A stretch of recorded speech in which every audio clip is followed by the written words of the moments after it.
The special meeting of the Board of Education is now called to order. Roll call. Geiger. Present. Meek. Here. Myers. Here. Thompson. Here. Williams here. Weiniger. Here. Pledge of Allegiance. I pledge allegiance to the flag of the United States of America and to the republic for which it stands, one nation, under God, indivisible, with liberty and justice for all.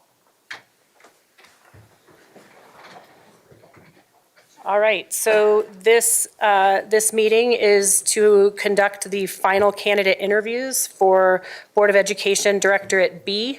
I'm going to ask Secretary Brockman to come up, and she will draw the order in which the candidates will be interviewed.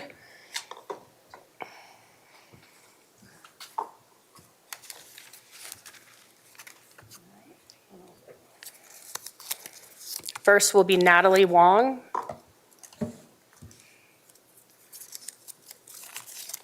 Followed by Timothy Moore, and last will be Sandra Brownrigg.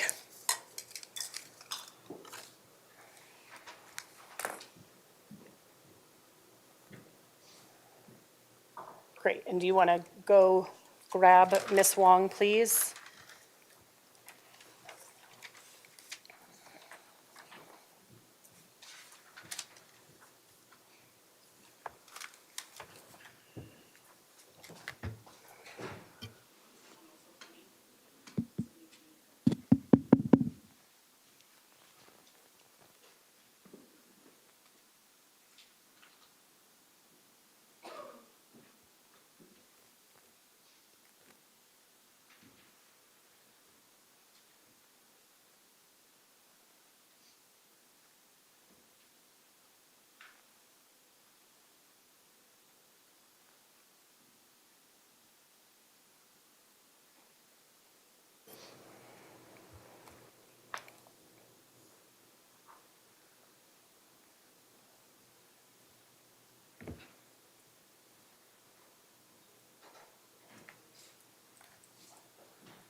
Hello. Thanks for being here. So, similar to last time, we will allow a 2-minute opening statement, and then you'll receive questions again, just like last time, and then your closing statement. Any questions? No, just kidding. Yeah, you're good. Here. Of course. No. It's an easy format. Thank you for being predictable. All right.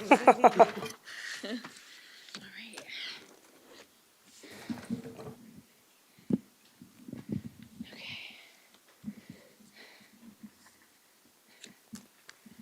All right. Wow. Am I close enough? Is it on? Yes. Hello. Sorry, guys. Okay, I'm good. There we go. Okay. Good afternoon. It's good to see you again. At our last interview, you asked yourselves, what do we need to strengthen us? And I'm here to say that my skills and expertise will do nothing but strengthen the board. Now, I may not have the greater experience on the district level, but I do want you to hear that there are things that I have done. I've been the DAC liaison in the past, and most recently with the SAC, I've kept our school engaged and informed about the KB policy. In fact, our school was one of the schools that submitted a response to the DAC survey.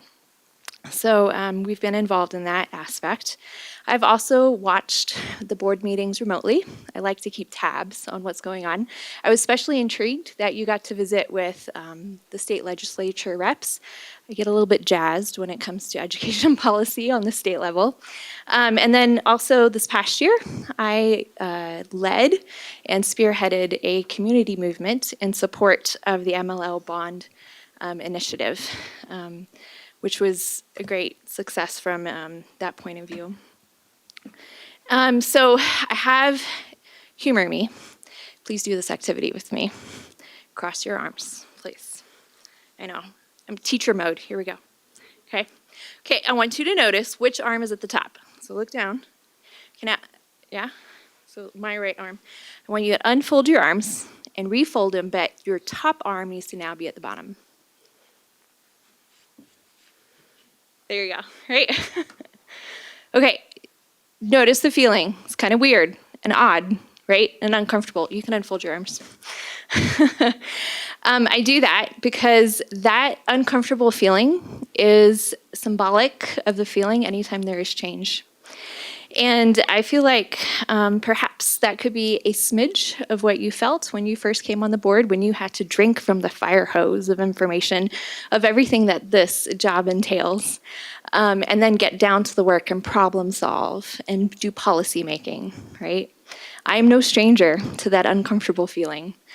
I'm not even intimidated by it. Instead, I say things like, bring it on. Okay, why? Why bring it on? Not just because I have a competitive spirit. Bring it on because I'm a scholar at heart. I have made learning my career. I am a quick and efficient learner, and I adapt very well.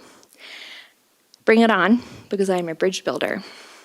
I listen and I navigate, especially when there are policies and politics. My goal is to do that without polarization. And bring it on because of the drive that I have, because of my kind of community connection, and because of the kind of innovative thinking that I can inject.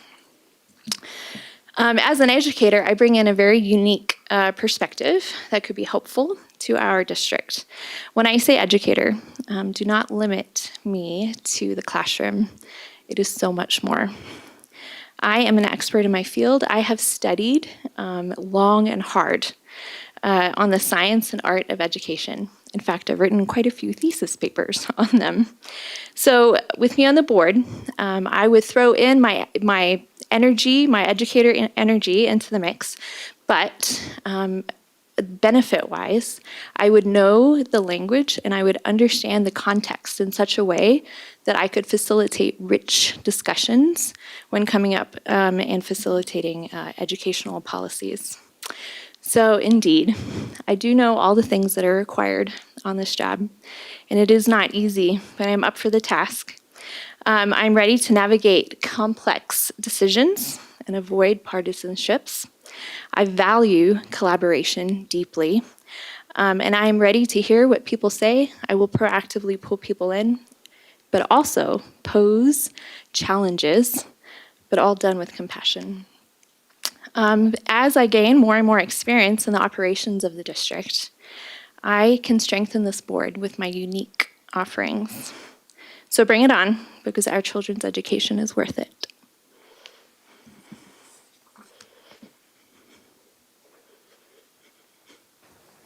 Good afternoon, Ms. Wong. Thank you for your continued interest in this. I can tell you, I've received a great deal of public feedback on all of the candidates, and every one of you has strong support in this community. I think that speaks well for all of us. At the board meeting tonight, we're going to address a number of issues, but I'd like you to think about these two complex matters. The first is that we may issue a request for proposal that, if approved, would ask existing charter organizations to apply to lease district land to build a charter school in the Sterling Ranch area, with some additional conditions. The purpose is to potentially address capacity issues in that area. The second issue is whether the Douglas County School District should join a nationwide lawsuit against social media companies seeking policy changes and damages for harm caused by students' use of social media. Without prejudging how you might vote, can you pick one of those two matters and tell me how you would analyze the proposals, what you would consider important to know, and how you think that analysis reflects the process you would use as a member of the board in making decisions? Bring it on. Bring it on. I'm an internal thinker, so I've got a lot of gears going on. Both are such great issues to speak into. I can just quickly speak to the charter part, is in that there was a process that the board came up with, 6 months ago or so, and I think that was a great process. So I'm going to go with there, and then I'm going to stick with the social media one. So as a teacher, as a parent, right, I've seen this firsthand experience, how social media can be addicting, and I can relate on that on many levels. And seeing the disadvantages from a teacher point of view, and then also from a parent point of view, and then also hearing from my companions about that. So it's a valid issue, is the first thing I wanted to say. Is it an issue for our county to step into the lawsuit that the other counties, because I know that it would not be standalone, we would be joining other districts in that. My personality very much is a grassroots movement kind of person. So when it comes to something like this, I will first ask the questions, what are we doing on the grassroots level? What are we doing in the classrooms? What are we doing with parents, partnering with parents to address the issues now? That does not negate whether we could actually go forward with the lawsuit or not, but I almost feel like the lawsuit would be empty and for naught if we are not addressing the issue on every level. So that level is very important to me. Get into the classrooms and see what can we do. I've been in substituting at one of the secondary schools, and I'm so impressed on how you walk into the classroom, the students, and they put their cell phones in a pocket, and it has to be there. If it's not there, they're marked tardy, that kind of thing, right? Like gather intel and see what are the best practices and go from there. So I would also pull in experts from the law, right? And try to glean, because that is not necessarily my strong suit, but I can ask very analytical questions and go from there. But just to reiterate, I think more importantly, I would want to know, how are we serving the children that are here now? And then if we pursue a lawsuit, will that somehow impede what we are doing now? Thank you. So, Well, Director Geiger stole my question. I was a really good in question. the lineup, so This is why you run. yeah. So not a decision-making question. So how would you balance your personal viewpoints and beliefs with your responsibility to represent the diverse needs of our community?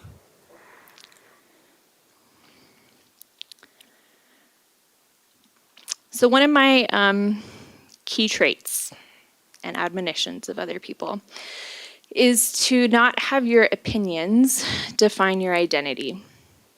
Because when people question your opinions, if your opinions are not attached to your identity, then you don't feel attacked. And when you don't feel attacked, you don't feel the need to immediately go on the defensive. You have an open mind. So to answer your question, I have a very clear boundary between my opinions and my identity.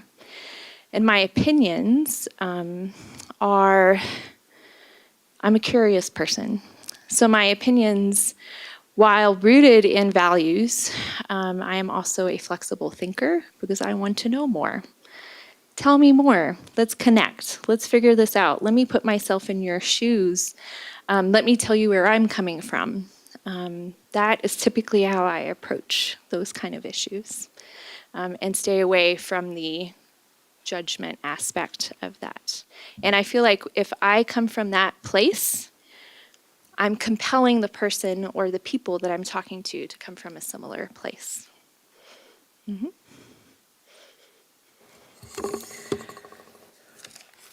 I thought mine was worded better, but I have another one.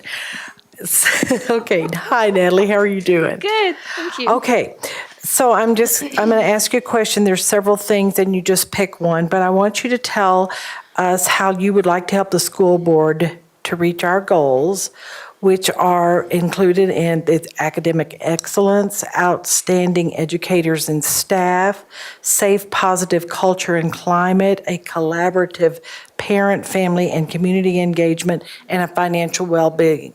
So just, if you can address just one, that's fine. Ooh, okay. 'Cause I have so many thoughts on all of them. Let me pick one, hold on. So, we're going to go with the educator one because we had our SAC meeting last night and that is fresh in my mind. So one of the examples, we went over Are You Ready scores last night and we analyzed and we had fun charts that got me excited. And part of the discussion was, well, how can we partner with the school in making this, like, in improving our scores? Not that our scores are terrible, they're actually pretty good, but how can we partner with the school in just seeing growth? And the response, and I was so proud of our SAC with this, is, well, let's empower our educators more. And we can do that through helping with professional development, right? Because that was, with our teacher rep that was there, she agreed. She was like, we just need more time to be able to lesson plan, but then also to do our scope and sequence, to do our curriculum mapping. And as a teacher, I know that if you have quality curriculum mapping and you have quality scope and sequence, it just takes a huge load off that you can now write quality lesson planning. So part of what I would want to focus on is how can you empower educators to give them more time and space to do what they're best at, right? Which is teach and plan. So part of our solution that we're still kind of maybe thinking about is, can we partner with our PTA and fundraise, and then perhaps pay our teachers for a professional development day at some point. That was just one idea that we were kind of throwing around, but that is my mode of thinking, is how can we empower our educators to do that? Thank you.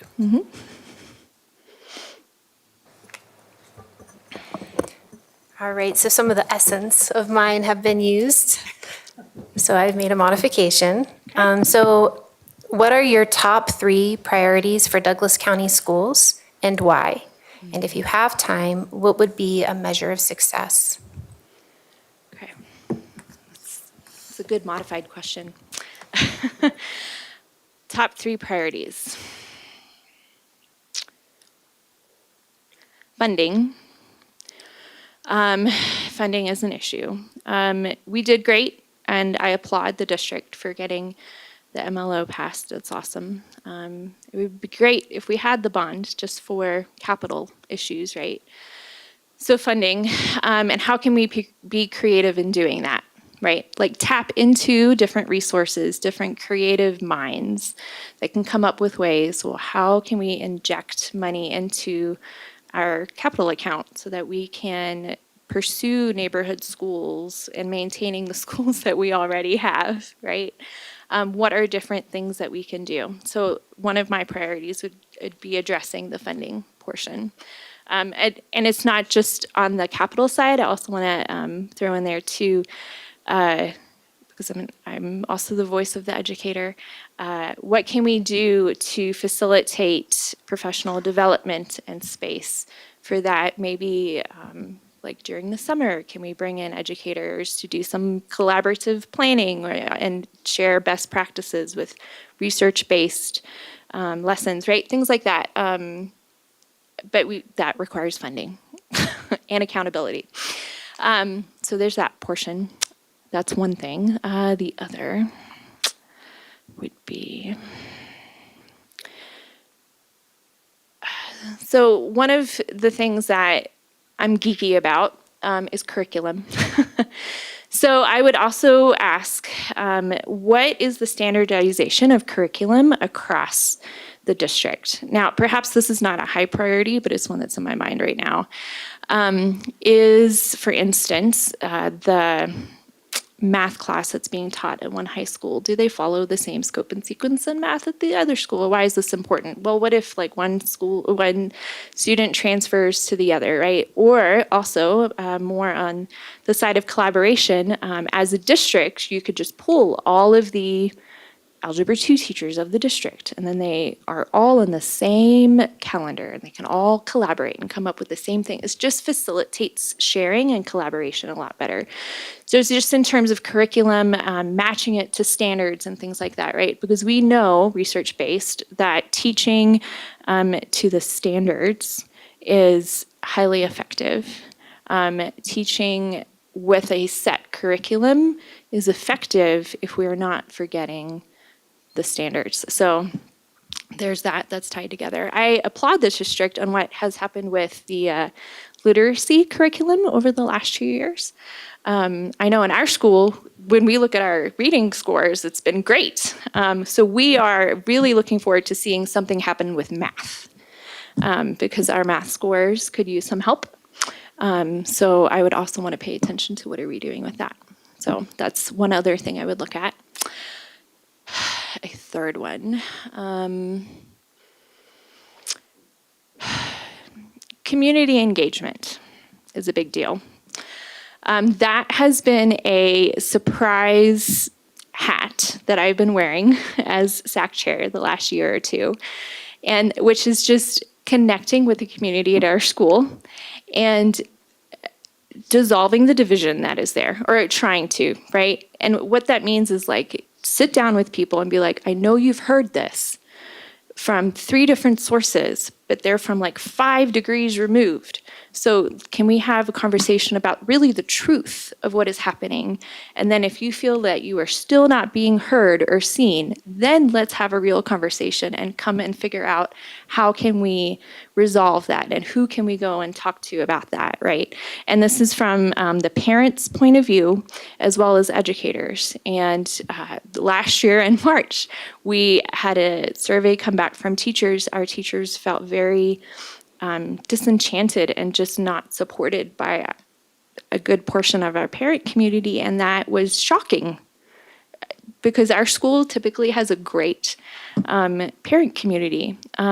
So it was good to hear from them, but then we didn't just go, oh, but that's just teachers complaining because it's March and it's the end of the year, right? We took that, and from that we created a movement that injected excitement and support for the teachers. And this is what I'm super excited about, is that we didn't just come up with our own method. What we did was we looked at the teachers and we said, we see what you do with our kids in the class. We see how you promote crew. We see the core values that you do in class. We see this adventure education and it works.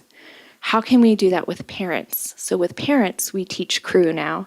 We teach the core values. We teach adventure education. We tell parents you can do hard things. So we're taking the best practices of teachers and we're applying it with our parent community, and it has been wonderful to see the results for that. So, All right. So as you know, we sit on a board and sometimes there are differing opinions or ideas. So give me a time, a specific time where you have had a disagreement with someone you're working with. How did you deal with it and what was the outcome? yeah. So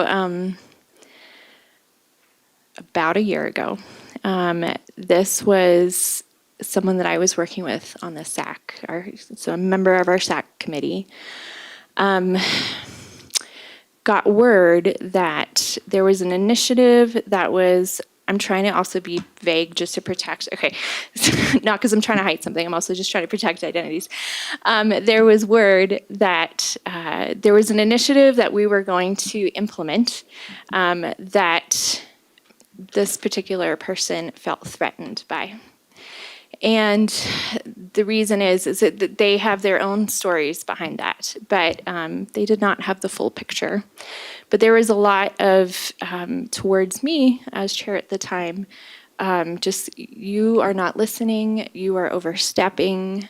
This is not part of the role that you are part, that has been given to you. And after a little bit of shock, I was like, I just need to sit down and talk. So it was very uncomfortable for both of us, but we both agreed to sit down. And I was like, well, tell me your point of view. Just no filter, just let it come. And then I got to help straighten out, like, that's actually not what I said, and that's not where we're coming from. And then she listened to where I was coming from. And in the end, it was great. We actually found out that we're on the same page. And it was a misunderstanding, but not just a misunderstanding. There was a level of trust and vulnerability that we had to kind of work on to get there. So all that to say, when we're on the board and there needs to be discussions or there's divisions or there's arguments, right? You need to remember that, well, I value individual discussions, like a one-on-one basis where vulnerability is key. Not to tell your whole story and all of it, but just being vulnerable enough to say, I am going to open up and let you know how I feel about this, and I want you to do the same, because I've just noticed that that does wonders in settling arguments and misinterpretations.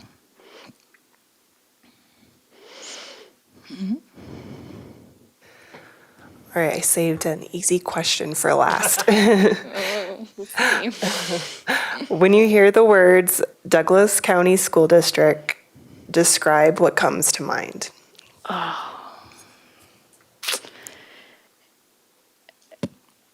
The very first picture in my mind is it's connected to emotion, right? Anytime you have memories, strong memories are because of emotion.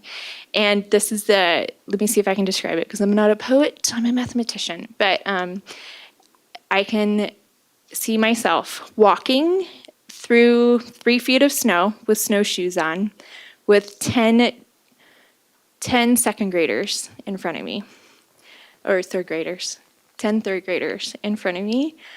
Some of them complaining, and some of them just with the biggest smiles.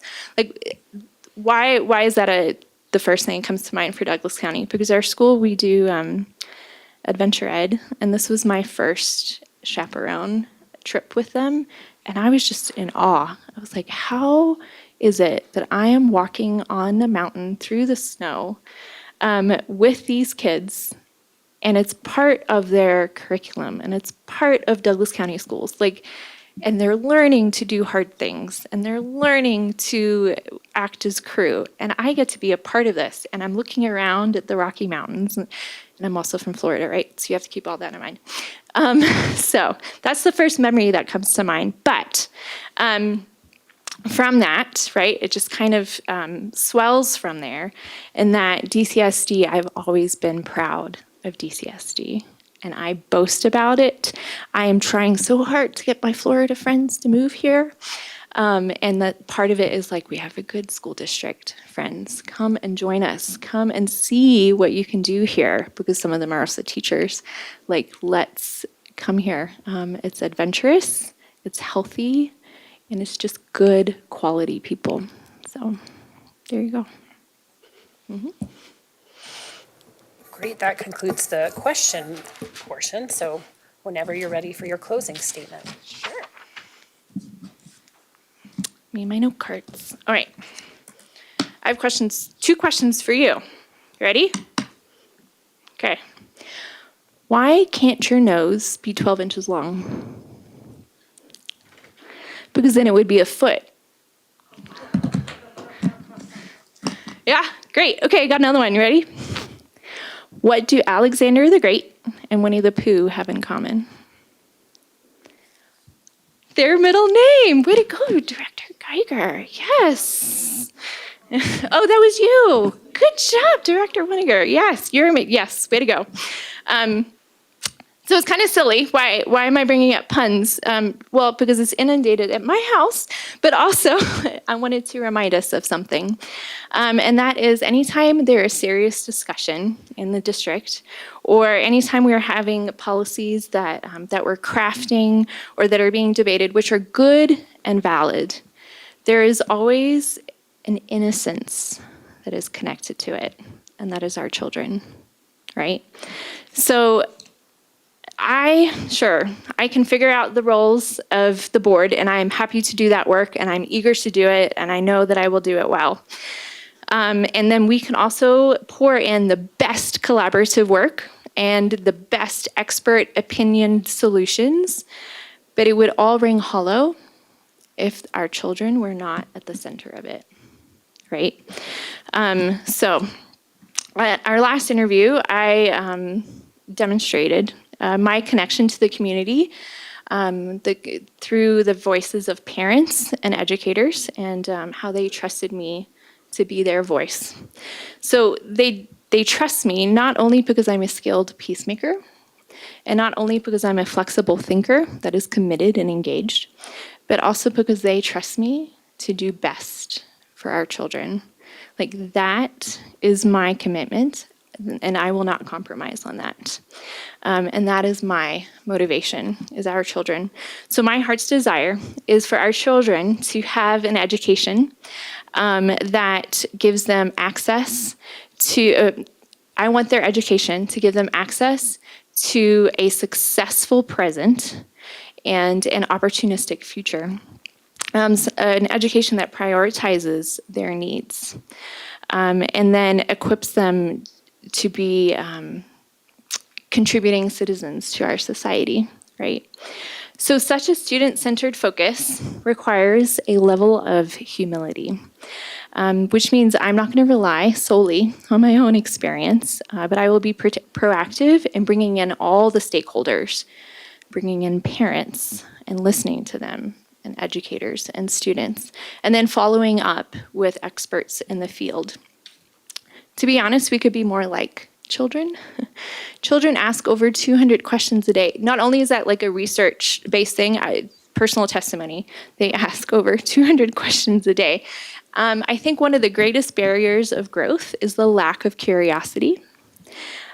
Curiosity increases intelligence, it increases perseverance, it increases engagement, and the hallmark of curiosity is coming in with an open mind. I believe that I am an open-minded, curious person. I'm a long-time learner. So I am dedicated to actively listen and ask questions and have discussions with lots of energy, but also be very mindful of avoiding or minimizing division. I have a commitment to act with transparency, to understand the hows and the whys, and then bring that to the public. Be transparent and bring it to the public because it will be very helpful in pushing policies forward if that is our vehicle for doing that.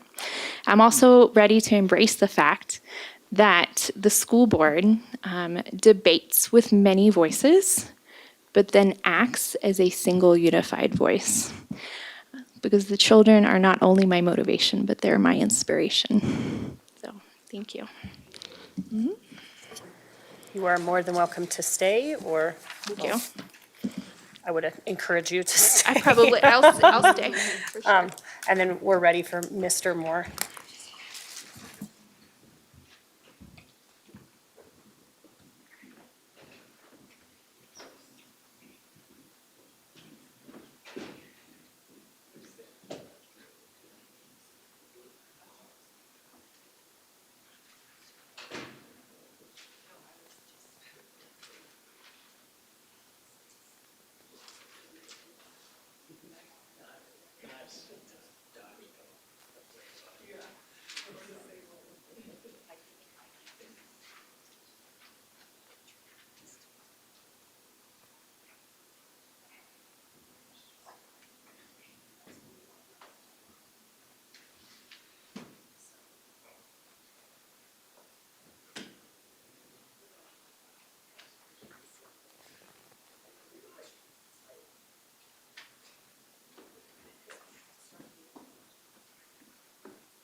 Hello, Mr. Moore. Hi, guys. Hello. Thank you for being here. Thanks for having me.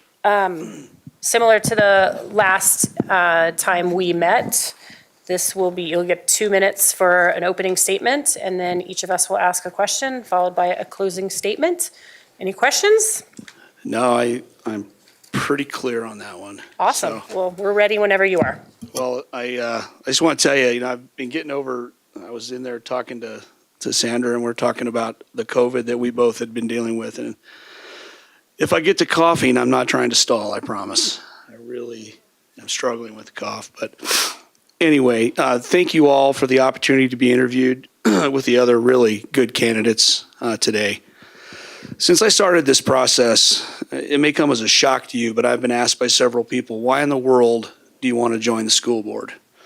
I think a lot of people view this as thankless, impossible, a bad idea. Some think it's a great idea. It's interesting. But it's a fair question. And, bottom line is, I spent my entire adult life serving this community right here in Douglas County. 30 years in the Douglas County Sheriff's Office, 20 plus years of that collaborating directly with the school district on many projects to keep our schools safe. And, while I'm now retired from public safety work, I do feel like I've been given the incredible blessing of a lot of experience and skill and training that fits the mission of the school district and the school board. And I want to continue to put that to good use. It seems kind of silly to just not do anything and then sit on the sidelines and watch. And so it's just not my style. And to that end, I want to continue to serve this community and help this board and help our outstanding superintendent, who I think has done a fabulous job, overcome the challenges that we face in this school district and help our kids thrive. I've lived in Douglas County for 35 years, and I've proudly raised two daughters who attended Douglas County Public Schools starting in kindergarten, and then they both graduated from Thunder Ridge High School. My oldest daughter struggled when she was in elementary school, but we didn't really understand why. We just thought maybe she was just going to be that kind of a student. But she had a wonderful teacher and a principal that were the first ones to see that she may have ADHD. The support and care they gave my daughter, and really the love they gave her to help her believe in herself, they helped her and our family and really gave her a springboard to educational success. She does have ADHD, but she is now a CSU graduate. She earned 2 engineering degrees, and she's going on to medical school. And I really attribute that success to the experience she had when she was in elementary school. I am very thankful to the school district, the great teachers that my girls had, and helped both of them to grow into great adults. I offer a long history of teamwork with the school district and other community stakeholders to improve safety and solve big picture problems. When I was president of the Douglas County Drug Abuse Resistance Education Foundation, I presented a proposal to this school district to overhaul the DARE program in favor of improvements that would continue with the core of the substance abuse work that DARE accomplished, but would also teach kids how to better handle emerging problems such as bullying, the growing influence of social media, which was very new at that time, and emerging mental health issues. Together, we built what is now called the YES program. It's taught, I think, in almost all middle schools in Douglas County, but it's also now a national model that's used across the country. I'm very proud of that. I worked closely with the school district security staff and the superintendent to develop the policies and agreements of the school marshal program, which provided deputies and police officers security staff for elementary schools and charter schools after the Sandy Hook tragedy. And together, we completed a major update of emergency response and evacuation policy for every high school and middle school. One of the worst days of my career was the day that my new personal hero, student Kendrick Castillo, gave his life, and several of his classmates risked their lives to save their teachers and classmates at the STEM school in Highlands Ranch. I served as the incident commander of the reunification process that day, and I personally witnessed how this cowardly crime impacted our community, the teachers and the kids and the parents. And quite frankly, I carry some of those scars with me today. That was a rough day. I learned a great deal, though, and I used those lessons, and I did use those lessons to help develop other policies for the sake of our first responders and the students. The safety of our schools is a priority that is important to everybody, and I believe my experience in this area will be a unifying asset to the board. While this is just a brief list of the school efforts I've led, I hope you can see how much I believe in collaboration and teamwork. I really try hard to stand for unity, not division. But I'm more than just about public safety. At my core, I'm a father with a passion for serving our community.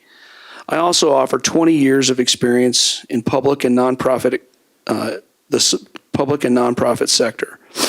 I have served on boards for the Crisis Center serving victims of family violence, continuum of Colorado, which provides and helps and empower people with a wide range of services for those who suffer from disabilities, and at Developmental Pathways, serving people with intellectual and developmental disabilities. Through these governance roles, I've led policy writing, strong fiscal management of large budgets, fundraising, media relations, and I understand the challenges created from growth and decline.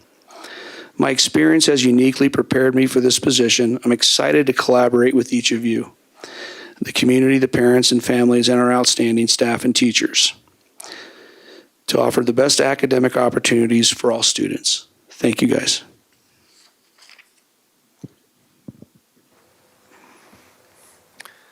Good afternoon. Yes, sir. Mr. Moore, thank you for your continued interest in this position. There has been substantial public input on this decision, and I will say that all three of you have very strong support within the community. At the board meeting tonight, we're going to address a number of issues, but I'd like to focus on two complex matters. The first is a proposed or possible request for proposal that, if approved, would ask existing charter organizations to apply to lease district land to build a charter school in Sterling Ranch, in the Sterling Ranch area with some additional conditions. The purpose is to potentially address capacity issues in that area. The second issue is whether the Douglas County School District should join a nationwide lawsuit against social media companies seeking policy changes and damages for harm caused by the students' use of social media. Without prejudging how you might vote on either one of those, can you pick one of those matters and tell me how you would analyze those proposals, what you would consider important to know, and how you think that that analysis reflects the process you would use as a member of this board to make decisions? That's an excellent question. I have a dangerous understanding of both of these issues, just enough to be dangerous. But as a member of the board, I'll talk about the process first. And I think that a great deal of analysis, with smart, proper data would have to be looked at. And then the board as a group would have to really sift through those pros, cons, and the issues associated with both of those topics and make hopefully a unified decision on what is in the best interest of the kids in our community. I'll pick the topic of the social media. And I'm going to pick it just because it is such a hot button topic, and this could be to my detriment, so I get it. But the truth is, I personally don't believe social media does much to make anybody's life better in the end. However, it's a thing we live with. It's a part of how marketing occurs today. It's how information and news is disseminated, and it's how a large part of our community gets most of their information, unfortunately. Just is what it is. So we have to understand that. And I understand on first glance the logic behind joining such a lawsuit. Without a lot of in-depth information on it, it sounds like this could be something that makes change. The question I would ask is, if the school district were to join the lawsuit, what is the end result goal of our involvement? Is it simply financial?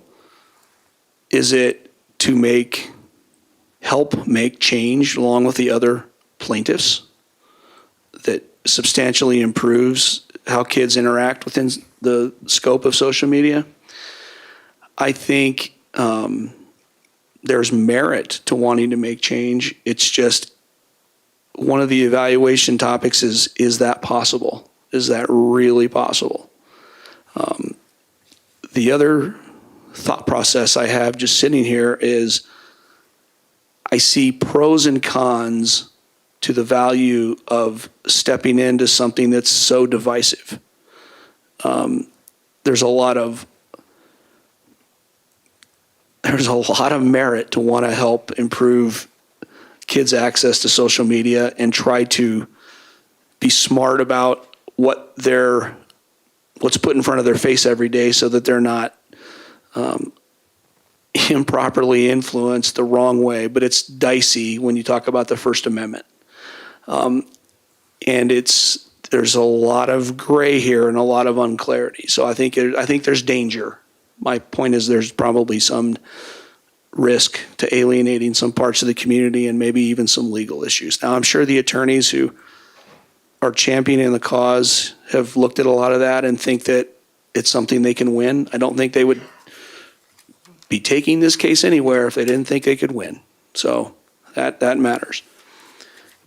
But I would just have to understand more about the pros and cons, the consequences of what this would look like, and what our end result goal would be. Like, what are we trying to accomplish? And I don't really know that. Thank you. Hi, Mr. Moore. Thanks for your continued interest. Yes, ma'am. Just so you know, Director Geiger stole my questions, so I'm job, giving you Brad. the runner-up question. Good job, Director Geiger. So how would you balance your personal views and beliefs with the responsibility to represent the diverse needs of our entire community? Boy, okay, I got to dig deep on this. You know, I think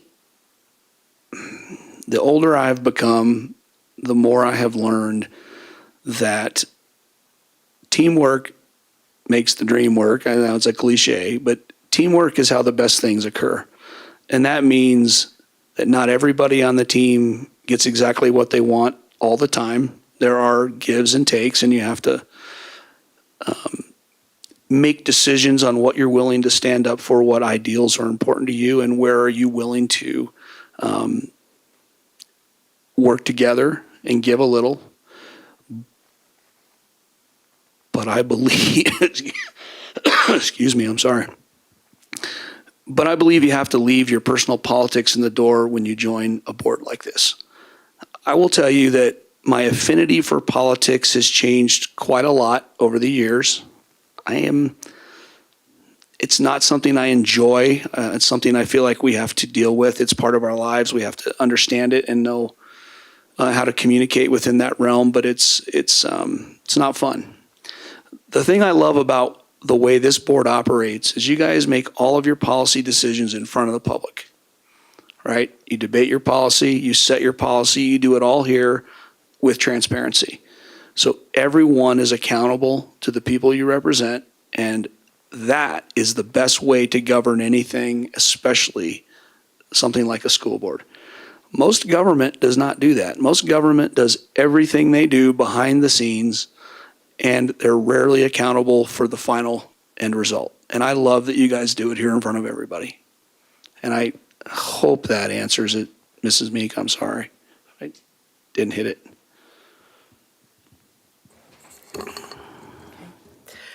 Good evening, Tim.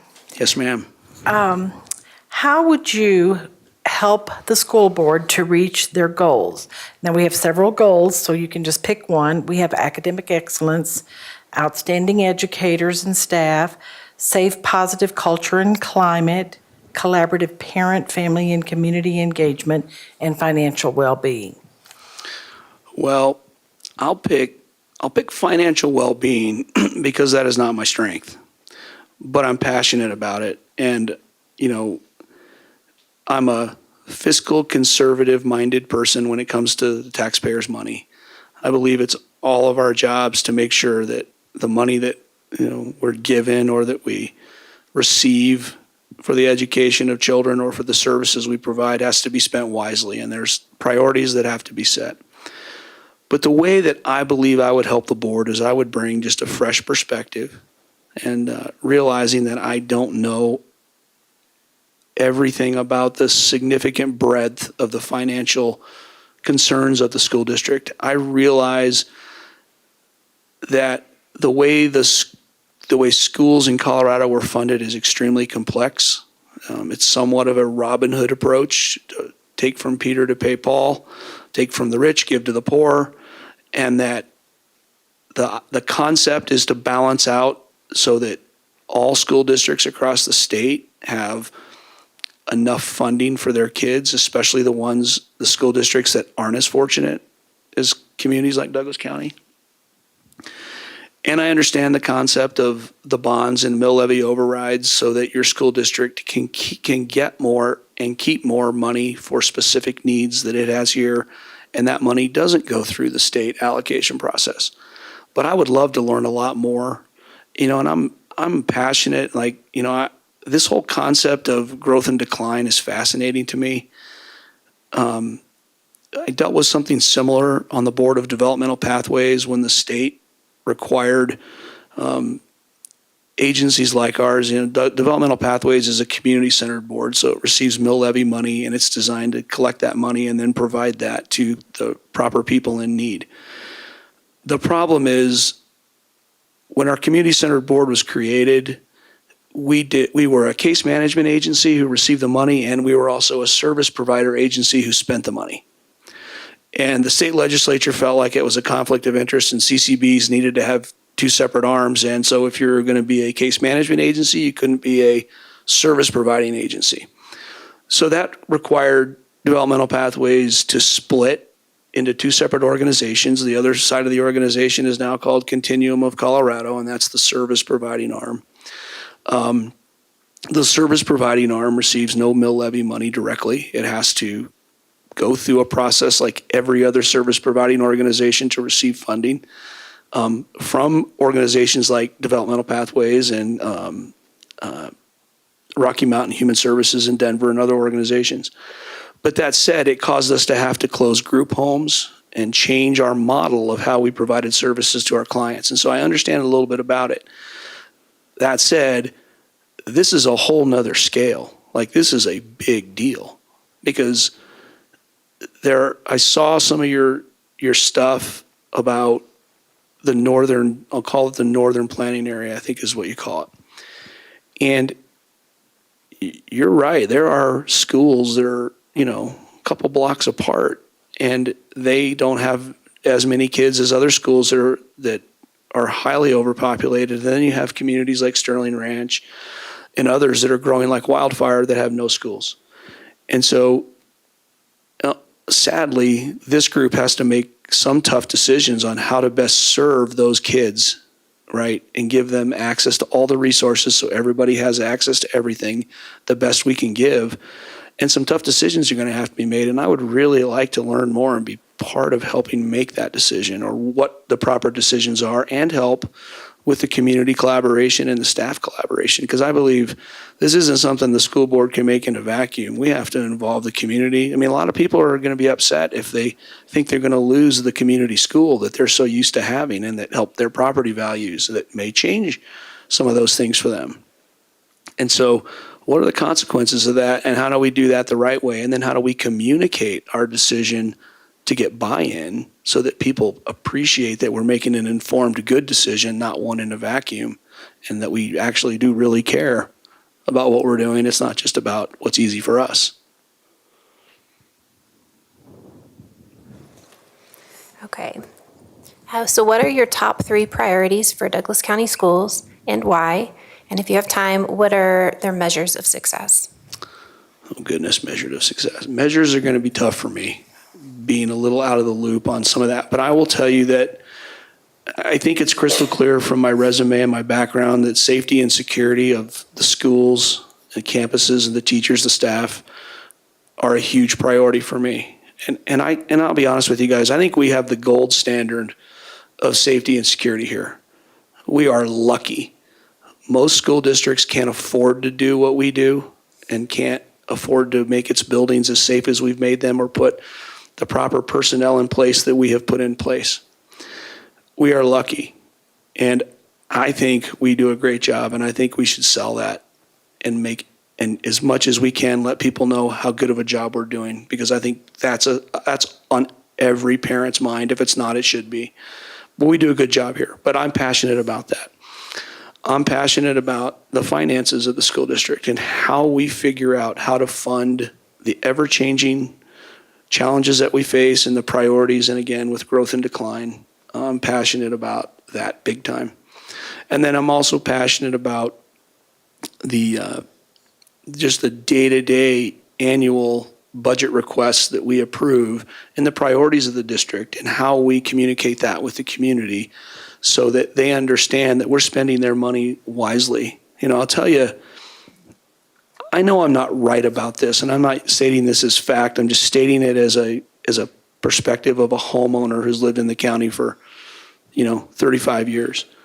And that is the school district, or the community does not understand how schools are funded.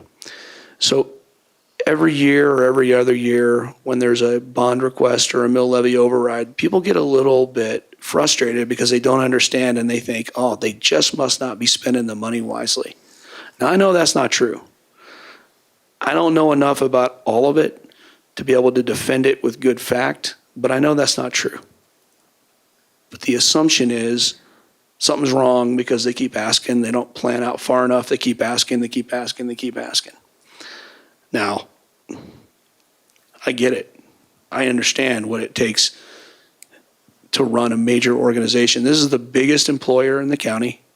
8,600 employees, all of them you need. You probably don't have enough, right? You have 100 plus buildings that you maintain, 90 campuses. I mean, this is a massive school district. A lot of school districts don't like to get this big. They split and they become different districts so they can manage these things easier, but we're huge. We got what we got. That said, I want to help understand that better and help spread the message so that when we have needs, people understand. And I'm not sure exactly how we do that. I'm sure it's an uphill battle, but it's worth it so that people understand that we're spending their money wisely. And then when we ask, it's because we really need it. And I think they would support it more and there would be more buy-in. And hopefully we figure out ways to not have to ask. But if we do, it's for the right reasons. Great. Technical problem, sorry about that. As you know, sitting on a board, there can be differing opinions and ideas. So I would like you to give me a specific time where you have had a disagreement with someone you are working with or were working with. How did you deal with it and what was the outcome?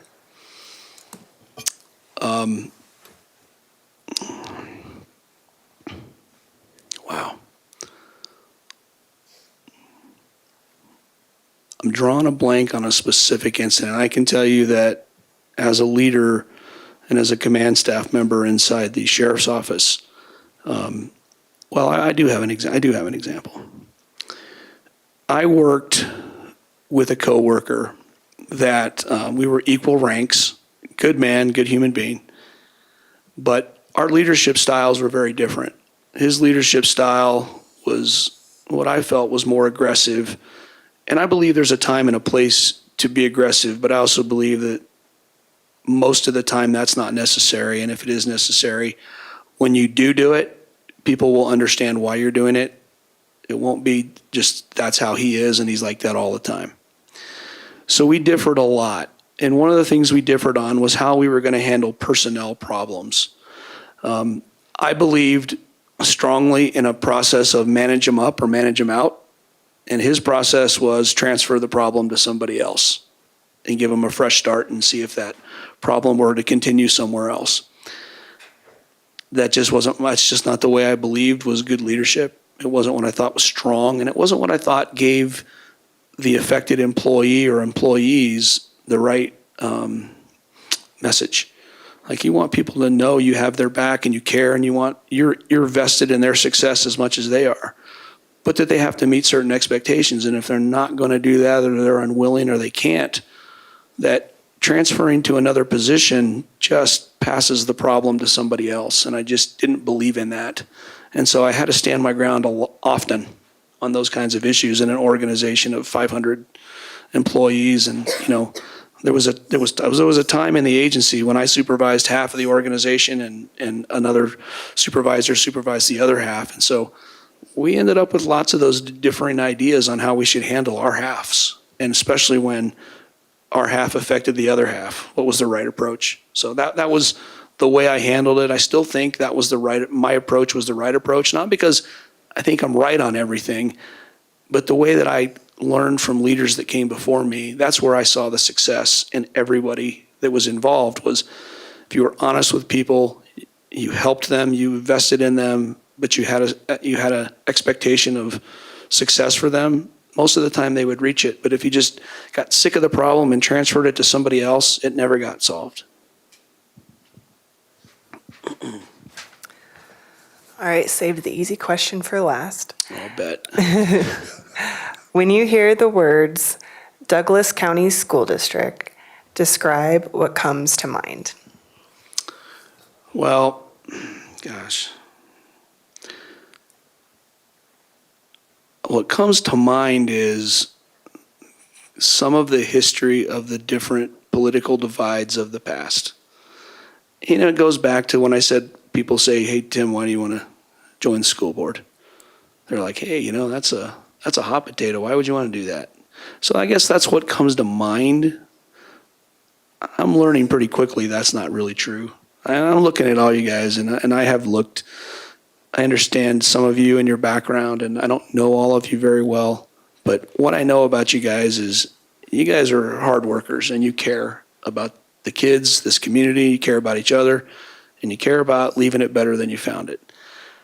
I just think a lot of people out there don't see that. Maybe they're just stuck in the rhetoric of the past, you know?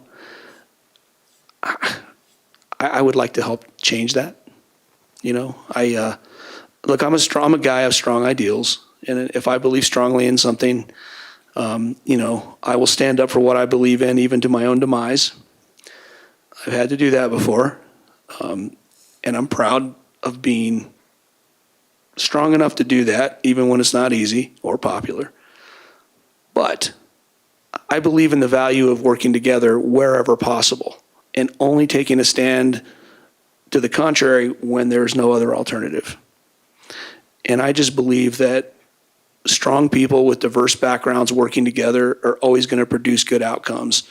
And nobody's served well by 6 or 7 like-minded people who all think alike. So. Thank you. That concludes the question portion. So we're ready for your closing statement. Thank you very much, guys. Thanks again for the opportunity to answer your questions today. If I am selected for this board position, you know, I will focus my time and effort on prioritizing school safety, fiscal responsibility, encouraging our teachers and leaders, and engaging parents in the education of their kids. That is my personal mission. I do think I offered leadership and service experience that aligns strongly with the mission of our school district. I've served on the school district Safety and Security Committee. I spent 30 years in various areas of operations in command of the Sheriff's Office. I served as president of the Board for Developmental Pathways, the largest community-centered board in Colorado, serving people and families with intellectual and developmental disabilities. I was elected director of Roxborough Water District, or a director of the Water District, and I have worked to serve families suffering family violence on the board of the Crisis Center. I have a depth of experience that would enable me to step into this role immediately. Granted, I have a lot to learn, and I understand that. I do not think I'm the smartest guy in the room. I just want to help. I've received recommendations from our former sheriff, former county commissioner, and former United States Marshal Dave Weber, the executive director of Developmental Pathways, who I don't work with anymore. He has no vested interest in saying anything about me other than he wants to. And I have the recommendation of our current sheriff, Darren Weekly. I believe I have the recommendation of parents and grandparents that want the best opportunity for their students, as well as many other diverse members in the community that are of all ethnic, financial, and political backgrounds. I'm a father who sincerely cares about our community and our kids. I have a strong passion and history for serving this community in safety, mental health, protecting schools, and improving the lives of the vulnerable and underserved. I do offer a long history of collaboration to solve problems, build partnerships with major businesses, community organizations, and the people that I work with and have worked with. I am just a huge advocate of those who get the job done, the boots on the ground, the teachers, the staff who make it happen. I think they're awesome. I'm the only candidate, I believe, to have testified in front of the Colorado Legislature on behalf of school safety and preparedness. I offer skills in emergency management, strategic planning, human resources, major budget management, policy writing, the Colorado Open Records Act, media relations, and government legal issues. I will always do what is best for the kids in this district and their families, our amazing teachers and staff, and this board in order to work together to accomplish as much as we can to ensure that the district continues to be the destination school district. I don't have hidden agendas, and I hope you guys all believe that, because that is the truth. I am not an agenda guy. I will always say it like it is and tell you like what I think. I'm straight about that stuff. For me, this is really about working together, building even stronger relationships, making smart policy decisions, furthering academic excellence for every student, leaving personal politics at the door, and never forgetting that we are here to serve the community and the kids. This board represents the voices of each and every student and their families, and I'll be here to listen and work towards positive solutions that create true partnerships. I want to help you and do what is right for the right reasons, even when it's hard. I know you all value the importance of strong relationships, and I am certain that they're the glue that holds everything together. I'm an optimistic thinker who tries to see challenges through a positive lens as often as I can. I appreciate the demanding work you all do, and I value working with leaders of good character, because to me that's the most important thing when you work with leaders. If they're not of good character, you shouldn't be there. I look forward to the opportunity to work side by side with each of you to ensure the highest quality public education is offered to our students. I will be a strong leader and I'll be accountable. I'll work hard side by side with you. I will support sensible business practices, and I will be an advocate for excellence in education that does everything we can to prepare all students to be life, career, and college ready, whichever one they pick. Our job is to get them there. So thank you guys. Thank you so much. You are encouraged to stay, have a seat in the audience while we bring in Ms. Brownrick.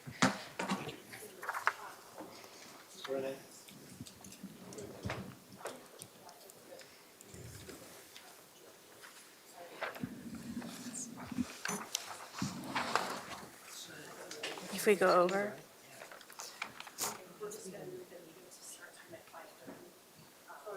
We can do that, yeah. So we'll just continue forward with our meeting. She's going to post that on this. So we can make that.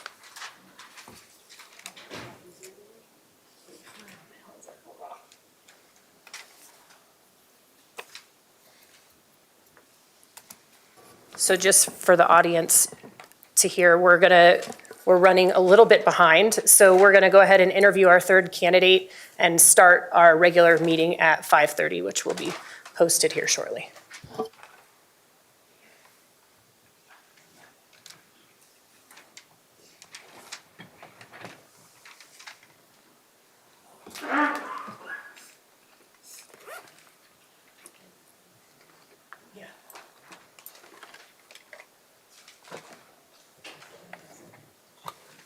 Do you want one?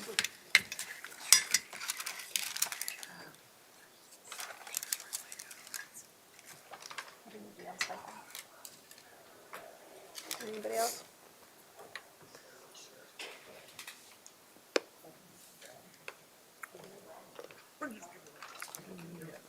I hope. Suddenly everything's gonna smell better.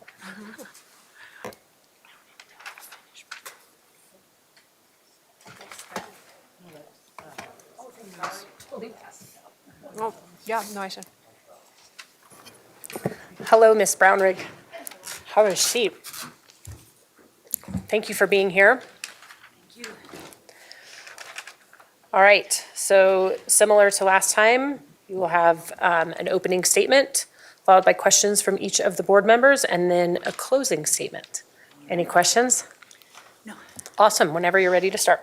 Thank you. Thank you again for considering me as a finalist. Yes, is this thing on? My nemesis would be these microphones. Is that right? Lean forward. Good? It's not, but I'll do it.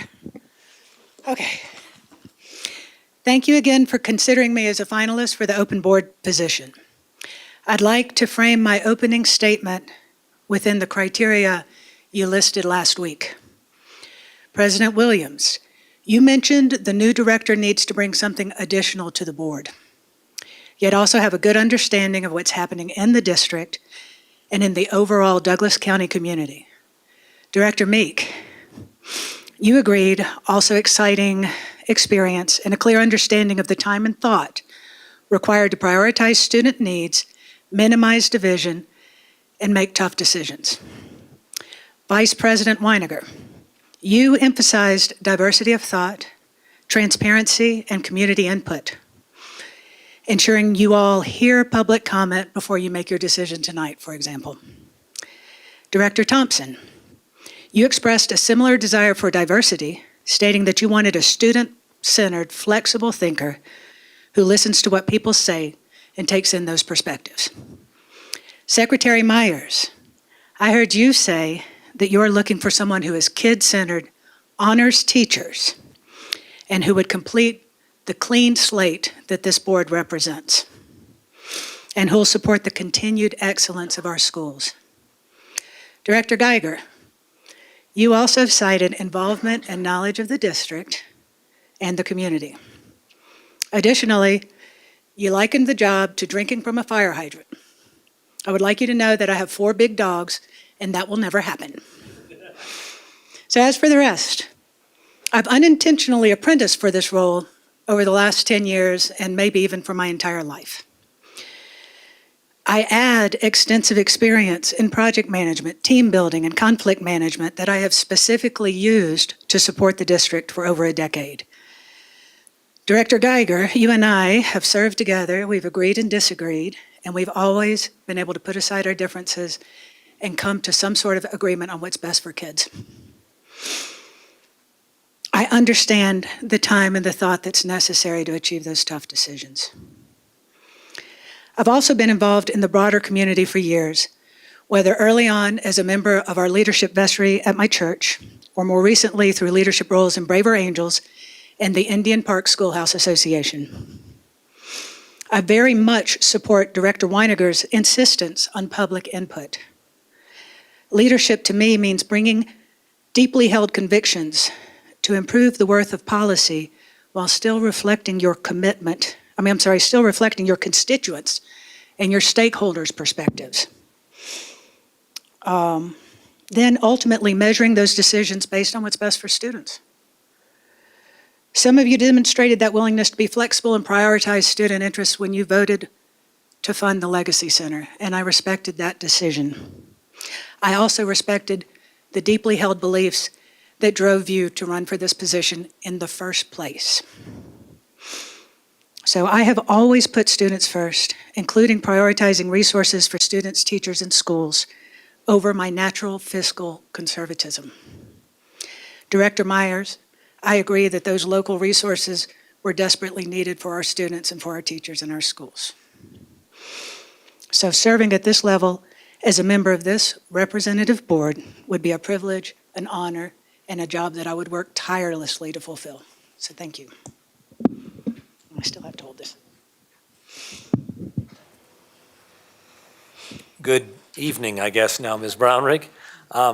Thank you for your current continued interest in this position. I will say we've gotten a lot of public feedback about this position, and all of you have very strong support within the community. The board meeting tonight, we will address a number of issues, but I want to focus on 2 complex matters. The first is a possible request for proposal that, if approved, would ask existing charter organizations to apply to lease district land to build a charter school in the Sterling Ranch area with some additional considerations. The purpose is to potentially address capacity issues in that area. The second issue is whether the Douglas County School District should join a nationwide lawsuit against social media companies seeking policy changes and damages for harm caused by students' use of social media. Without prejudging how you might vote, can you pick one of those matters and tell me how you would analyze the proposals, what you would consider important to know, and how you think that analysis reflects the process you would use as a member of the board in making decisions. Just one of them. Okay. All right. I would like to address then the social media lawsuit. And the first question that I would ask is what the possible outcomes are for the district. As you've probably heard me say this before, what problem are we solving? I do understand that social media is a corrosive influence on students. By us joining this particular lawsuit, what outcomes would help the district? How does this move the ball forward specifically for us? The second question I would ask is what risks does this litigation pose? And by that I mean, are we at risk for unintended expenditures? Is there some way to cap the cost that we might incur?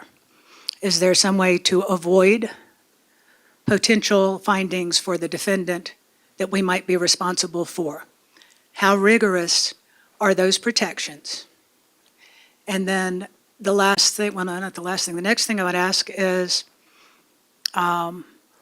what is the advantage to joining the lawsuit specifically versus simply being one of the school districts that supports it from the stands? And the last piece would be noting that this is not a money grab. I would still want to know, is there a financial advantage to being part of the lawsuit, or are the proceeds shared not just by the plaintiffs, but by everyone, all the school districts in the state? And that kind of analysis is kind of, goes back to the MBA days, marginal cost, marginal benefit, what has the highest net present value? So you go through and you measure what the benefit is that something might bring and what the cost will be, and you decide whether the benefit is worth the cost. The last thing I would say about that particular issue, though, is that the corrosive influence of social media and the platform it gives to cyberbullying is so high that you would also have to factor in the principle of the issue at hand. Hi, Ms. Brownrigg. Thanks for being here tonight. So my question is, how would you balance your personal beliefs and viewpoints with your responsibility to represent the diverse needs of the community?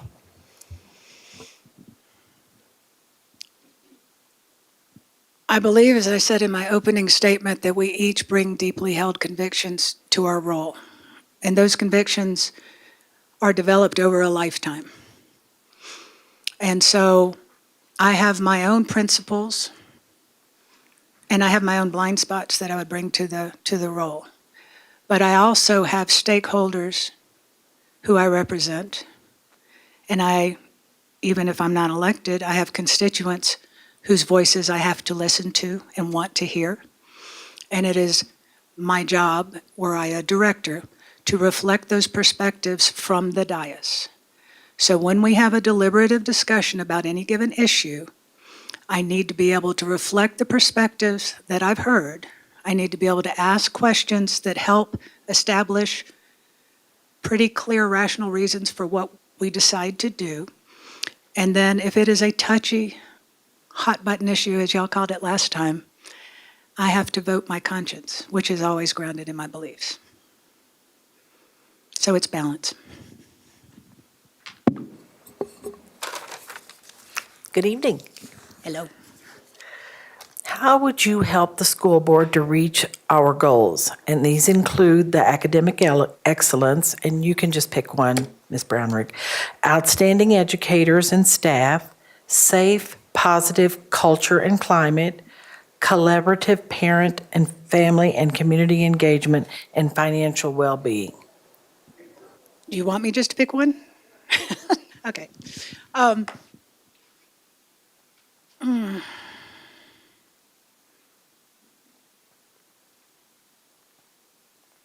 right. The safe choice, see, this is tough because I have a lot of ideas on all of those. Academic excellence is the priority that is highest for me. That doesn't necessarily mean that I have a clear understanding of how I can help as one board director. However, one way that I help is I do a lot of homework. So of course I've reviewed what the superintendent is going to speak to tonight. I see that the general trend, the trajectory is upward, which makes me happy. I see that there are specific areas where we can improve. Specifically, I look at some of our SPED scores and some of our multi-language learner scores, so I'm able to ask questions about those to see what we might be able to do to help improve those. I understand the framework, so I'm clear about, one of the things I would love for us to do is become one of the 11 or 12 districts that are accredited with distinction, for example. However, I also know that that's grounded in growth and improvement, and it makes it harder if you have a highly educated, high-performing student base to start with. You have a ceiling for how much you can improve. So I like the metric of post-secondary readiness, workforce readiness, because I think that's actually the metric at the end of the day that is the most important. Are our students ready to pursue their pathway, whatever that pathway might be? So I think that what I would bring to that as a board member is an understanding of the context already. And then what I'd also bring is a fundamental understanding that I don't have all of the answers and that I would need to ask those questions from the subject matter experts. Welcome. Alrighty, so what are your top 3 priorities for Douglas County schools and why? And if you have time, what are the measures of success? The first priority for me is academic excellence. I want our students to succeed, I want them to thrive, and I want them to find their pathways. My second priority is safety and security, because you can't thrive, succeed, and find your pathway if you're not in a safe and secure environment. The third priority is stability. And by that I mean, if we have the fundamental stability in leadership, at the board level and at the district level, and we reduce employee turnover, we improve employee retention, we bring the community closer in productive interaction with us, and we spend the next 18 months solidifying our governance fundamentals so that we have a clear and robust policy structure, I think that we leave the district in really good hands going forward.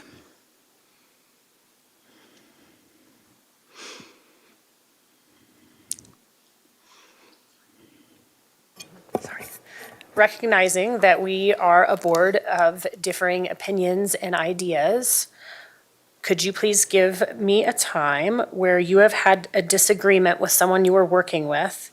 How did you deal with it and what was the outcome? A disagreement with someone I was working with.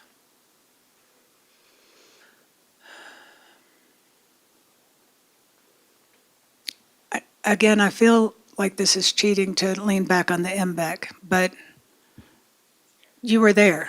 And so every meeting was engaging with people who I disagreed with.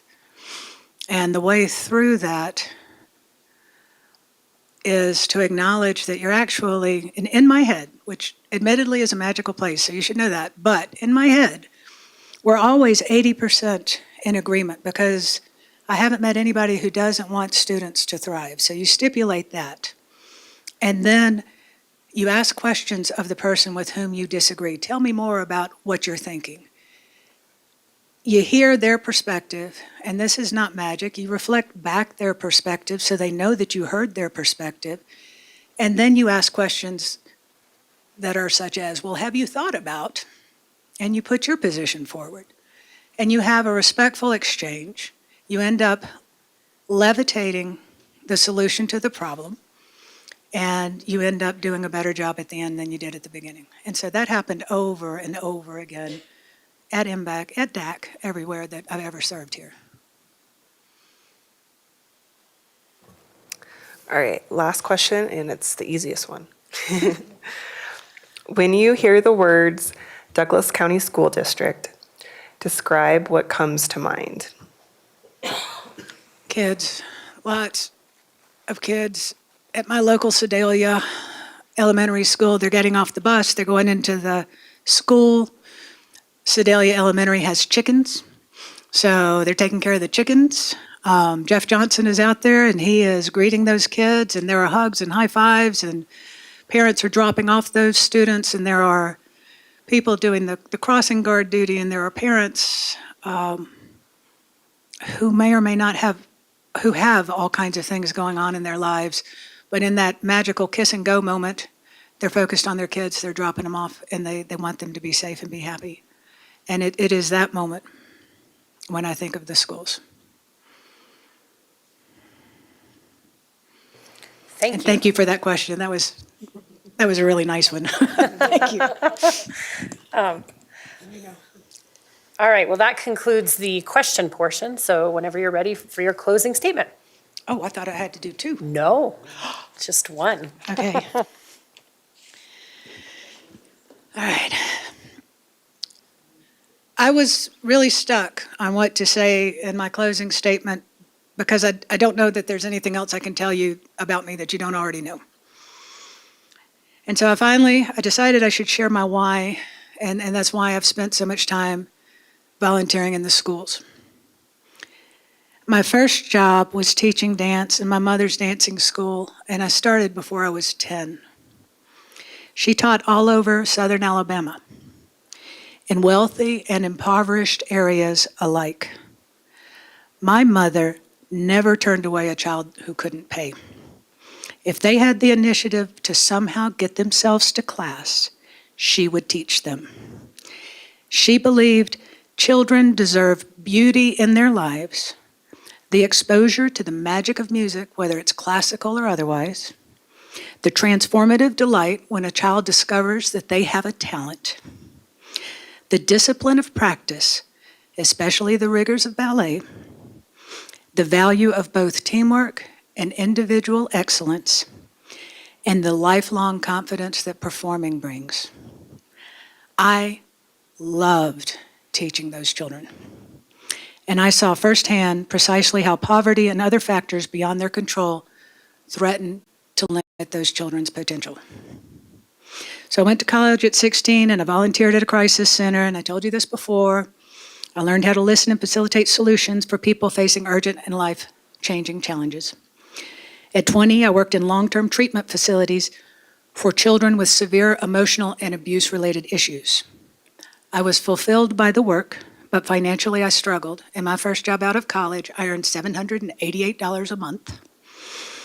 And after 6 years, my parents told me that I could save the world on my own dime, thank you very much, and I had to go get an MBA. I remained committed to helping kids, though. So over the years, I advanced in my career and I sought to develop leadership and other skills. I engaged with my community. I volunteered in my son's classroom every year and eventually, as you know, moved on to chair the DAC and the MBEC and all that. And I recently watched on YouTube the remarkable joy and hope at the Eagle Academy graduation. And that was a celebration of unconditional love and perseverance, personal responsibility and redemption, and loving, disciplined support from family, community, staff, and teachers. It was amazing.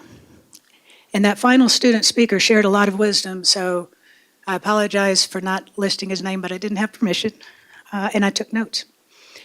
Try to always be somebody to look up to. Also, hold on to those important people in your lives as much as you can because they are here now to help you better your future. They will carry the high standards and expectations for you that will make you truly amazing. Maybe you also know, like me, and like that student, how blessed one is to have people important to us holding us to higher standards than we might otherwise attempt. It's the loving impetus driving my entire life. So though you already know firsthand how I lead a committee of adults, please also know that underneath that, my deepest motivation is to serve, protect, and support children. I was driven to aspire to this board because of that promise I made to myself in my 20s to always support children, in the most meaningful ways I could find. And serving as a member of this team would honor that promise, and I would work again tirelessly to make it successful. So thank you. Thank you very much. You're welcome. You are more than welcome to have a seat. All right. And we, as a board, will move, do we have a motion to adjourn? And then we will start back up at 5:30 for our regular scheduled board meeting. Move to adjourn. Second. Roll call. Geiger, Aye. Meek, Aye. Myers. Aye. Thompson, Aye. Williams, aye. Weiniger. Aye. All right. Special board meeting.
The meeting of the Board of Education is now called to order. Roll call, Geiger. Here. Meek. Here. Myers. Here. Thompson. Here. Williams here. Weiniger. Here. Pledge of Allegiance. Pledge allegiance to the flag of the United States of America and to the republic for which it stands, one nation, under God, indivisible, with liberty and justice for all. All right, so we will move to the DCSD Spotlight, where we'll talk about Summit View Elementary and then Cimarron Middle School.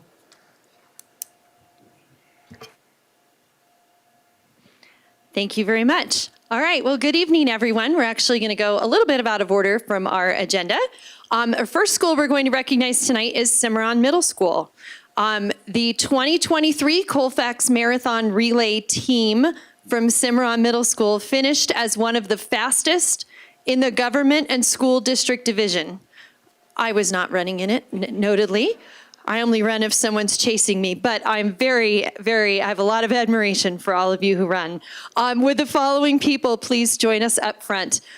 Chris Zimmerman, our principal, Ali Stem, Shannon Vaughn, Andrea Dowdy from the Colfax Marathon, and Donna Upson from Cigna. I'm going to turn it over to Miss Dowdy and Miss Upson to tell us a little bit more about this achievement. Thank you so much. We are so excited to be here tonight and recognize Cimarron, who, these gals are really fast, by the way. I just want to point that out. Not only they win money for their school, though, that they inspired their students, which I think is of the utmost importance, and I'm really pleased to be here next to you tonight. I'm here with Donna Upson, who's the Vice President of Cigna Healthcare, which is an amazing organization that actually is a title sponsor. They're the reason we exist, and we can actually put on this wonderful race. And they really help us focus on vitality and personal wellness and health. And for us, that is so important. And they help organizations from the Denver Colfax Marathon to the Food Bank of the Rockies and more. So very excited to be here tonight. So here's some fun facts. How fast are these people? 21,000 runners, and we're here to recognize this team tonight. This is Douglas County school teachers are definitely fast, I have to say. This is one of the biggest 25 marathon weekends in the country, and we have 1,100 relay teams. So when we're recognizing this group tonight, it's very, very impressive. A couple more things about us. We're a nonprofit, so one of the things we like to do is we put all our prize money back to schools and charity. So tonight, when we have people run fast, they don't get to pocket that check and take it home. We always have it go to a charity or go to a school, and that's what we're going to be able to see tonight. This Cimarron team number one is one of 3 teams that Cimarron had, and team was Bo Davis is captain for years. He's not with us tonight. Chris Hampton, Bree LaJeunesse, Shannon and Allie, who are here tonight, as well as Rob, and Principal Zimmerman, who I understand is going to be joining this team this year, correct? I always like to throw down the gauntlet. I do want to say that I already heard from HR that Douglas County is going to have, believe it or not, 30 teams of teachers in the public school division this year. So we hope to be back next year. Big, huge round of applause. And be able to recognize Cimarron once again, or maybe another team as well. So thank you so much, and thank you for being here tonight. They do take a check back to the school for $1,000. And just to give you an idea of how fast this team was, they've actually been winners 5 times in the last 6 years. So this is $5,000. The team ran fast and won money for the school. So thank you so much. Really pleased to be here. That is so impressive. Congratulations to both of you and to your team. I didn't realize you weren't running, Principal Zimmerman. I ran. Oh, you ran. Oh, good. Oh, good. Okay. There were like 2 beef briskets down before I got to the finish line. I got it. Congratulations for running. Ladies, great job. And congratulations again. How about another round of applause? Oh, I'm so sorry. Director Thompson has a certificate for you guys.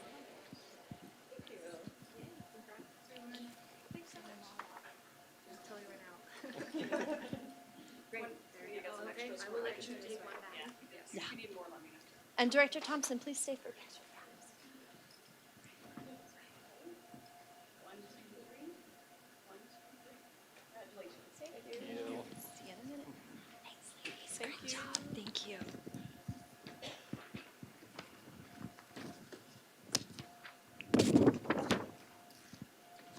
Okay, next we want to honor Summit View Elementary with the following people. Please come join me up front.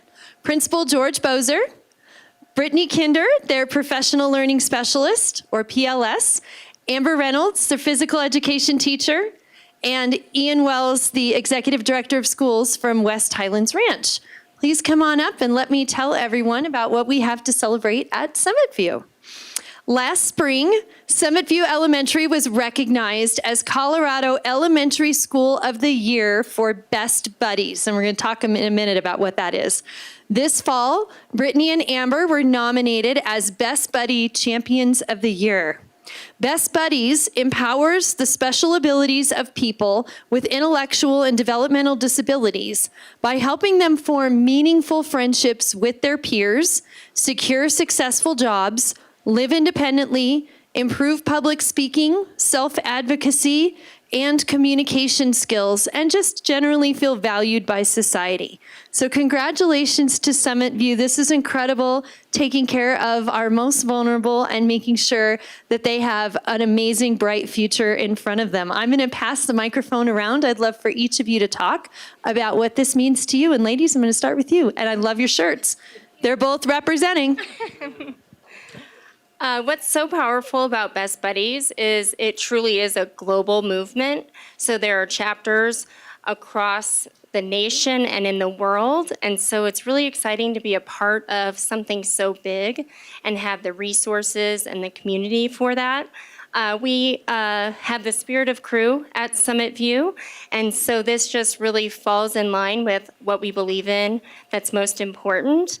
And Harper, our mission partner, definitely inspired the work a couple of years ago when we started our chapter, and so it's exciting. Yeah, so Best Buddies has been so great with integrating genuine friendships with all kids and is raising awareness for all kids at Summit View. And we have done friendship walks. We do a coffee cart with our SSN kiddos, student leadership teams. We've started a lot of amazing programs within Best Buddies for these friendships. Yeah, and I think I've been all over the place tonight with what I wanted to say, and honestly, I'm super proud of Brittany and Amber because, you know, at the end of the day, and when they just mentioned it, we talk about being a crew at Summit View, and all means all, and it really, I mean, their shirts say it, right? They've championed efforts around bringing our awareness as a staff and then awareness for the students, and how can we make sure that we're being inclusive and including everyone and really establishing friendships and relationships that matter. And when you're there every day, it's amazing and powerful, but I don't think I realized until I was having a conversation with Danelle Hyatt that how big of a deal this really was, and then it was like, yeah, this is a big deal. So I am super proud of both of you, and just thanks for all your efforts. And it's really making a huge difference for everyone. Thank you. Yeah, and I'd echo that. Excuse me. I think some of you, the inclusive factor is truly remarkable, and you see it. I don't get to be there every day, but every time I've come in, there's been something that's happened. I'm going to use one little story of the coffee cart example that was given. Fly by sometime. Try to arrange a time when they're going to do the coffee cart, because the inclusive aspect of how they make things real, they make things tangible, they make things, the awareness factor for all the folks who come into the building is truly exemplary. And you can't really explain it as well as seeing it in person. So I would just say thank you. Congratulations. I'm not surprised. It's well deserved.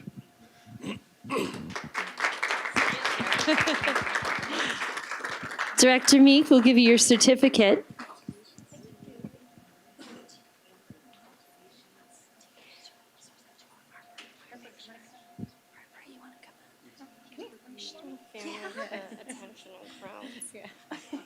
She can decide.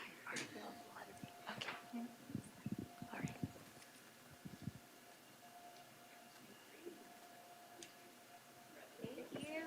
Thank you for all you do. Thank you, Harper, for being here tonight. All right, congratulations again.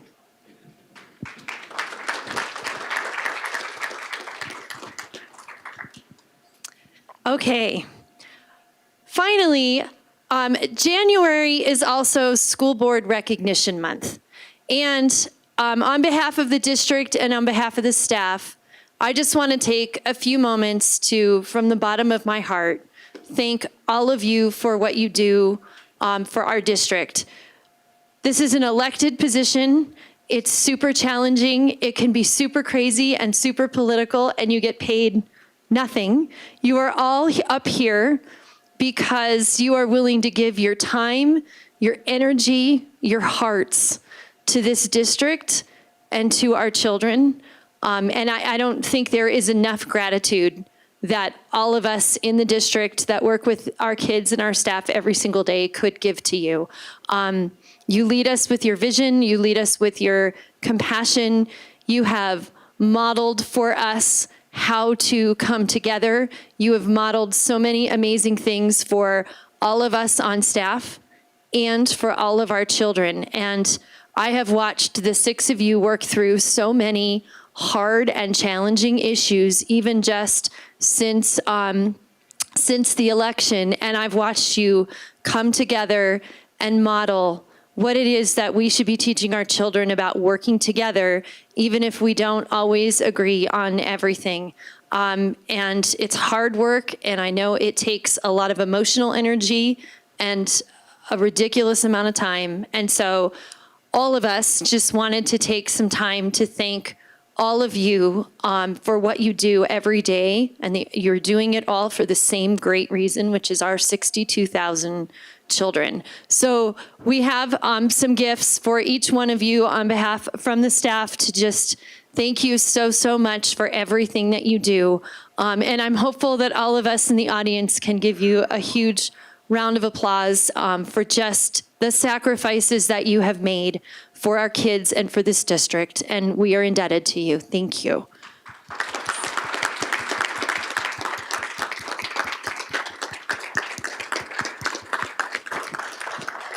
And you gotta come out. Yep, you gotta come up and come out because we're recognizing you and pictures and all of it.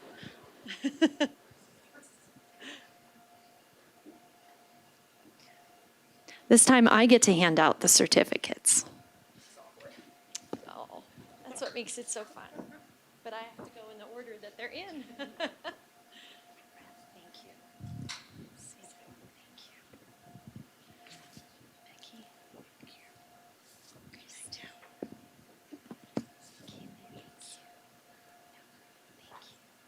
And we'll leave your boxes for after. Is that all right? Will you take a picture? Yeah.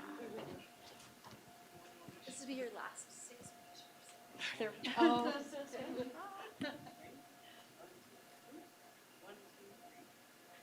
Thank you again. You guys are amazing. Thank you.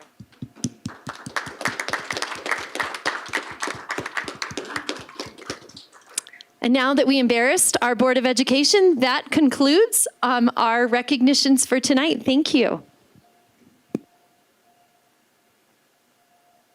All right, on to the acceptance of agenda. The recommendation is that the Board of Education approves the agenda as presented. Do I have a motion? Motion to accept agenda. Second. Motion by Myers, second by Geiger. Geiger? Aye. Meek? Aye. Myers? Aye. Thompson? Aye. Williams, aye. Weiniger? Aye. Passes 6-0. On to the superintendent updates. Okay, thank you. First and foremost, this past Friday, our employees received the pay increases that were made possible thanks to our community who said yes to 5A. So I didn't want to let this opportunity pass without genuinely, once again, thanking our community for passing 5A and without thanking our Board of Education for having the courage to put 5A on the ballot in a time that was really, really challenging. Our employees, we have been receiving emails and calls from our employees just filled with overwhelming gratitude. They received most of them received a lump sum last Friday that represented their raise from July 1st forward. So that was made possible by our amazing community, and we were so happy to see this actually come to fruition and be delivered to our staff because they so greatly deserve those pay increases. So thanks again to our community. We are really excited to be offering our employees access to a new DCSD Perks program where they can receive discounts on a variety of goods and services across our community. I want to thank our Staff Wellness Department and Human Resources for making this possible. It really is amazing the discounts that are available to our employees through the DCSD Perks program, including things like discount on rent. So we've built some really great partnerships with businesses and organizations all across our community to take care of our DCSD staff. This is Wish Week for many of our high schools, and Wish Week is absolutely one of my very favorite things that we do. All across our district area feeders are amping up to support Wish Week kids. Assemblies, movie nights, dances, sporting events, and a full array of incredibly unique and fun events have been purposely planned to bring entire feeder areas together for a common cause, to raise money for a student through Make-A-Wish Foundation. And of course, our schools, and really the money is raised by our kids. They are out working for a cause greater than themselves. And each of our Wish Weeks raises far more than the ability to just grant one wish. They always end up granting multiple wishes, sometimes many wishes. And it's really, really inspirational to watch our kids connect with a child's story and come together to really help those students. It is truly one of the coolest things we do during the whole year. DCSD saw a 90.8% graduation rate in the 2022-2023 school year. You may remember those numbers were still about to be hot off the presses at our last meeting. That is one of the highest rates in the Front Range. It is higher than our rate last year, and we are really excited about that graduation rate. It is time to celebrate some of our middle school sports and their teams representing Cimarron Middle School. Recently won the 8th grade girls district basketball championship, and Mountain Ridge Middle School just won the 7th grade girls tournament this past weekend. For our community members, this is a reminder that kindergarten registration is now open for next school year. Learn more about how to enroll on the DCSD website. We're always happy to answer questions about kindergarten or preschool for all of our community members. The Foundation for Douglas County Schools is hosting its annual mid-year Lend a Hand School Supply Drive for our teachers. This is the time of year that our classroom teachers often need a refresh of commonly used supplies, everything from Kleenex, markers, glue sticks, and more. Anyone can donate to the drive at any Douglas County library or any Office Depot in Douglas County, or of course right here in this building from now through Friday, January 26th. So please donate if you have school supplies. I had the privilege of attending the Continental League Music Festival along with Director Meek last Tuesday at Betcher Concert Hall in Denver. As usual, it was incredible. We had the traditional snowstorm. This time it preceded the event instead of happening right on top of the event. But our kids persevered, and our staff spent the whole weekend, and our kids, including a snow day, out there working towards this amazing event. Our students are so incredibly talented, and there's never a dry eye in the house at the last number. So tomorrow evening, Wednesday, January 24th, Chaparral High School is hosting a parent event, The Dangerous Truth About Today's Marijuana, featuring author Laura Stack. The event is open to the public, and it takes place at Chaparral High School in the Mary Gill Theater beginning at 6:15 p.m. Douglas County School District's next Parent University will take place on Wednesday, January 31st at 5:30 p.m. The topic will be on how students can best leverage their school counselor. The session will take place online and will be led by our very own Dr. Kelly Smith, Director of Health, Wellness, and Prevention, and lead counselors Renee Colray and Camby Crabb. So we encourage our families to join in this virtual opportunity to learn more about counseling. The Douglas County Youth Initiative is accepting nominations for the Outstanding Youth Award. This award recognizes teenagers between the ages of 13 and 19 who have overcome personal adversity and created positive change in their lives. The Youth Awards focus on teenagers who have triumphed over great odds and serve as inspirations and role models. If you know young people who would be good candidates for the Youth Awards, please help identifying them by completing the nomination form on the Douglas County, Colorado website. So that's the county website, not the school district website. Finally, our very own Diane Shuck-Gray, the Assistant Principal in Activities and Athletics Director at Douglas County High School, was recently spotlighted in an article on the CHASA website. So congratulations to Diane. That concludes tonight's superintendent reports. Thank you. Great, and that puts us into public comment. Tonight, 3 minutes will be allotted for each speaker. The board requests that everyone remains respectful and to address the board rather than the guests or staff in the room. So we will start first with the SAG update. I believe Jake Oliver was going to do that.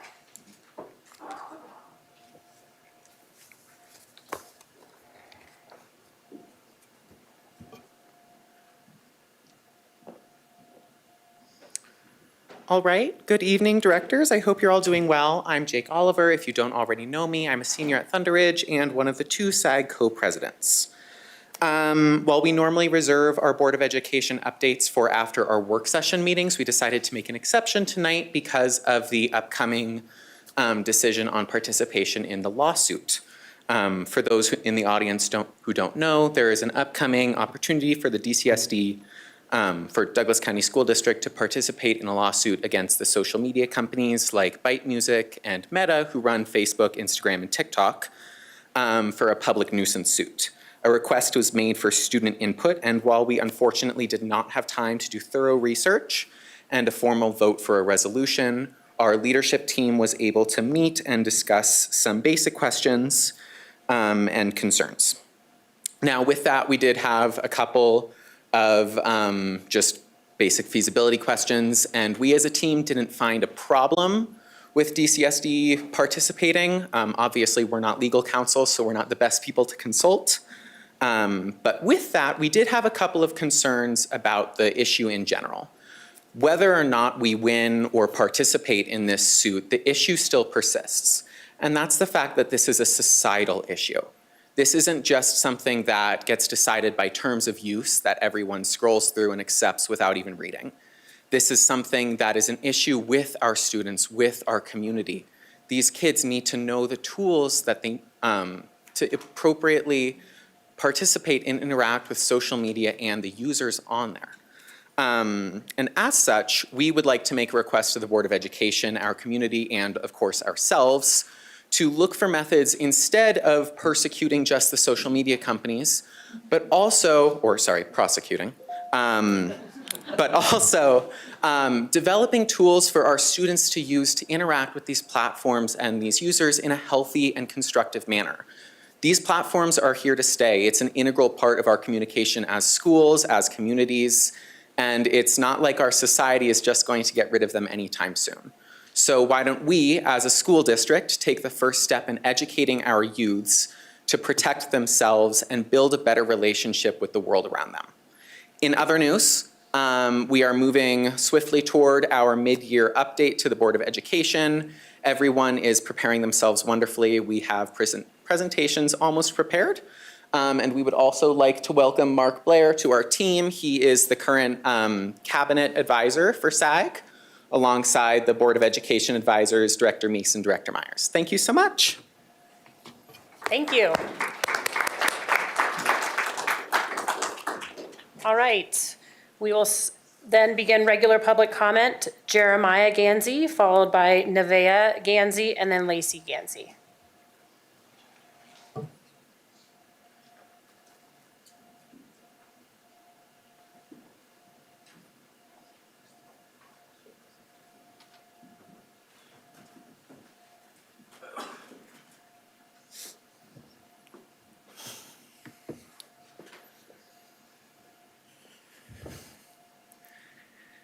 Hello, Douglas County Board.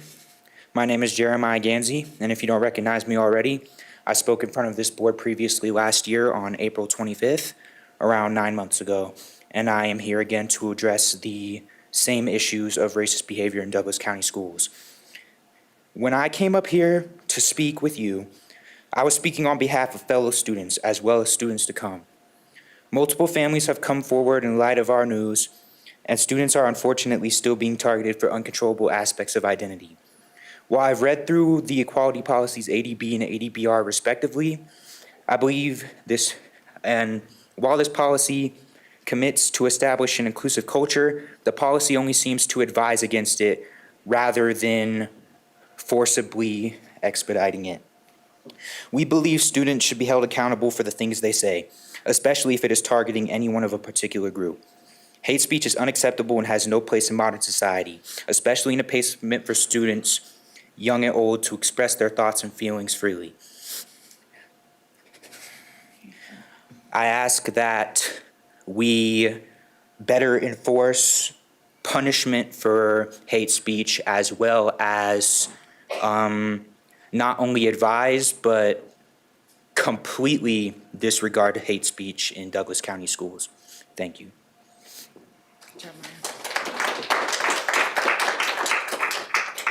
Thank you. Nevaeh Ganzi, followed by Lacey Ganzi.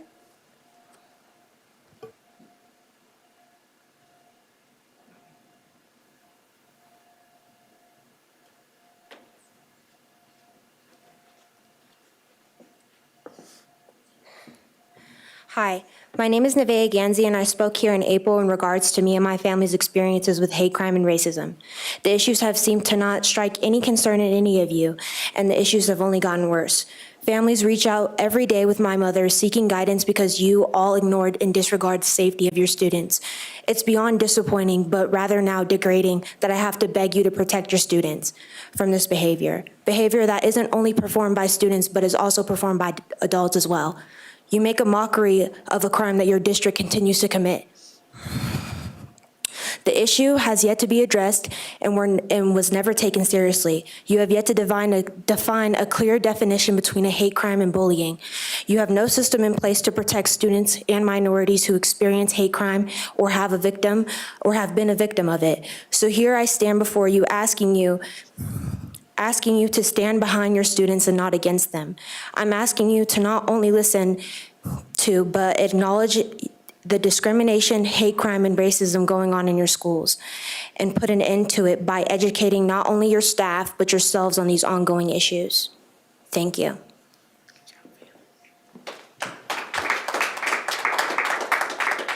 Thank you. Lacey Ganzi, Krista Gilstrap, and then Matthew Smith. Good evening, Douglas County School Board members. I thought a better time when my kids brought up that they noticed that an election was going in place to bring on another director, that there was no better time than now, being that we're reaching the 1-year anniversary of when this started with my children on February 1st of 2023. 347 days ago since I and my family in Douglas County received my son's plea for help to your district, it was forwarded right back to the officials he was reporting on a safe website. I stand here before you in the community where I grew up feeling safe and supported in pure disbelief that I am standing here before you again in less than 12 months later. At least once a week, if not more, for the weeks that followed my children's story and into the new year, I'm told story after story of what these children are still enduring today, some children even in custody. In the words of my son, it's no one in particular, it's everyone. It wasn't just today, it's every day. And unfortunately, to add to that context, it's not just yesterday, it will continue to happen tomorrow. Unless this board takes action and demands change from the students and families alike. I say again, Douglas County, where is the clear defining line between bullying and a hate crime? They are not the same. And where is access to an advocate for the children throughout the county that go through these events? In a domestic violence case or an aggressive crime, the victim knows where their perpetrators are when they're released and their whereabouts. Me and my children walked around this town knowing nothing.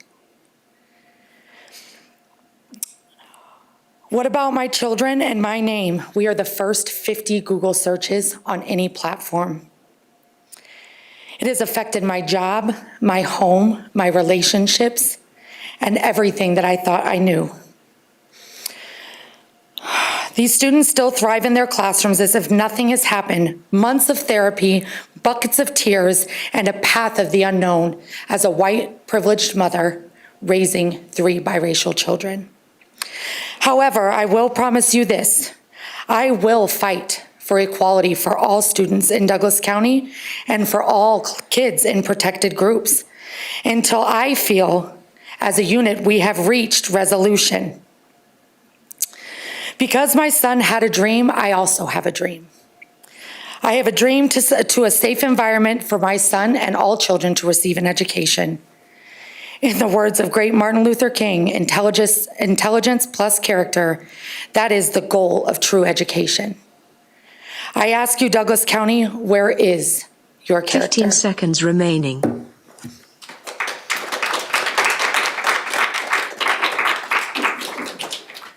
Krista Gilstrap, Matthew Smith, and Cindy Jensen.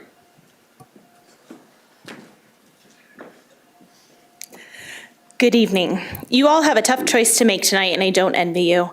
You received many qualified applicants, and you have narrowed it down to 3 wonderful finalists. However, it should come to no surprise that I am here tonight to emphatically endorse Sandra Brownrigg. Earlier today, I came across a post on Nextdoor from one of our Douglas County teachers thanking the community for passing 5A as she recently received her retroactive payment for her raise last semester. I know that her voice speaks for all of our staff members across the county who are breathing a little easier this week. As you all know, Sandra Brownrigg was my right hand during the campaign in both 22 and 23. We would not have passed 5A without her. This demonstrates her commitment to the district because she's a woman whose son graduated several years ago, so she has nothing directly to gain from these passing, yet she devoted 2 years of her life to make sure that we were successful. Sandra's support for funding is not the only reason she should be the next board director. In working with her over the last 2 years, I have seen her heart for our students and that she wants the very best for them. This includes doing the right things for our teachers and staff, as well as parents and the community. In getting to know Sandra, I have learned that her greatest gift comes from the ability to cut through emotion and distractions and ask, what problem are we trying to solve? I believe that she would be an asset to this board with the ability to quiet the noise and refocus the conversation to the problem at hand to find a well thought out comprehensive solutions to the challenges that our schools are currently facing. Over the course of the past 2 years, I have probably spoken with her more than anyone else outside my family and discussed every topic under the sun, so I can stand here before you and confidently say that there is no higher priority to her than what is best for the students of Douglas County, and that means all students. She also recognizes that for students to achieve their highest potential, or that students achieve their highest potential when parents and teachers are working well together, but she ultimately knows that it is the parent who takes the child from life until death, and they have the highest concern for the long-term well-being and success of their children. When I look back to almost exactly 2 years ago when Sandra and I first started working together on the MBEC and remember where our district was at that time and where it is now, there is no doubt in my mind that we would not have gotten from there to here without Sandra Brownrigg's contribution. Each one of you has gotten to know her and work with her over the course of the last 2 years. You have seen her contribution and the catalyst of change that she is. As I reflect, I wonder, if she could do all of that without being on the board, what could she do and what could she help you all accomplish as a member of the board? No matter your decision tonight, we will be in good hands. However, I feel with every fiber of my being that Sandra Brownrigg is the right person for this district at this time.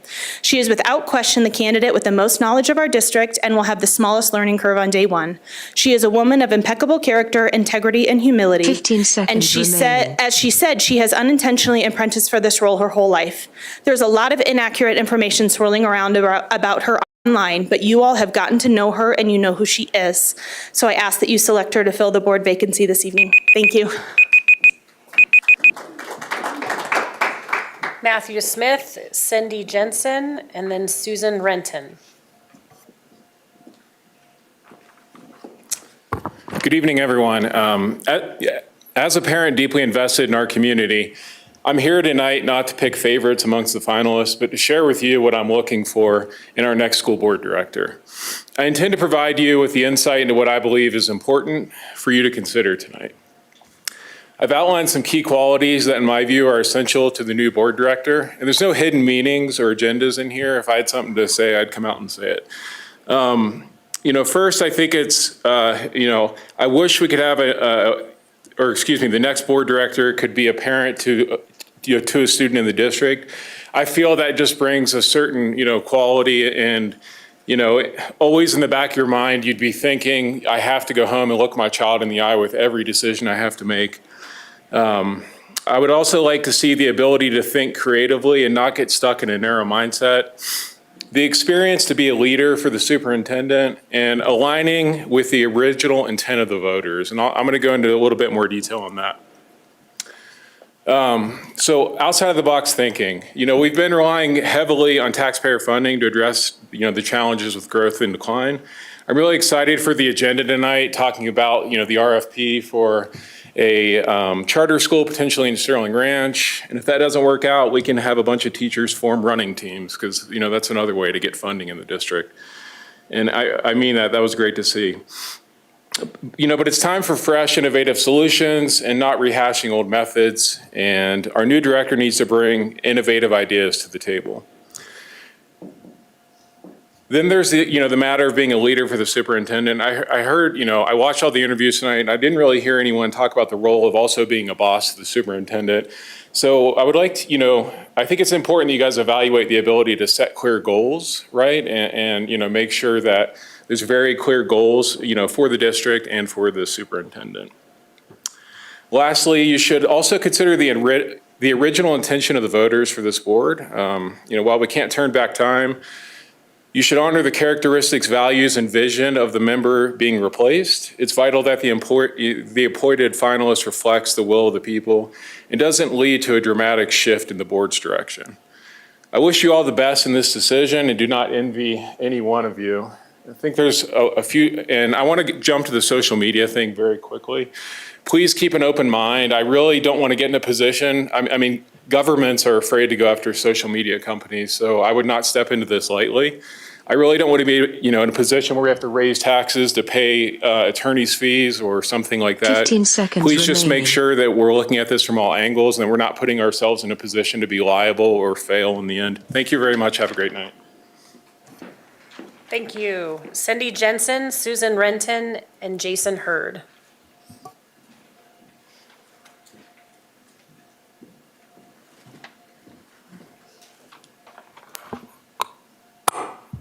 Lowered about 4 inches. Thank you so much for your time, energy, and efforts that you've given to recruit and interview candidates for the director position. After watching the interviews of the top 3 candidates, I would like to express my support for Mr. Tim Moore. I saw many great qualities in Mr. Moore and believe he would fulfill the needs of the board and Douglas County School District best. I'd like to share a few reasons for my decision. He has a 35-year history and a love for his community here in Douglas County. He is a father of 2 daughters and has experience raising those daughters in Douglas County schools. Mr. Moore reflected that his experience as a parent during that time was positive, respectful, and cooperative with teachers and staff. That respect and positive attitude will facilitate great relationships with teachers and staff in his role as a board member as well. He has served on a variety of community boards for 20 years, giving him an understanding of how boards operate, interacting with other members, and making decisions as a board member. He expresses himself in a humble manner and acknowledges the accomplishments and hard work of others while being able to share the strengths that he brings to the board. He values listening to and considering what's important to parents. He views relationships with parents as a necessity and their role as participants with teachers and staff as pivotal. He genuinely expresses love and care for kids. He has a care for and experience with serving victims of abuse, the vulnerable, those with mental health issues, and the underserved, as well as all kids. He has a collaborative leadership style, but is also able and willing to be the leader in a crisis and make decisions as necessary. He expressed an awareness and concern for the funding issues facing the county and has experience working with large budgets. He has a willingness to work together with others to solve problems and do what it takes to do what needs to be done. His 30 years of experience with the Sheriff's Department and the various positions he held there provide him with varied and unique experiences that give him skills in emergency management and an awareness of safety and security needs. He has participated in providing security and administrative training on mandatory reporting, emergency response, and school threat response.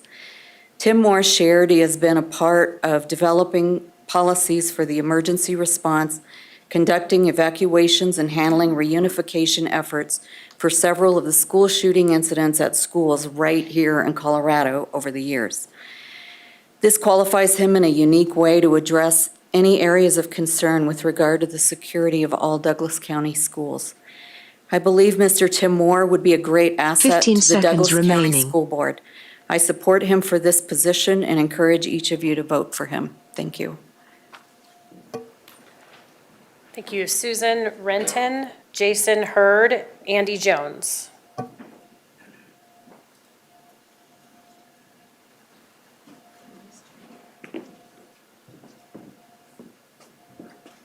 Good evening, directors and superintendent.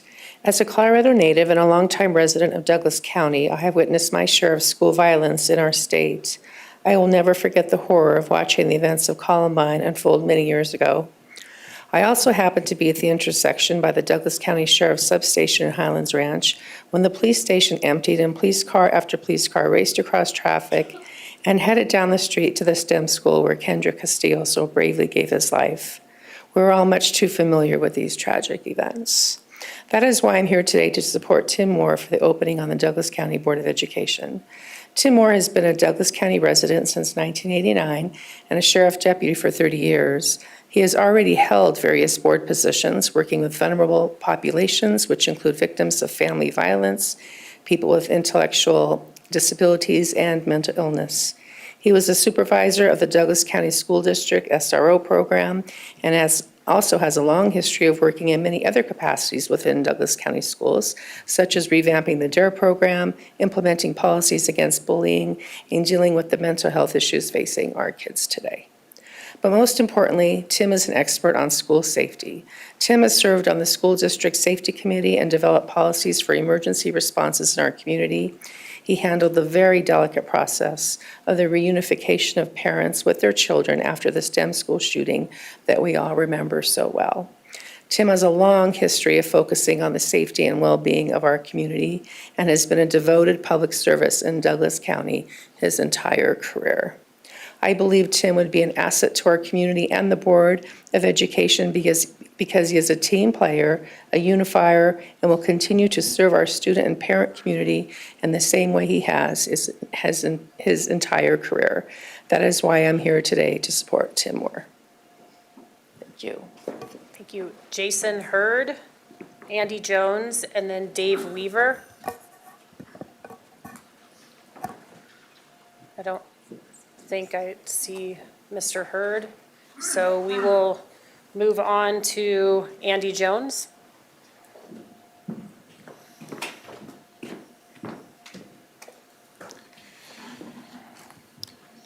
Good evening, directors, Superintendent Kane, and staff. My name is Andy Jones, a resident of Highlands Ranch, an elected member of the Highlands Ranch Metro District, and longtime supporter of this amazing school district. On the afternoon of May 17th, in 2019, I was operating one of our full-motion simulators, training 2 of our pilots at my airline, when I got one of the most disturbing calls a father can receive. My daughter, a junior at Mountain Vista High School, let me know that there was a school shooting and that she was locked down in her classroom. I soon found out that the shooting had taken place at a different location, but that did not stop that pit-of-the-stomach feeling that she was not safe until she was back in my arms. That same time, Chief Deputy Tim Moore, 3rd in command at the Douglas County Sheriff's Office, was in his office listening to the calls on the radio for assistance in an active shooting incident. His immediate instinct was to rush to the scene, but he quickly realized that his services were needed in establishing the Student Reunification Center at Northridge. Now, I can only imagine that as a father of a daughter in Thunder Ridge High School on that day, he was having the same feelings of dread that I experienced. Was my child safe? I've known Tim Moore for many years and served on several committees with him. I know his dedication to serve comes from his passion to protect. And he and I share that same commitment to put others' lives before ours. Me in the military for 30 years, Tim as a first responder for 30 years. Last November, the voters recognized that we needed safety and security upgrades and security team coverage in all of our schools. The baton has been handed to you, the superintendent and Board of Education, to make wise and efficacious use of those funds earmarked for safety and security. I can think of no one more experienced, more knowledgeable, more prepared to take that handoff, to make wise and informed decisions and approval of expenditures than Tim Moore. His deep knowledge of the challenges of keeping our kids, our staff, our visitors to our schools as safe as possible is unmatched by anyone currently sitting on this board or any of the other applicants. Keeping our kids and districts safe is not a political issue. It quite honestly crosses all boundaries and gets to the very heart of the anxious feeling we all have when we send our kids off to school. I never want to have a parent feel the sick feeling I had when I received that text message from my daughter that day in May. Board directors, you have an obvious choice tonight to fill a vacancy with a person that has the extraordinary knowledge of how to properly address our safety and security concerns and use the tax dollars that you have been entrusted with to its best use. Tim Moore is that obvious choice. I thank you for your consideration. Thank you. David Weaver, Matthew Van Auken, and Janine McDonald. Good evening, Madam, Board, staff. It's an honor to be here and to speak on behalf of Tim Moore. As I get started here, I was given a letter by our sheriff, Darren Weekly. He had asked I'd read this to you. It says, Tim Moore is a good friend and has been for nearly 30 years. During my law enforcement career, I have worked with Tim as a peer when we were both deputies together in patrol. He has also been my direct supervisor, to include being assigned my bureau chief when I was a division captain. Tim and I have also served together on the Crisis Center Board of Directors. I can tell you without hesitation that Tim is a man of honor, integrity, and exceptional character. I have spent a great deal of time with him personally and professionally. I know him and his family, and after being elected as Sheriff of Douglas County this past year, I offered him a commission command level position in my organization. He declined my offer due to personal reasons. I would have never made this offer to him regardless of our friendship if I had any concerns about his character, his leadership. He is a good man, a thoughtful leader, a collaborator, say that 3 times as fast as you can, collaborator, and someone you can count on to bring people together. I highly recommend and endorse him to serve as a director of the Douglas County School Board of Directors. I'm a Parker resident. I've been with Douglas County since there's 25,000 people in this community. I started here when Ponderosa was just growing a tree, high school. It's been a long time. When I look at Tim Moore, I've known Tim for 34 years. I hope I know him another 34 years. But I look at the leadership and the passion of an individual. I'm a former sheriff. I've been around a long time. And I appointed him to my executive levels. He has executive thinking. He knows the job of safety and security. But more so, I want to talk about leading tomorrow. He is a true leader. Every time I've called Tim, he's always had the answers. He's thoughtful, he's considerate. And I've heard many times he brings people together, unique collaboration. We strive on that in this county. We are very blessed to be in this county, and it takes all of us working together, taking care of our teachers, more so taking care of our students. When we think about tomorrow, we're going to have tragedies. We're going to have things that are going to pop up, and it's going to take that leadership. The people sitting in those chairs today, tomorrow, and the leaders of tomorrow to make sure that we are taken care of here in Douglas County. And I can think of no one better at this time than Tim Moore. I know you have other candidates. I hear very great things about them, and I wish I knew them more personally. But I know as far as leadership in this board, it's the right person at the right time, and I fully support Tim Moore. I thank you for your opportunity, and on a side note, thank you for your service to our community as well. Thank you. Matthew Van Auken, Janine McDonald, Jason Cassay.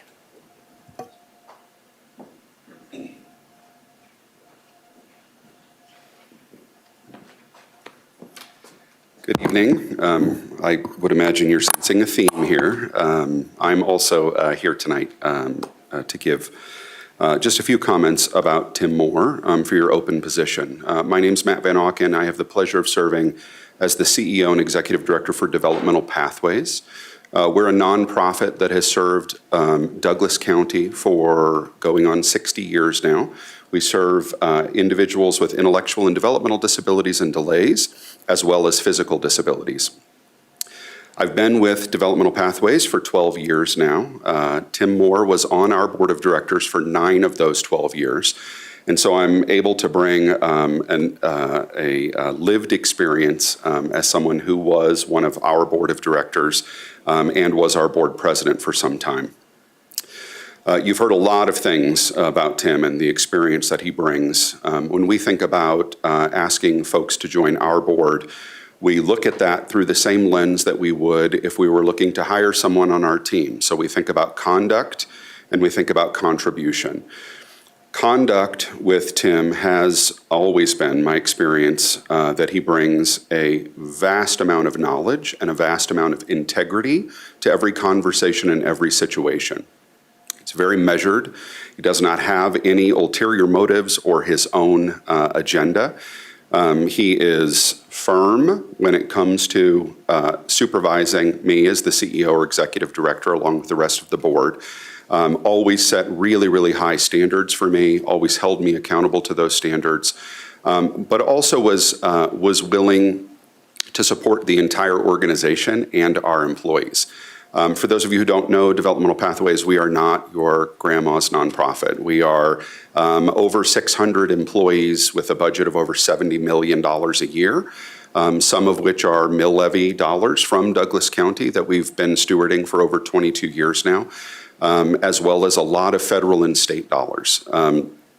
From a contribution perspective, Tim always showed up to meetings on time or early.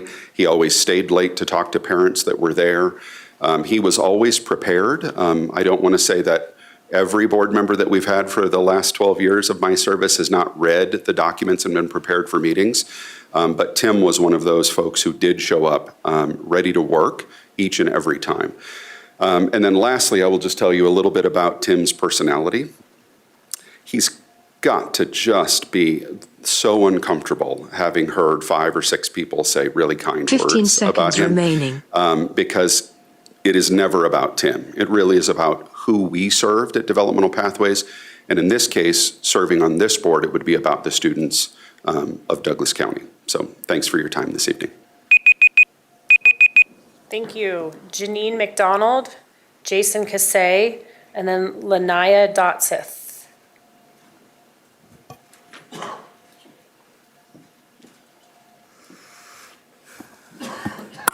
Good evening. I wish a brand new board member didn't have to vote on something so important so quickly, but I'm guessing whoever you choose will be prepared. I'm going to try not to sound like a broken record for the 3rd year in a row, so here it goes. I'm a parent who has lived in Sterling Ranch for the past 4.5 years while my kids have attended our neighborhood school. I was able to sit on the MBEC with Director Thompson and Geiger, led by Sandra Brownrigg, who was a wonderful leader, while Director Williams and Weiniger were the board representatives. We all have been in this data for years, so I hope you will draw upon your experience when making your recommendation tonight. I'm here to ask you to deny putting out an RFP for a charter school in Sterling Ranch. What do we teach our kids? In school, at home? Do we teach our kids to try something once, maybe twice, and then give up and just do what's easiest or second best? No. We teach our kids to keep trying. We teach them to do what is right and to never give up, and I believe the same is true when it comes to doing what's right for our community.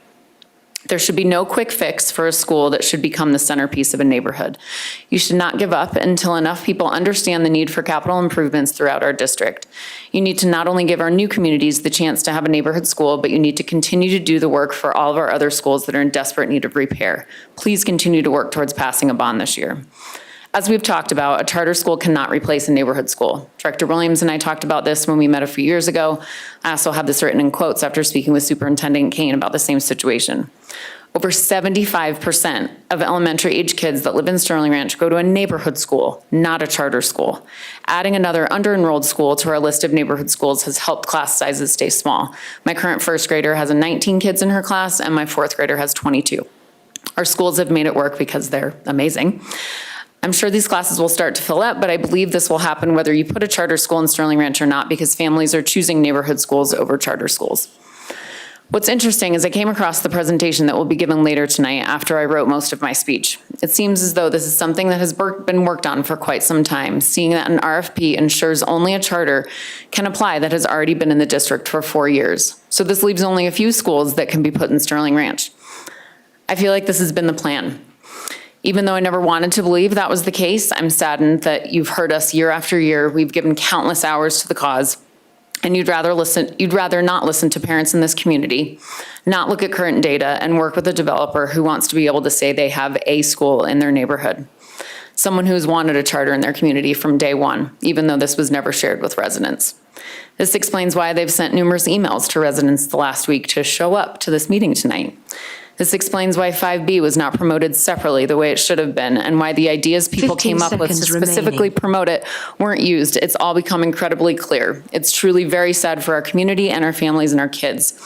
So if you do vote yes on this tonight, which I know some of you will, you'll be giving up on all of the families in Sterling Ranch and not giving them what they deserve. People ask me why I care about this so much. Because my kids will not benefit from a neighborhood school being built. I tell them because I'm doing what's right. And I want to see this neighborhood be successful. So I'm going to ask you one more time. Please do not waste the district's time and money when this is not what is needed or wanted by parents, and do not put out an RFP for a charter in Sterling Ranch. Thank you.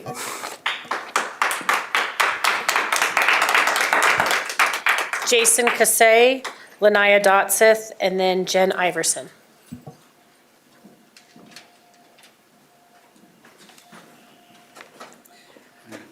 Good evening, directors, superintendent, and staff. Sterling Ranch needs a neighborhood public school before any number of charter schools can be brought in. By putting in a charter school before constructing a public school, the chances of a bond to pass in the future will significantly be diminished. Residents outside of Sterling Ranch will only see that Sterling Ranch has a school and justifiably ask, why do they need another?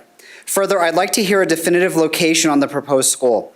It is difficult to discern the facts when it comes to Sterling Ranch's CAB. We are told by CAB staff that the 12-acre lot filing 1 Tract P is going to be divided and a library put on a portion of it and the rest of the land sold back to Sterling Ranch. Is this true? Many here still recall the disaster when Sterling Ranch and home builders advertised that STEM Charter School was going to open a new location on the filing 1 site as if it was guaranteed. Are DCSD and the LRPC aware of the change to filing 6A, Lot 231 in Ascent Village of Sterling Ranch? The original 232 apartment unit complex has now been changed to 450 units. With the neighborhood elementary schools of Roxborough Primary, Roxborough Intermediate, and Coyote Creek nearing capacity limits, the extra 218 units will only amplify this issue.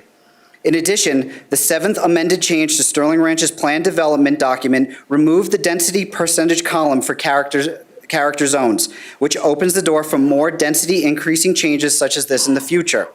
Unless the proposed charter will guarantee enrollment for any resident of Sterling Ranch, it will not meet the needs of the community nor alleviate the capacity issues of neighborhood public schools. The upcoming presentation mentions that a charter would be a local school for present and future Sterling Ranch students. A charter's enrollment process makes this statement disingenuous. The traditional lottery system of a charter would see only a small fraction of residents accepted, with the remaining students traveling from outside of Sterling Ranch. Has a study been performed to see what type of commerce and infrastructure is needed to support the increased traffic caused by a charter school? I caution the Board of Education to not make a quick, short-sighted decision by approving a charter that does not meet the needs of Sterling Ranch and surrounding areas in the guise of any school will do. Instead, put the bond back on the ballot this November, as well as brainstorm on alternative means to pay for a public school. Sterling Ranch needs a public school first. Thank you. Lanaya Dotseth, Jennifer Iverson, and then Jennifer Tyndall.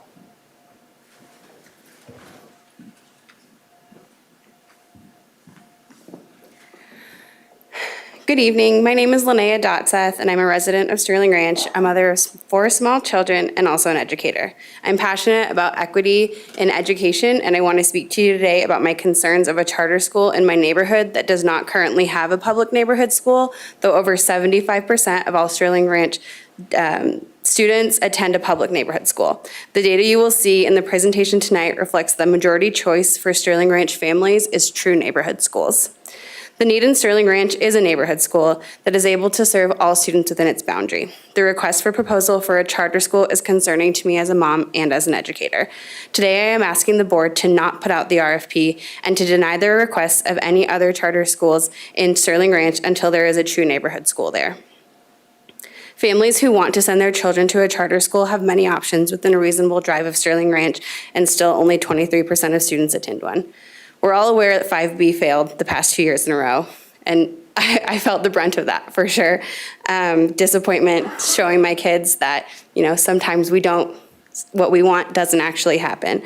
But I'm asking you today to set an example for my 4 little kids that, to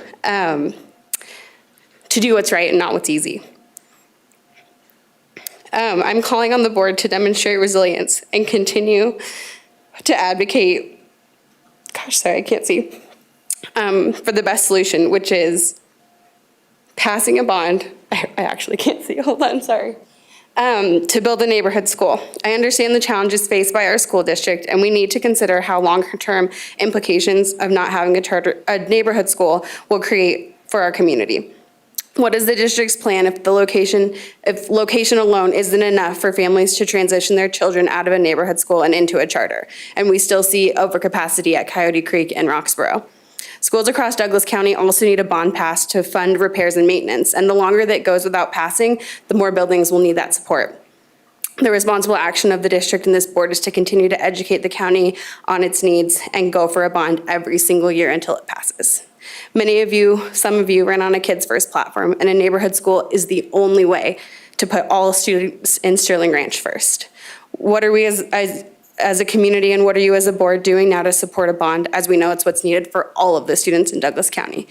The students of Sterling Ranch deserve a true neighborhood school before charters are considered within the development, and it's my sincere hope that you as the board can recognize this need and address it before you approve any charter schools. Thank you. Jennifer Iverson, Jennifer Tyndall, and then Kathy Leese.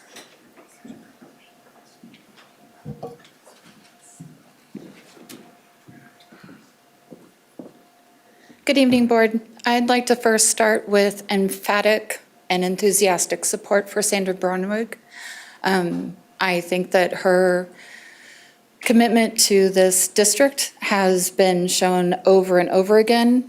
I've never heard of Mr. Moore before, and I've been attending these meetings for almost 8 years, so I think that speaks a lot to her. All right.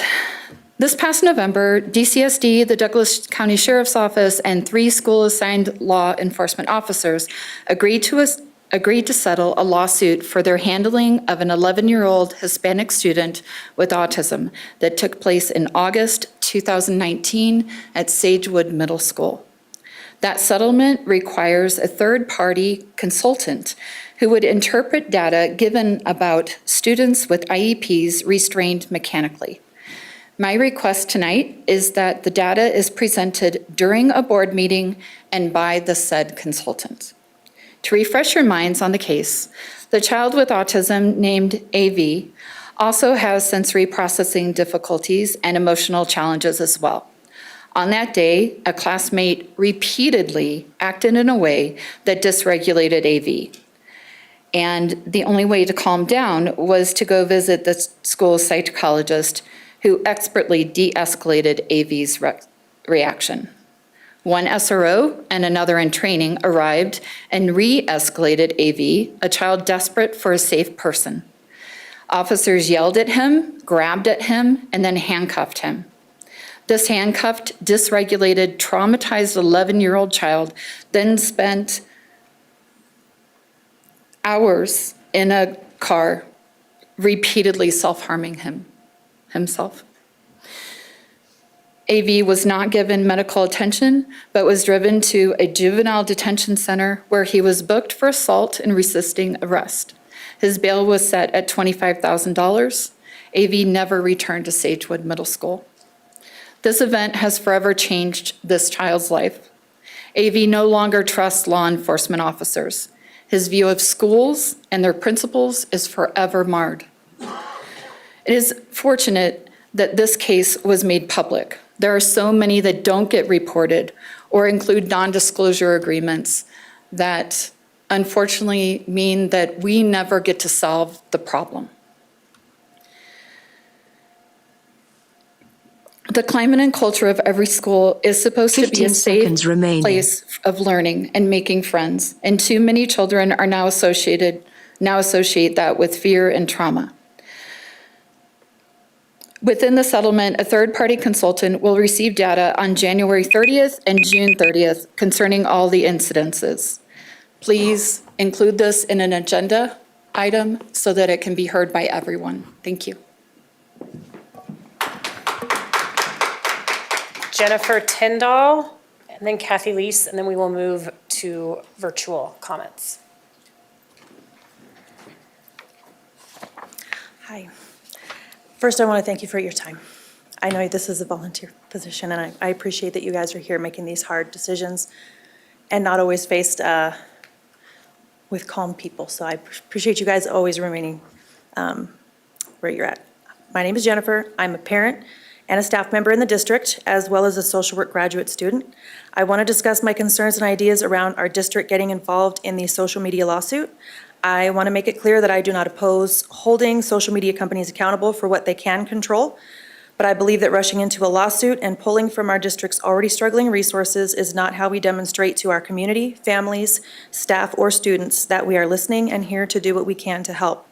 A few weeks ago, Superintendent Kane brought up some valid reasoning regarding the lines being blurred between electronics, parents, students, schools, given recent TikTok trends that were also mentioned, brought challenges just last year for kids vandalizing school bathrooms. I get it, it's a difficult balance, but I see an alternative solution for our district to get involved, help our families feel heard, and demonstrate a desire to make things better, and help our students feel safe all at the same time.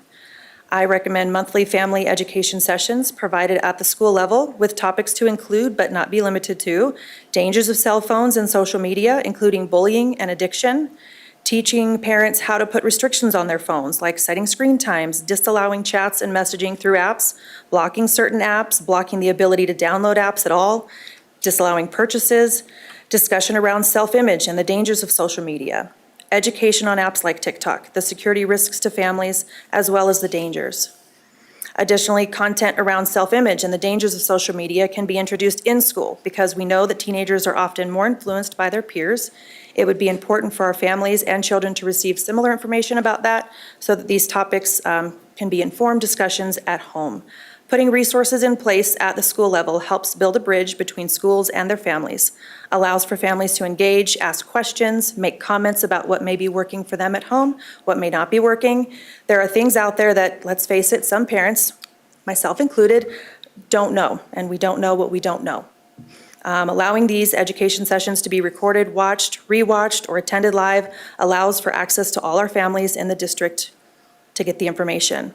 Of course, there's going to be potential barriers logistically that are difficult to submit to you in a couple-minute presentation, but it is simple. We all want what is best for our kids. We all want our kids to feel safe. As a parent, I find value in connecting with my kids' school. Let's help our kids feel safe. Let's help our parents get informed, and let's make a decision that can leave lasting impacts for our community, staff, families, and students. Thank you for your time. Thank you. Catherine Leese, and then we'll move to virtual comments and start with Tiffany Baker. It's always adjusting my glasses. Good evening, President Williams, directors, and Superintendent Kane. My name is Kathy Lees, a parent of 2 teenagers. I'm speaking on behalf of myself. I am concerned about DCSD joining the class action lawsuit against the social media platforms. It doesn't tell me that the district is taking mental health seriously. In fact, it tells me that the district wants to pass the buck when it comes to mental health. It is making a statement that the district doesn't understand the root causes of the challenges facing our children today. Do we really believe if only the social media platforms didn't have evil algorithms, our kids would be fine? Social media has profoundly changed our lives. Social media, like any media, can lead to mental health struggles. But social media can also build connections in deeply meaningful ways. It can facilitate micro-connections, which are critical to well-being. In this district where school choice is celebrated, it is how many friends stay connected when they don't attend the same neighborhood school, as well as kids that don't live in the same neighborhood. Social media can also inform and educate students on issues that impact them directly. In fact, a meta-analysis of studies show that social media has little impact on psychological well-being, and I can give you the reference for that. I believe problems staff facing today with students typically does have a social media component, but I argue that social media is a real-time documentarian of the underlying issues. The horrific racism that was documented on Snapchat a year ago didn't happen because of Snapchat. Again, social media didn't cause it. It was simply a conduit to amplify it. As the students mentioned earlier, social media is a part of our lives. It's not going away. Marketers will always find a way to pull us into what they're selling, and it impacts us in unhealthy ways. We need to focus on giving our students and our children the socio-emotional skills to address these challenges they are facing, including how to use or not use social media. Please think about the messaging joining the lawsuit sends to our students. It is our students, our children that are on social media. It is our responsibility to ensure that they have the skills to navigate the world they live in. And as a side note, I have worked with Sandra Brownrigg on DAC probably 6 or 7 years ago. I am strongly in favor of selecting Sandra Brownrigg to fill the seat. Thank you. Great, we will move online and start with Tiffany Baker, followed by Julie Watkins, and then Alana Comerford. Tiffany Baker? Hello. Hi. Yes. Candidate Tim Moore seems to be the favorite among local Republicans, including the public commenters tonight from the political advocacy group Grandparents for Kids. Like G4K, Tim Moore advocates for parents' rights, which is a Republican agenda that can include anti-LGBTQ rhetoric and a distrust for school employees who provide mental health supports for students' academic learning. Tim Moore mentioned on his application for the director position that he retired from the Douglas County Sheriff's Office. Media has previously reported that Mr. Moore was reportedly demoted and eventually asked to resign following an internal investigation while Tony Spurlock was sheriff. This internal investigation was about Mr. Moore reportedly soliciting and preparing statements from members of the Sheriff's Office command staff in the support of Douglas County GOP candidates at the request of local GOP leadership. Tim Moore could be too political if selected as director for your board. Community members need to be informed on what Mr. Moore's stance is on arming teachers and other staff who are currently employed by law enforcement, who are currently not employed by law enforcement. Moreover, Mr. Moore has implied that elected officials spread misinformation during the COVID-19 pandemic, during mask mandates and school closures. He indicated that his stance was different from the school board that led the district during the COVID-19 pandemic, who received guidance from Tri-County Health.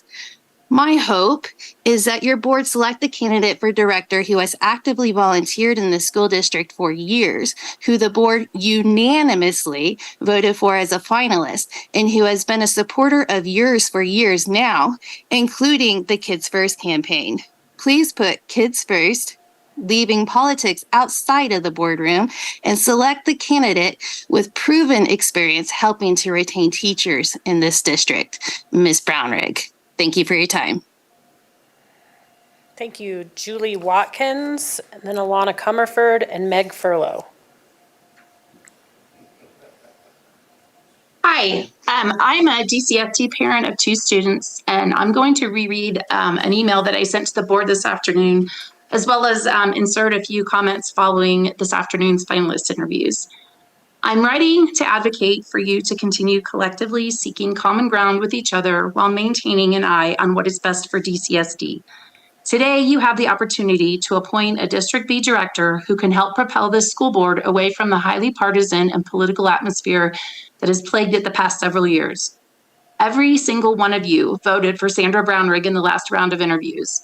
Sandra is a self-described conservative who has extensive volunteer experience in leadership positions in DCSD. Although Tracer shows that she donated to the Kids First campaign in 2021, she also has openly called out those directors when she believed their actions were not in the best interest of the district. Sandra is pragmatic and no nonsense, and although I disagree with her on some political issues, I respect her dedication to public education and calling things as she sees them. It's easy to see why everyone voted to advance her to the final interview round. Unless some scandal has been uncovered, Sandra would be a formidable choice for District B. Another finalist, Natalie Wong, is someone I was not familiar with before her interview, but from everything she articulated, I believe she would also be a strong candidate to fill the open position. Her leadership role at her elementary school has also impressed those whom she serves, as many of them encouraged her to apply. In her own words, she is nonpartisan and uninterested in injecting politics into the role. She too would be a fine addition to the board. The third finalist was certainly affable in his interview, but he brings some concerning baggage.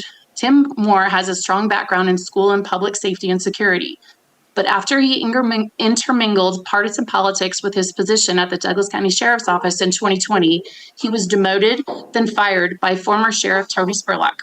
Adding him to the BOE at this time would be disingenuous if this board truly is ready to move forward with focusing on what's best for DCSD students and staff, rather than perpetuating the partisan politics that have kept DCSD in the media and not for its accomplishments.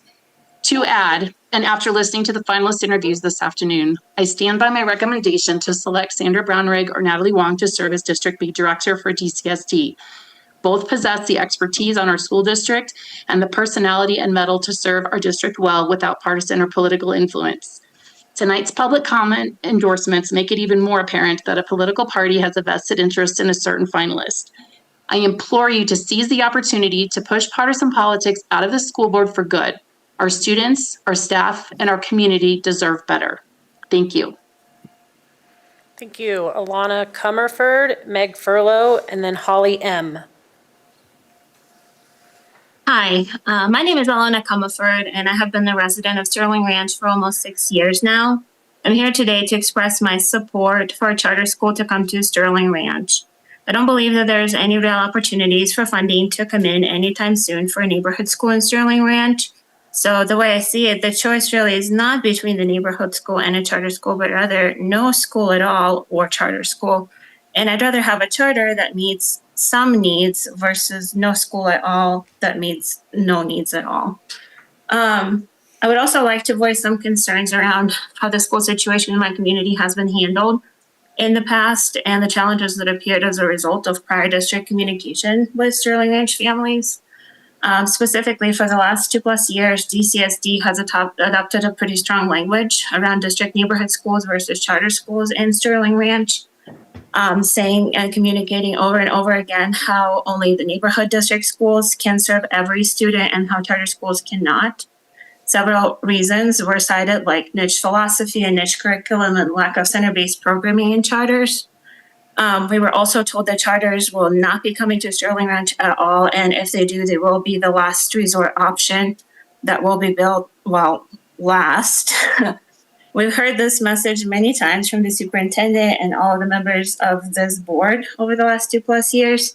And even though I do understand that a lot of the strong language had to do with the campaign efforts for a 5B measure on our ballots, but campaign language or not, to us Sterling Ranch residents, it is our lives that we're talking about and our children's lives, and their education is a major priority to us. So campaign slogans or not, many of us have come to believe what you have been telling us all this time. Now that DCSD is doing what it feels like a complete 180 on the direction that it's considering for schools in Sterling Ranch, I personally feel confused and I have many questions, all of which basically boil down to the need for this board to, number one, restore Sterling Ranch residents' trust and confidence in charters in this district, and number two, the real solutions that need to be attached to all of the shortcomings that were so heavily emphasized over the last 2 years. So that's the niche philosophy and the special needs of students. And to be honest, I'm looking at this board and the DCSD to take on the burden for both of those things. I would really like to see DCSD to spend some time and get to know us as the community and do that in a very transparent and inclusive way where all Sterling Ranch parents of K-6 students currently enrolled in schools in DCSD get a chance to voice what we need in a school. Parents of young preschool age kiddos also need to be involved. So things like surveys and focus groups and community nights where residents can get all their questions answered would be great to start a dialogue between DCSD and Sterling Ranch families. and it needs to happen before any charter is considered to build in our neighborhood. Thank you. Meg Furlow, and then Holly M. Good evening, directors. You have a few important decisions to make this evening. First, in regard to the open director position, two candidates, Ms. Wong and Ms. Brownrigg, stood out to me because they are clearly passionate and committed to students over politics. I believe either of them would be an asset to the board. In his interview, when Director Weiniger asked what came to mind when thinking of DCSD, Tim Moore said politics. Not students, not teachers, politics, if that tells you anything. Next, the social media lawsuit. Whether we like it or not, social media and technology is part of life and is something that we all, including adults, must learn how to navigate. Mental health can be affected by a multitude of factors, which may present a challenge in trying this case. I would like to see the board address some of the policies and systemic problems that may also impact student mental health in our schools. Suing social media is meaningless if the district does not have the policies, systems, and monitoring in place to address the bullying and racism that has been occurring. I hope you weigh the cost of time and resources to the district before entering this lawsuit. Finally, I hope the board listens and takes into consideration what the Sterling Ranch community wants when it comes to the RFP for a charter school. Previously, the community strongly communicated that they were willing to wait for a neighborhood school and were not interested in a charter. I hope this board continues to work towards their desires. Thank you. Thank you. Holly M. Good evening. Thank you, ladies and gentlemen, for your service. And I am here to offer my support for Tim Moore. I'm also here to speak on the subject of diversity, inclusion, and equity, or DIE. I know that my opponents would say it's mispronounced, misspelled, but I did that on purpose. DIE exists as a collaboration between the State of Colorado Department of Education and the DAC and the SAC to dissolve excellence by forced equitable learning, erasing teacher and student boundaries, creating division between the community and the school district, and using our taxpayer dollars to enforce this agenda. Proponents of this theology, and it is a theology, will tell you that DEI brings vision, clarity, uniformity, functionality, and inclusivity. They will tell you that they are the heroes fighting for your children's learning. They will tell you they have a vested interest in your children's outcome. And they're not lying. They seek to turn our children into Marxist revolutionaries, and they will do this by calling good people bad and bad people good. They will twist and twirl the world before your children and set the stage for violence in the name of equity, as you have witnessed all around you. Allow me to explain. The National Center for Education Statistics reports that a whopping 69% of all teachers in all public schools belong to a union. Here's what instruction at the hands of a union teacher looks like. And this is taken for the Colorado Federation of Teachers upcoming training working in tandem with the state of Colorado on their educator preparation programs entitled Winter Session 2024. Part 2 Foundation course. As a teacher attending this training, you will learn to apply educator beliefs regarding equitable learning by intentionally planning for the physical arrangement of the learning space. You will explore ways to orchestrate the learning environment and emotional climate with students by co-creating and identifying norms, rules, and procedures. You will review protocols and practices for responding to behavior in a manner that leads to skill development, whatever skills those are. You will communicate the ways in which diversity, equity, and inclusion and social emotional learning impact instruction and student engagement. This is all packaged very nicely, every word scrutinized for acceptability and buy-off from unsuspecting parents and the community at large. 15 seconds remaining. And the only thing that isn't readily made available is enforcement. How will they enforce this relatively new strategy of learning? I see it in the books chosen at the libraries. I see it in the curriculum in the schools. I see it in every word of my opponents and the proponents of diversity, inclusion, and equity. Thank you very much. All right, that concludes public comment. Without exception, we will take a recess until 7:10.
Board is back,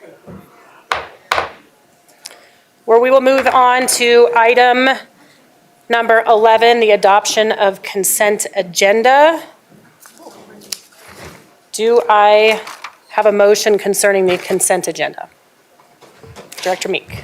Yeah, I move to approve the consent agenda with pulling item number 19 for discussion outside of the consent. Okay, so I have a motion to approve items 12 through 18 and 20 and 21. Do I have a second? Second by Geiger. Roll call. Geiger. Aye. Meek. Aye. Myers. Aye. Thompson. Aye. Williams, aye. Weiniger. Aye. Great, passes 6-0. So Director Meek, I'll let you start on number 19. Sure, I appreciate having the opportunity to just ask a few questions around this. I was talking with some constituents and there were questions around the MOU, and I thought it would be really helpful for us to just be able to talk about those publicly before voting on the memorandum of understanding. And I appreciate all the work that staff did to create answers to about a dozen questions that came in. So I'm just going to summarize maybe just the top two that I think would be extremely helpful to discuss. You know, and I think trying to think through, we're doing something a little different in that for the first time, I believe, we're offering center-based programming in a charter school in exchange for the opportunity to lease the property and everything. And some of the Q&As, like one, I was asking about the expectation of families that's mentioned within the MOU. So requiring a full understanding of Lehman expectation for families who participate in Lehman school activities and educational programs. And the answer was, just like in our neighborhood schools, our SSN students and families will be part of the Lehman community. They will be able to tour the school, talk to school staff before they commit to attending. And so it really, I think where I'm still struggling a little bit is understanding the governance structure that will work with this relationship. So these students who are being served at Lehman will be considered Lehman students. Is that correct? So if families had questions or concerns, they would go to the Lehman Governing Board versus, okay, this is where I just like to make sure I have clarity. Thank you very much for asking that question and for asking for clarity. So the students would be considered Lehman students in that they are part of the Lehman community. Their parents would be sending them there by choice because they want to be part of the Lehman community. But in terms of governance and a reporting structure, the students that are in the center-based programs are run by the Douglas County School District. So the center-based programs and staff, the staff associated with the center-based programs are run, and their reporting structure goes, they are Douglas County School District employees. They would report up into Douglas County School District. So they would not fall under the Lehman reporting structure in terms of their employment and responsibilities. They would fall under the Douglas County School District. Certainly, the expectation is and will be that there will be collaboration between the administration at Lehman Academy and the staff that are supporting our students in the center-based programs. So there definitely would be collaboration, but at the end of the day, that program is run by the Douglas County School District. And I'm going to see if Deputy Superintendent Hyatt would like to add or have anyone else add anything to that answer. Sure. Thank you, Superintendent Kane and Director Meek, for the questions. And I think that Superintendent Kane answered that spot on. The students in the center-based program, if there are any particular questions, concerns, or issues we being district staff, district special education administration, will partner and work in collaboration with the Lehman administration around those issues. Ultimately, though, if there are decisions that have to be made, the district special education team will be decision makers as it pertains to the students with disabilities in the program and the needs of those students per their IEPs, et cetera. I would just like to also highlight, we have developed a really positive, collaborative working relationship with the Lehman team over the course of the last several months. And our Executive Director of Special Education, Liza Meyer, has had regular conversations with the leadership at Lehman in regards to some of the particulars, and would also be happy to help answer some of these questions as well. So I don't mean to be dense, but for example, say there's uniforms that would be worn for students attending Lehman who are part of the center-based program. If, say, a parent had questions or concerns, say, around the uniform, they would go to Lehman's board to discuss those questions or concerns, or is it the district? This is where I just want to make sure I'm understanding, because I know with our charters, we are giving up governance to the charter per the contract, et cetera. And this really is it's new, and I just really want to understand how that works. Go ahead and start. Sure. So first of all, we want to emphasize that no students will be placed in the significant needs support program at Lehman Classical Academy that aren't choosing that. So they would be making that choice in part because they want to be part of the Lehman Classical Academy community. And Deputy Superintendent Hyatt can talk, as well as Executive Director Meyer can talk a little bit about how the parent engagement with the Lehman community. There are parents at Lehman who are currently sending their children to some of their children to a center-based program in another school, but would really love the opportunity to have their kids in the same school. So in terms of a question about the uniform, certainly a question about the uniform could go to Lehman's administration, but I would assume that any potential conflict related to the uniform would not be an issue, because certainly the spirit of the uniform would be involved in the significant needs program. But as with every other school rule, from playground rules to everything else, there's an adaptation that needs to be made for our students in those programmings. So truly, when it comes to placement of the students, discipline of the students, all of those kinds of issues, those would be a collaboration between our staff and Lehman Classical Academy with the IEP, and therefore the district's IEP process, ultimately guiding what happens next. Thank you, Superintendent Kane. I would just add that we have had many conversations about wanting to ensure the center-based program at Lehman is really an inclusive program to the entire school community.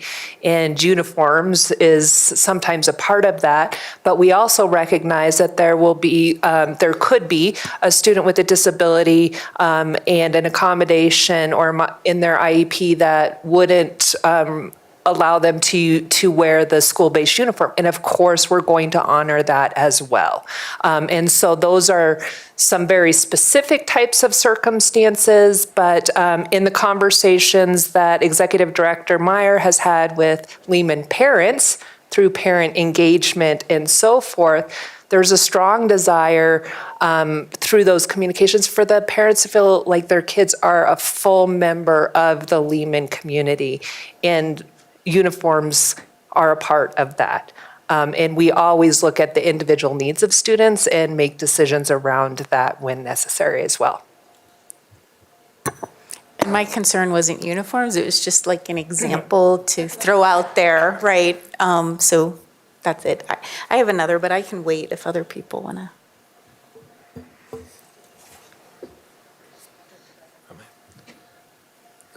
So I'm trying to understand this because I think I do, but let me try to figure it out. One of the slurs against charter schools is they don't take special needs kids. And I use that word directly. I know that that's not true.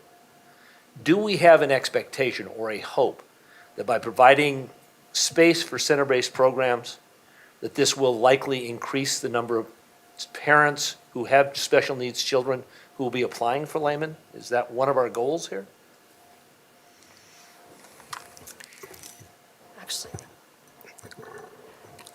Thank you for that question.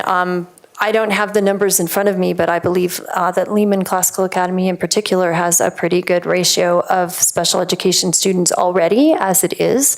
But certainly it is our hope that our families will understand that they are included in our schools and can apply to any of our schools. I think that's a really important message for our community.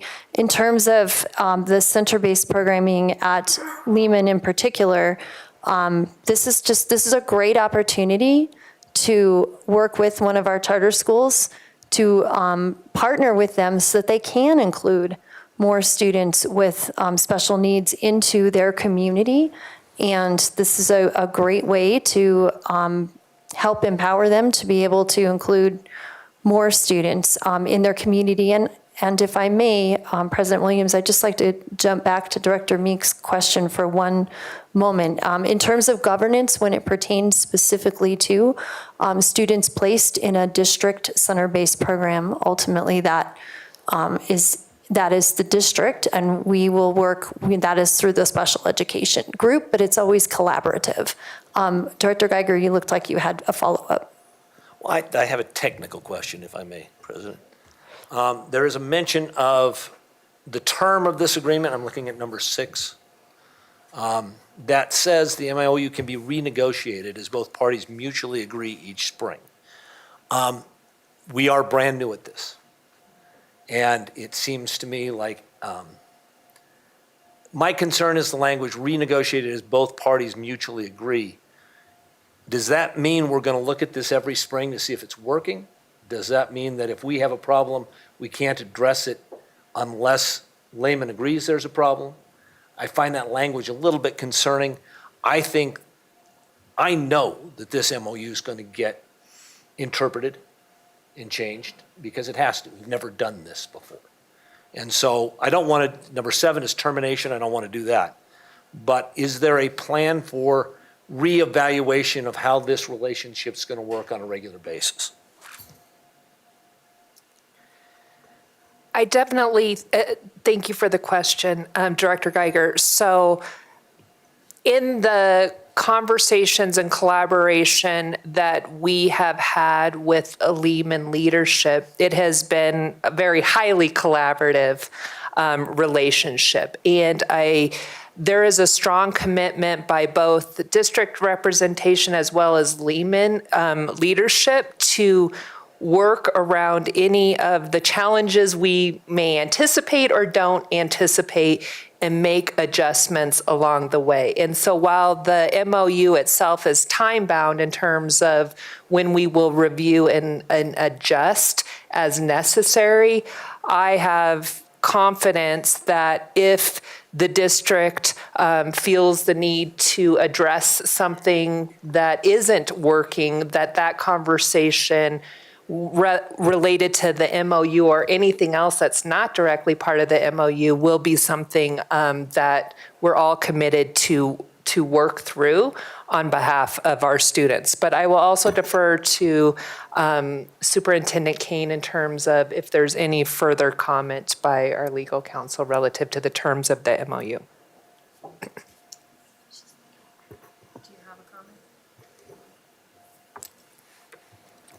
No, I do have one comment, and it is that I think the parties, as we were working through the terms of this contract, have negotiated terms that are the essence of the relationship between the parties that are most important to assuring that DCSD is getting a commitment from Lehman that they will work with the district in meeting the needs of those students who are placed in that SSN program.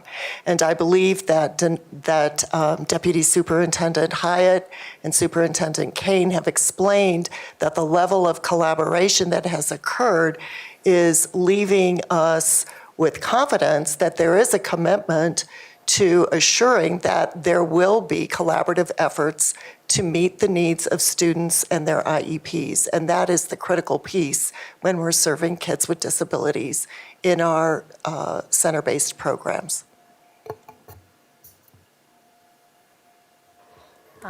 And to your first question, Director Geiger, I did just, Director Mosier was nice enough to send me a quick screenshot of the numbers. So in their current capacity in Lehman's current building, they have 11% of their students are on an IEP, and district-wide, we have 11% of our students on an IEP. If I could also respond to Director Geiger's first question, and please bear with me since it was a couple questions ago, but one of the things that we have had dialogue about, and Executive Director Meyer has had direct conversations with families about, is the desire when families make a choice decision around charter school for their children.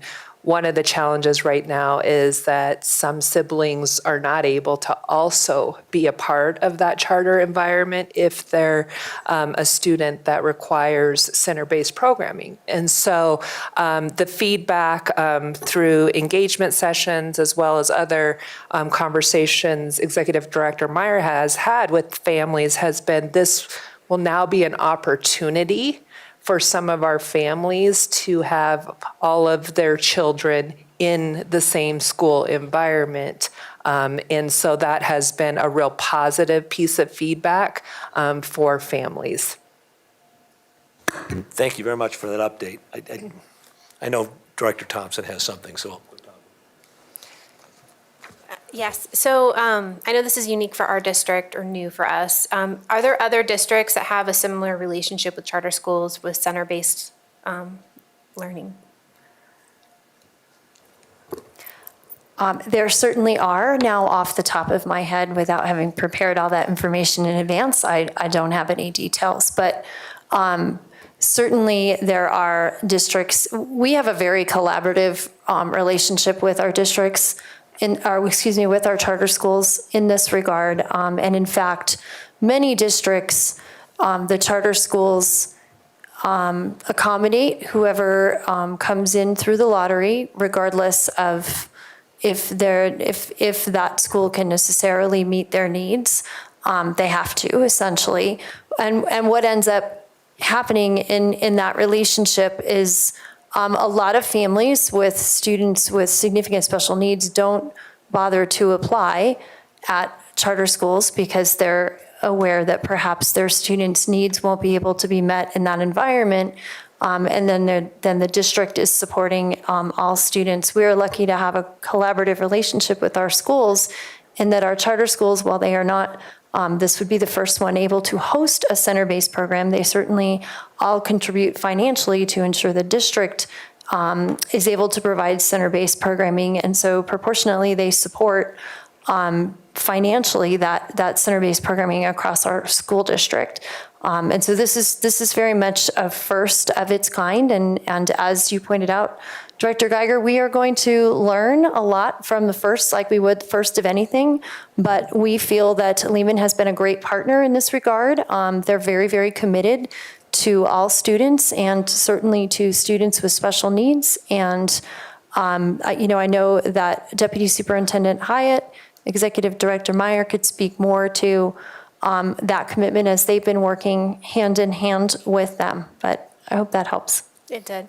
I think, well, first of all, thank you, Director Meek, for bringing this out for discussion. I think it's been really helpful to hear these different points. It was really helpful to hear questions that the community members had. It was also helpful to hear the example that was given with uniforms and about that. On the flip side, we understand that uniforms, for example, could be like a sensory issue, part of the IEP, but on the other side of that, we understand that the argument for the feeling included in the school community, all of that. I found it all very helpful.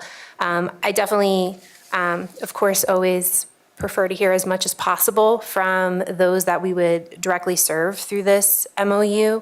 I don't know if there's an opportunity to hear anything else that has come from the community. Sure. Thank you, Director Thompson.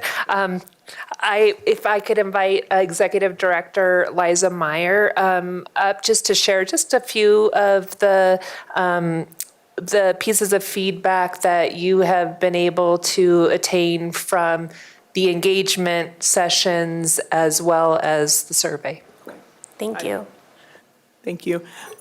So we were able to have a couple of engagement sessions this fall, one over at Lehman in person where we had Lehman families that attended. And just to the point that we had made earlier, we actually had some families that had siblings that were not able to go to Lehman with their siblings. And so that was an important component we heard from a few families of being able to have all their students go to one school that they choose. So that was huge. And another point was some people really believe in the philosophy at Lehman and they felt like their student wasn't able to have access to that. And so they would like to have a choice in that, which is something new for our district and for a lot of districts around here. The other component is we had a virtual session, a feedback session for anybody in the community that wanted to attend. And we had some good questions come out of that that made us really think a little bit about this. How are these, what is the jurisdiction? How are we going to go about, enrolling kids? A lot of people have the same questions that you are having right here. We also did a feedback form in order to get input on what type of center program. We did end up with a significant support needs program as the choice, and we have some families that have already committed some enrollment towards that.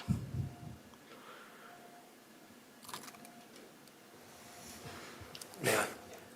I want to make it clear, I know that charter schools educate, and I know Lehman in particular educates special needs children. I Correct. hear that misstatement far too often, so I wanted to bring that out. I personally would love to hear a year from now how this is going. So I would love to put this back on the agenda for a year from now, and if you'd be happy to come talk to us about your viewpoint, I think that would be incredibly valuable. This may be something, as a matter of fact, today we're considering whether or not we're going to propose this in Sterling Ranch. If it is a successful collaboration, it may help the district in the future. So we can't impose that upon you, but I would appreciate it if you would come back and talk to us.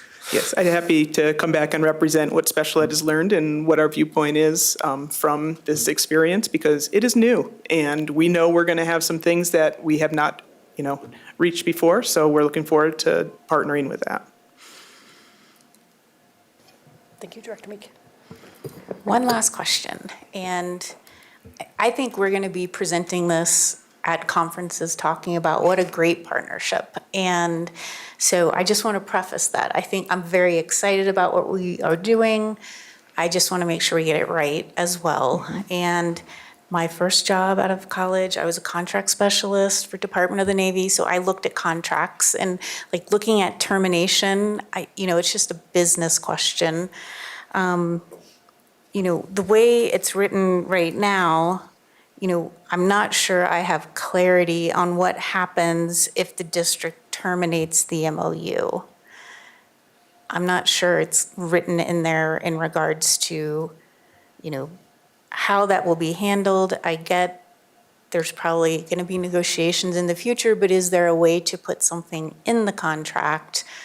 Because, currently, I think the way it's written, it's the lease agreement is what the benefit is for Lehman. But if we find that it's not working or we need to make a change, there needs to be something, I think, in the contract to address that, but maybe not. I'd love to hear your thoughts.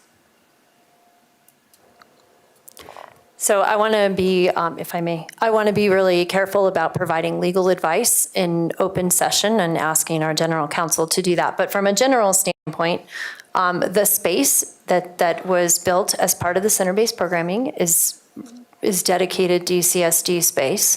And anything that's going wrong with the MOU that could potentially go wrong is something that both of our legal counsels would negotiate together. If the district the district would not make the choice to terminate the MOU if it felt that it was not in the best interest of the district.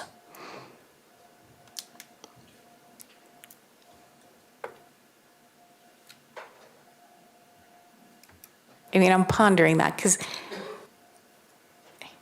if for some reason it's just not working and we need to terminate the center-based programming that's happening there, I mean, is that feasible? Do you see that as being a possibility in the future? Or are you so certain that there's a very, very slight chance that we would end up saying, this isn't working? We thought it would be amazing, but it's just not working.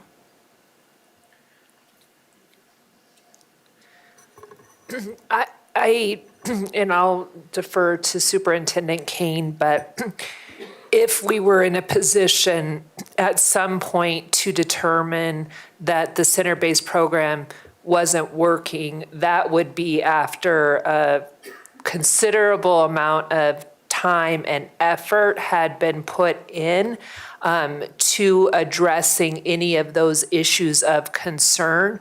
And that, when I say take time, we recognize that in order for us to be in the process of developing this new programming experience in a charter school, we will learn. We're planning to move slow and not move really, really quickly in terms of filling a program, et cetera. But I do think it would take us a lot of time and effort that was not producing a specific result that would involve our legal teams to get to a point to make a determination that the center-based program in the school was no longer an option for us as a district. But the space in that school will always be our space as a district, per my understanding.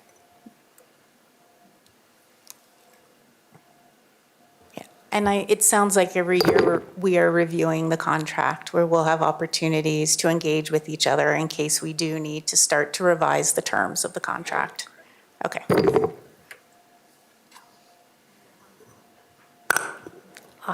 And just as a reminder, every single one of our charter schools, including Lehman, comes up every 5 years for renewal. All right, with that, do we have a motion to approve the MOU between Lehman and DCSD regarding SPED services at Lehman Bayou Gulch campus? I move to adopt agenda item 19. Second. Great. Motion by Geiger, second by Weiniger. Geiger? Aye. Meek? Aye. Myers? Aye. Thompson? Aye. Williams? Aye. Weiniger? Aye. Great. On to number 22, approval or the adoption of joint motion agenda, approval of minutes. So there were a lot of minutes on there this time. So the recommendation is that the Board of Education approves the minutes of the December 6th, 2023 retreat, December 12th regular board meeting minutes for the special meeting on December 12th. Minutes for the January 9th regular board meeting and the minutes of the special board meeting on January 11th as presented. Do I have a motion?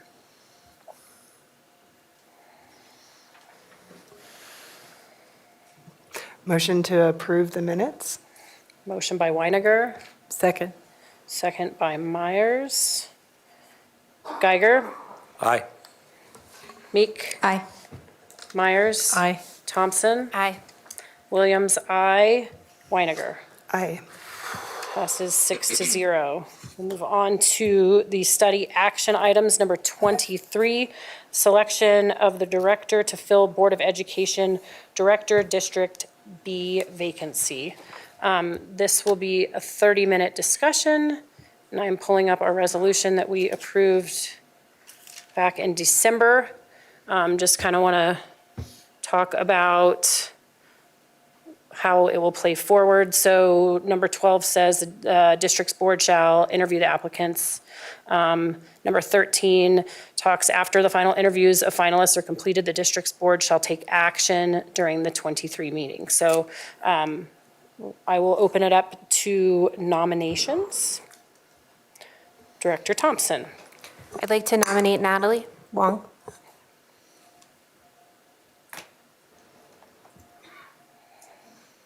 Okay, motion by Thompson and seconded by Meek. Do I have another? Director Myers?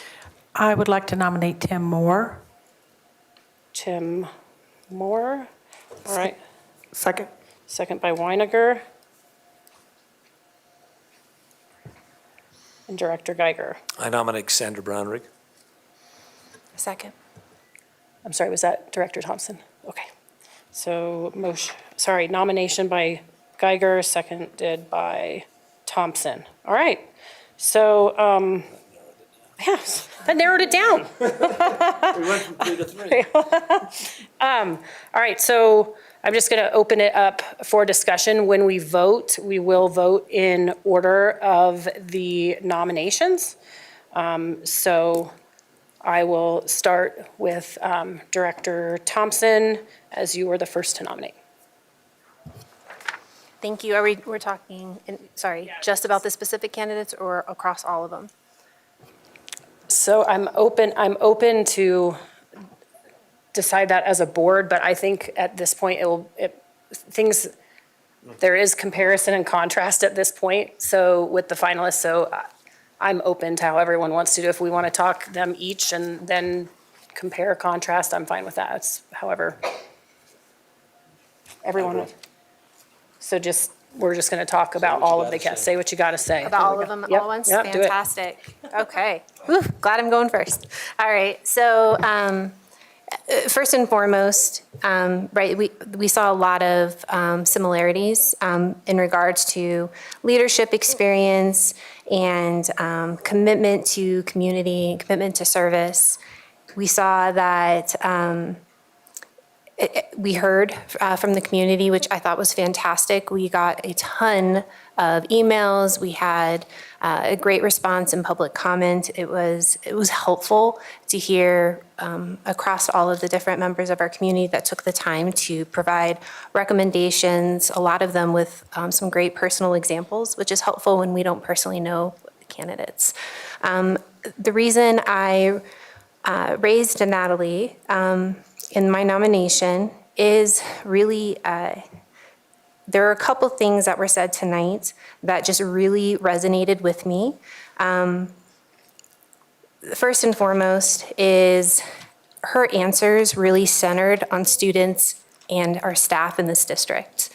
So that was the number one thing. I looked for that throughout this whole process. Are we talking about students, and are we talking about how this decisions impact our staff and teachers?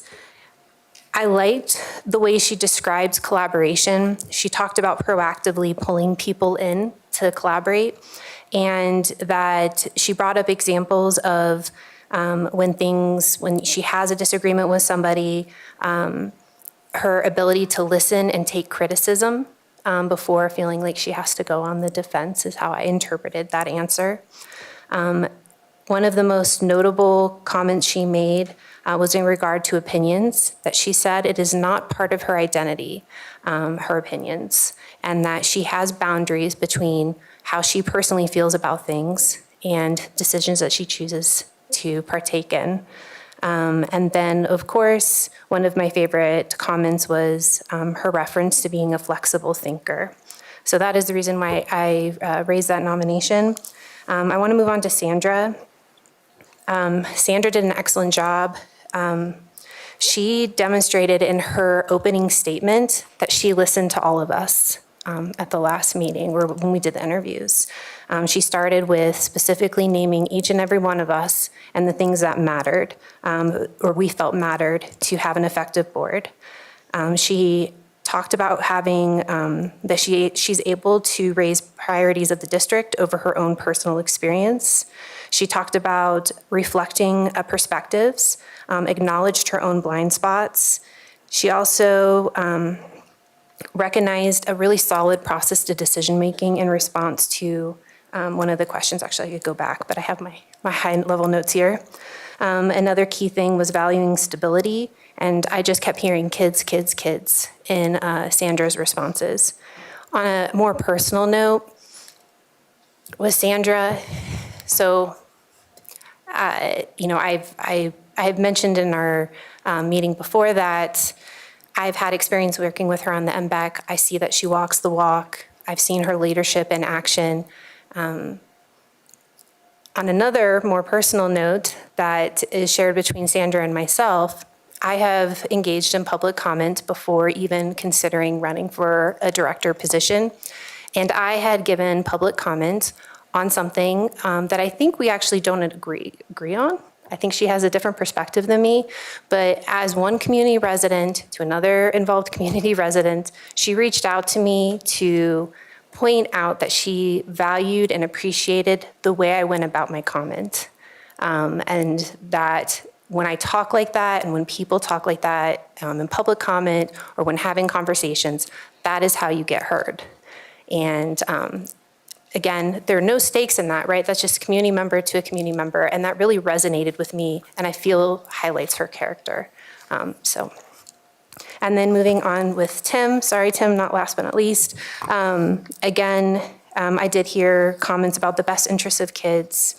I think we all are very aware about the benefits of his security background and his experience serving on boards.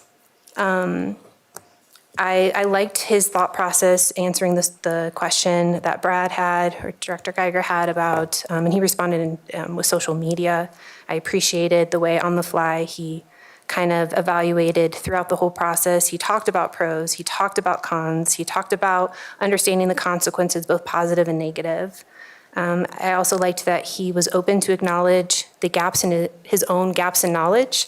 I think one of our public commenters referred to him as humble, and that is how he came across to me when he answered those questions. And then I did feel a little bit more like his responses were on the political side, but I did appreciate that he had talked about wanting to be a solution to it. And that felt like a lot of talking, so heads up.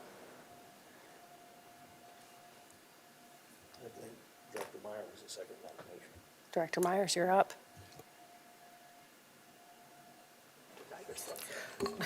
That's fine. Wow, what a daunting task we had tonight. And we had 9 excellent candidates down to 3 more excellent candidates. And so I know that the 6 of us have been thinking about this for quite a while now. And I will start with Natalie. I've been accused of having that squishy educator heart. She spoke to my heart about what she does at the school and just the number of things that she's involved with, connecting with the parent community. She's that internal process, knowing that funding is huge for this district. She gets in and she gets involved, and I think it was Bring It On. Just a drive to do what's best for kids and she's jumped right in being I believe a member of the district for 4 years now, and that's wonderful that we have somebody that comes right into the community and gets right in, listens and talks to people. I just thought that I don't know if we can go wrong with any of our selections.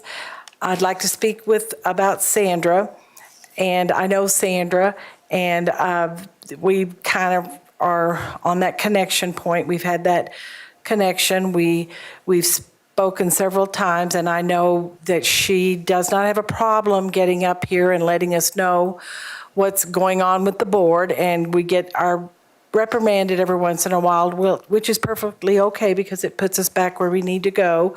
She's dedicated with her service to this community, being in this community.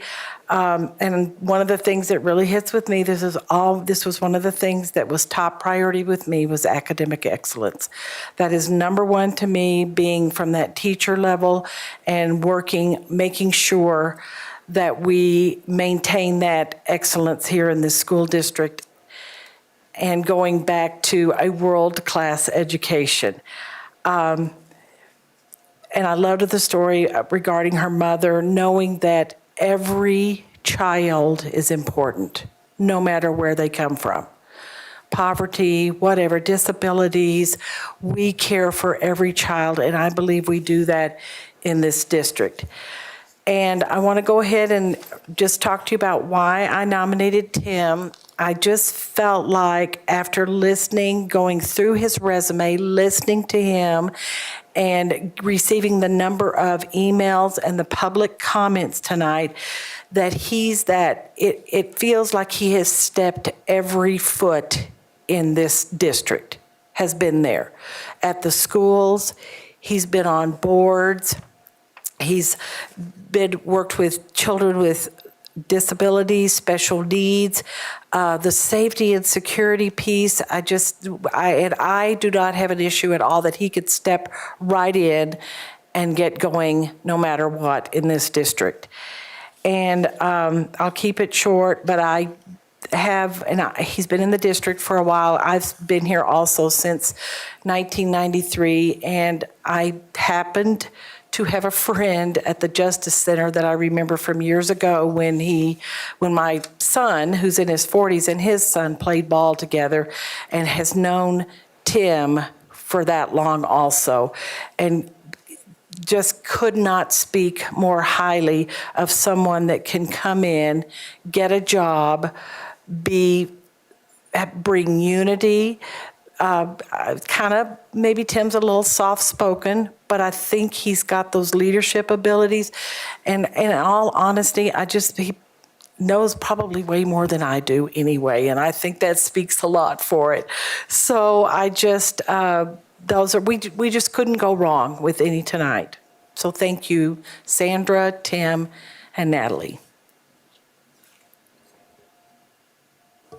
Director Geiger. Well, I think we should congratulate ourselves for picking 3 good candidates, but maybe that's going too far. We have a really interesting selection here. We have what is clearly an expert at the school level, someone who has spent their time, dedication, figuring out how to educate our kids, dedicating that particularly to one school, and by all accounts, and I mean a lot of accounts, doing it brilliantly. I thought Ms. Wong answered our questions with humor. She answered them with creativity. She brought in a presentation that looked like a teacher, and I appreciated that. She is exactly the kind of person that our district thrives in having. I want to talk about Mr. Moore, because we got more feedback, at least I did, from email about Mr. Moore, positive and negative, than the other 2 candidates. Positives were very strong. People that I know and respect spoke highly of Mr. Moore. And I did a little bit of follow-up because of the concerns expressed by some of the other people. And just so the public knows, there were people who were concerned that Mr. Moore was involved in politics at the Sheriff's Department and would bring that to the school board.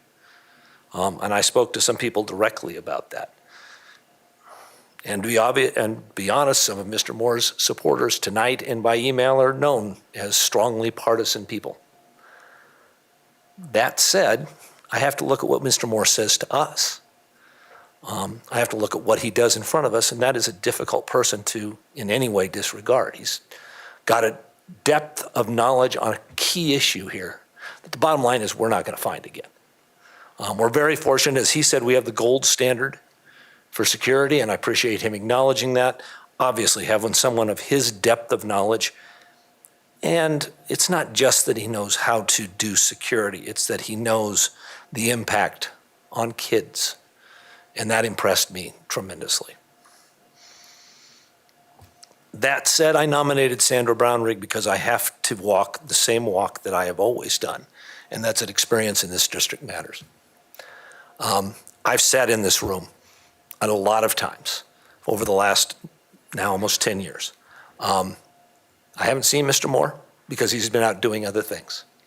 I haven't seen Ms. Wong because she's been out doing things at her school. I've seen Sandra.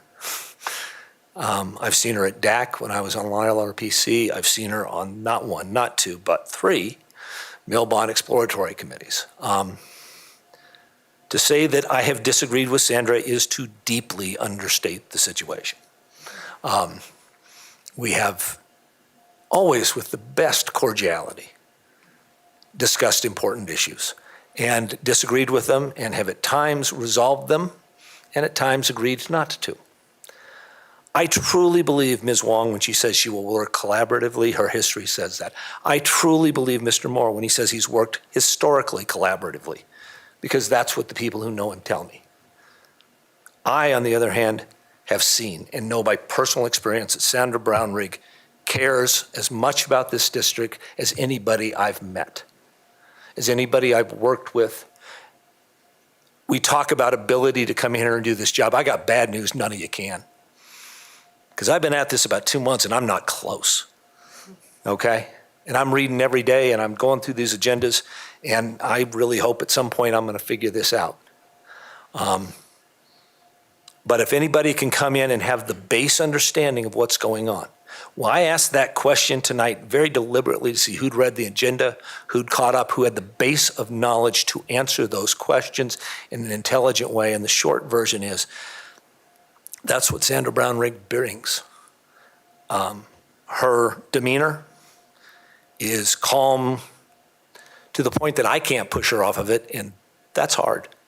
I have seen her deal with people who were unreasonable and prepare that reason.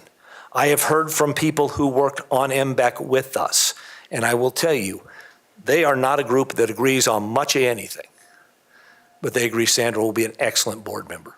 So that's why I nominated her. I am honored to be part of a board that these 3 people would want to be members of. All 3 will work extraordinarily hard. We have to make, it's nice to not be able to make a bad choice. We have to make the best one. That's why I nominated Sandra.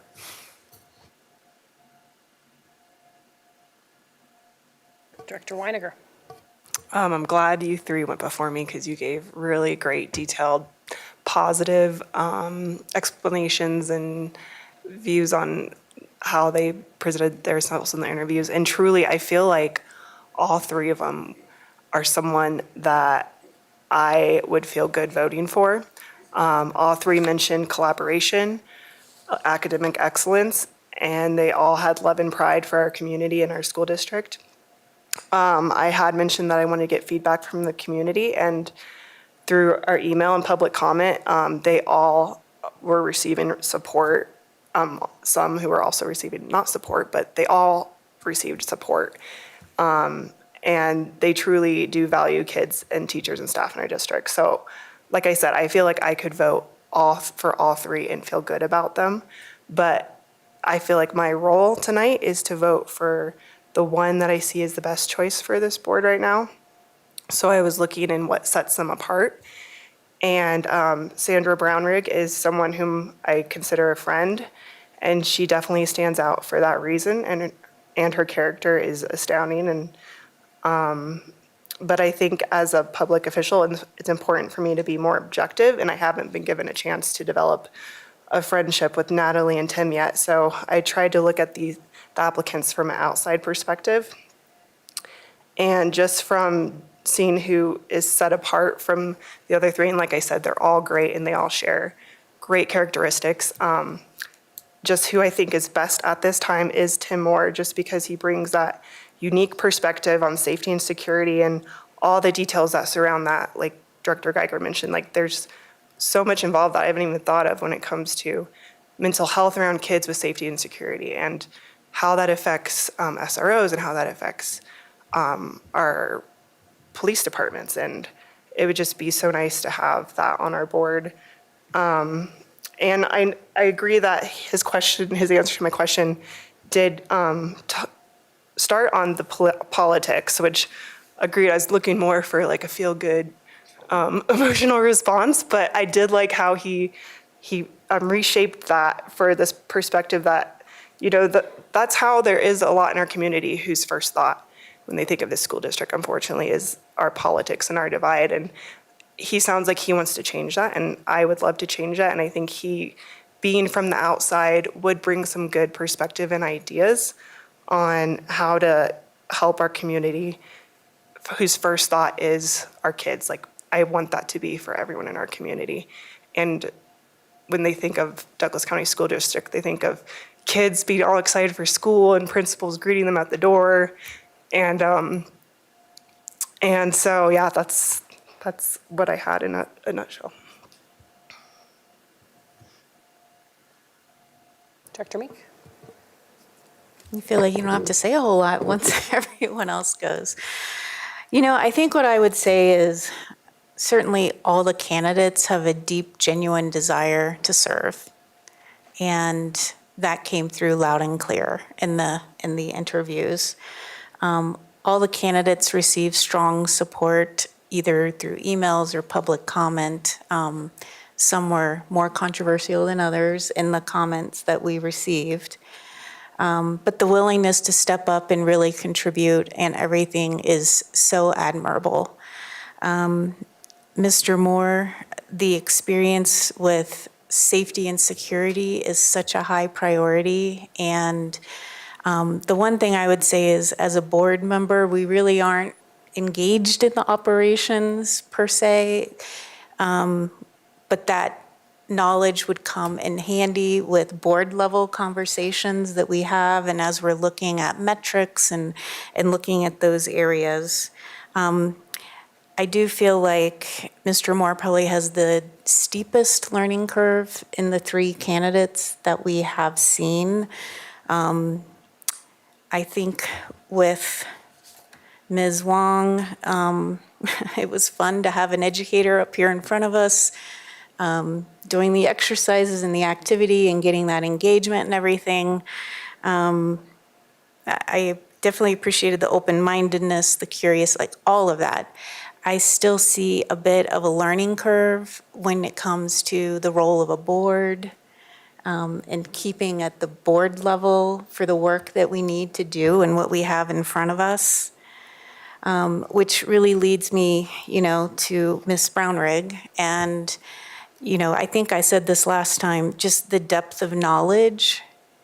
It would be the shortest getting up to speed ramp of the three candidates, just because of all of the work that's been done in the district up till now. I don't have like this deep personal friendship with Ms. Brownrigg, but I have a deep level of respect. And I believe she would be able to step into the role, and we'd be able to move forward most quickly. She even attended the last retreat, so we wouldn't even have to redo all the content in the last retreat when we get back together. But again, all three are really strong, amazing candidates. I'd kind of hoped we have a 6-0 vote and welcome someone on board. And those are my thoughts. Thank you. Yeah, so who would have thunk that in 2 years of sitting on the board, I'd be doing this twice? So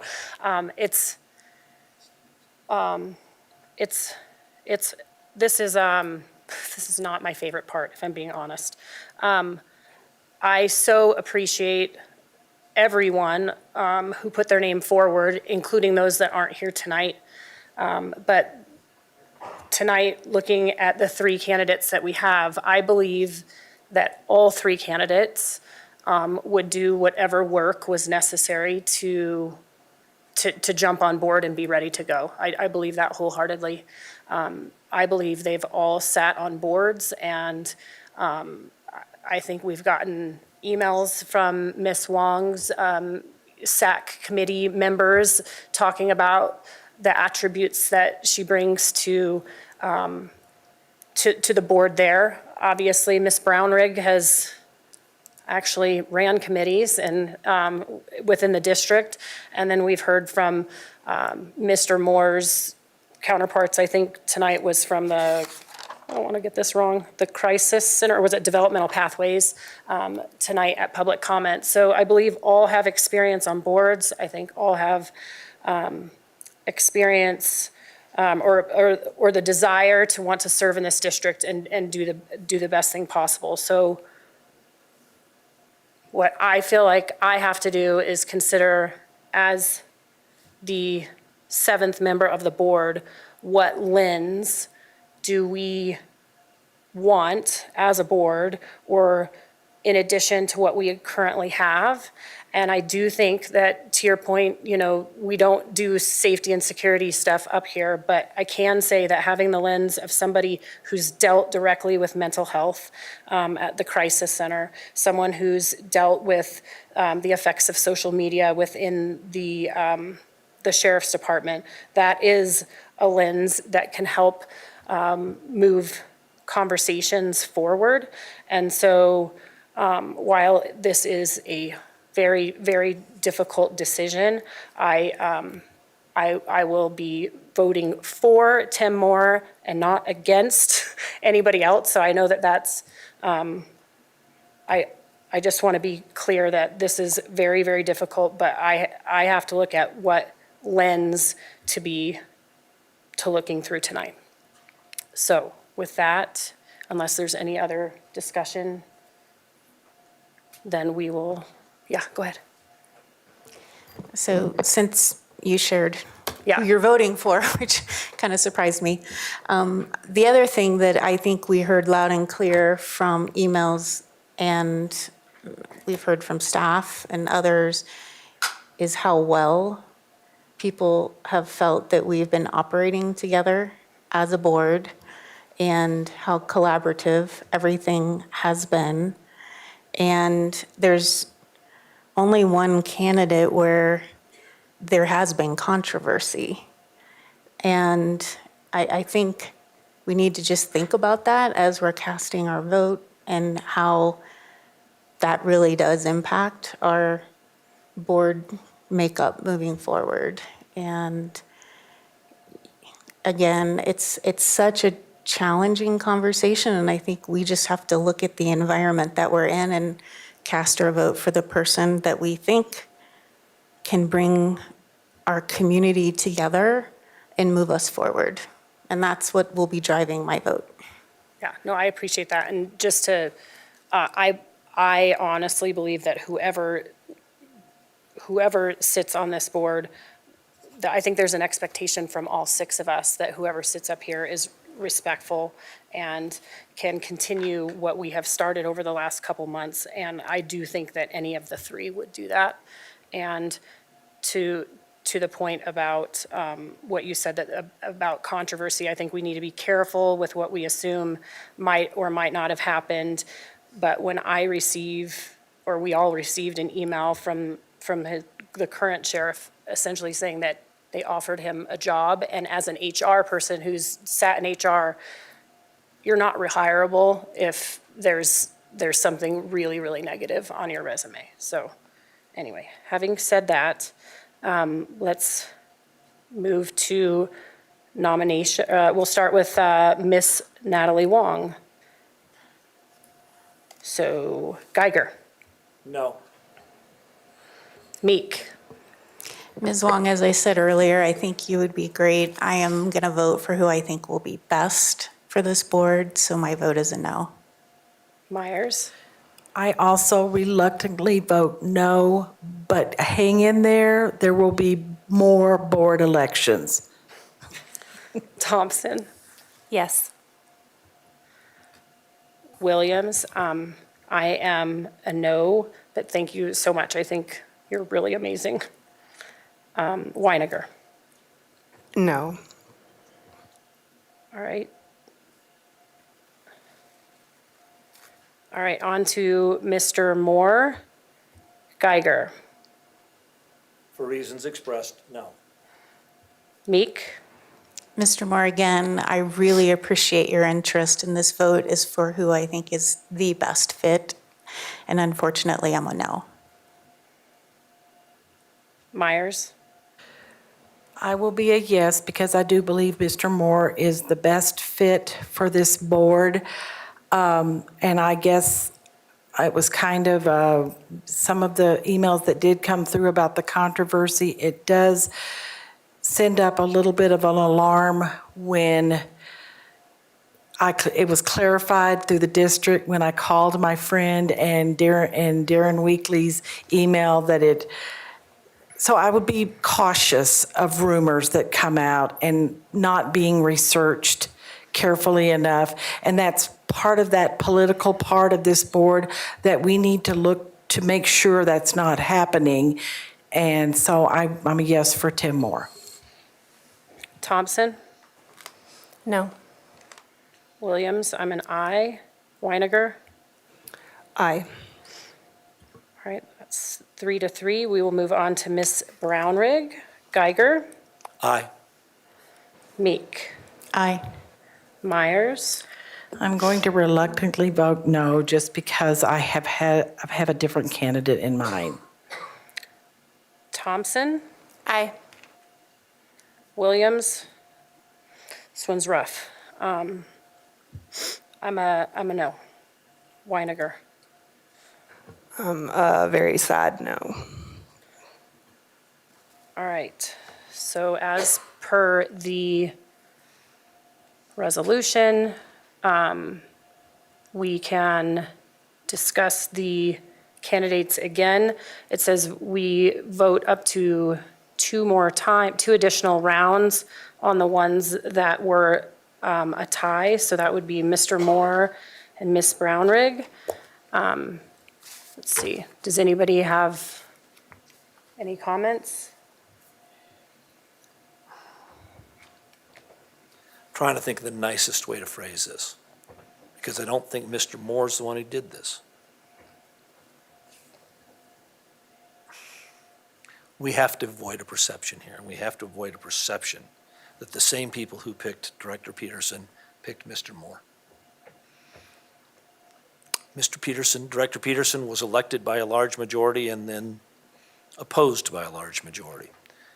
And there will be people, if we select Mr. Moore, as good a man as he is, who will think that this is what's been done. I think, how do I put this? There is a time for us to make the safest, most qualified pick. The person who we know will sit in that chair for the next year and a half and just do the work. And that's not what we think, or that's not what we suppose, and it's not what we may want. It's what we know will happen. And Sandra Brownrigg will sit in that chair and she'll tell me when I'm wrong and she'll tell me when I'm right. And she'll do the work. And no one outside of this room can think that she was there because of politics, because bluntly, she makes people angry on both sides of the agenda. When I say that I don't want politics to be involved in this, I don't mean to smear Mr. Moore at all. Because the people who support him are not people he chose, but some of the most partisan people in this county are pushing Mr. Moore, doing it openly. And I fear the perception. I'll be very honest with you. People who have bluntly called me names on talk radio, who post on social media about how terrible I am. And they write to me and tell me how great Mr. Moore is. And bluntly, I ignored them because the people I talked to told me Mr. Moore was a much better person. But I'm worried about the perception. I truly am. And that's why I think Sandra Brownrigg is the safe choice to continue us forward. 2 years, we're going to have an election. Maybe the voters will make a different decision. But as of November 7th, when I was running for this office, people said, get over it and get the work done. And I know Sandra Brownrigg will do that.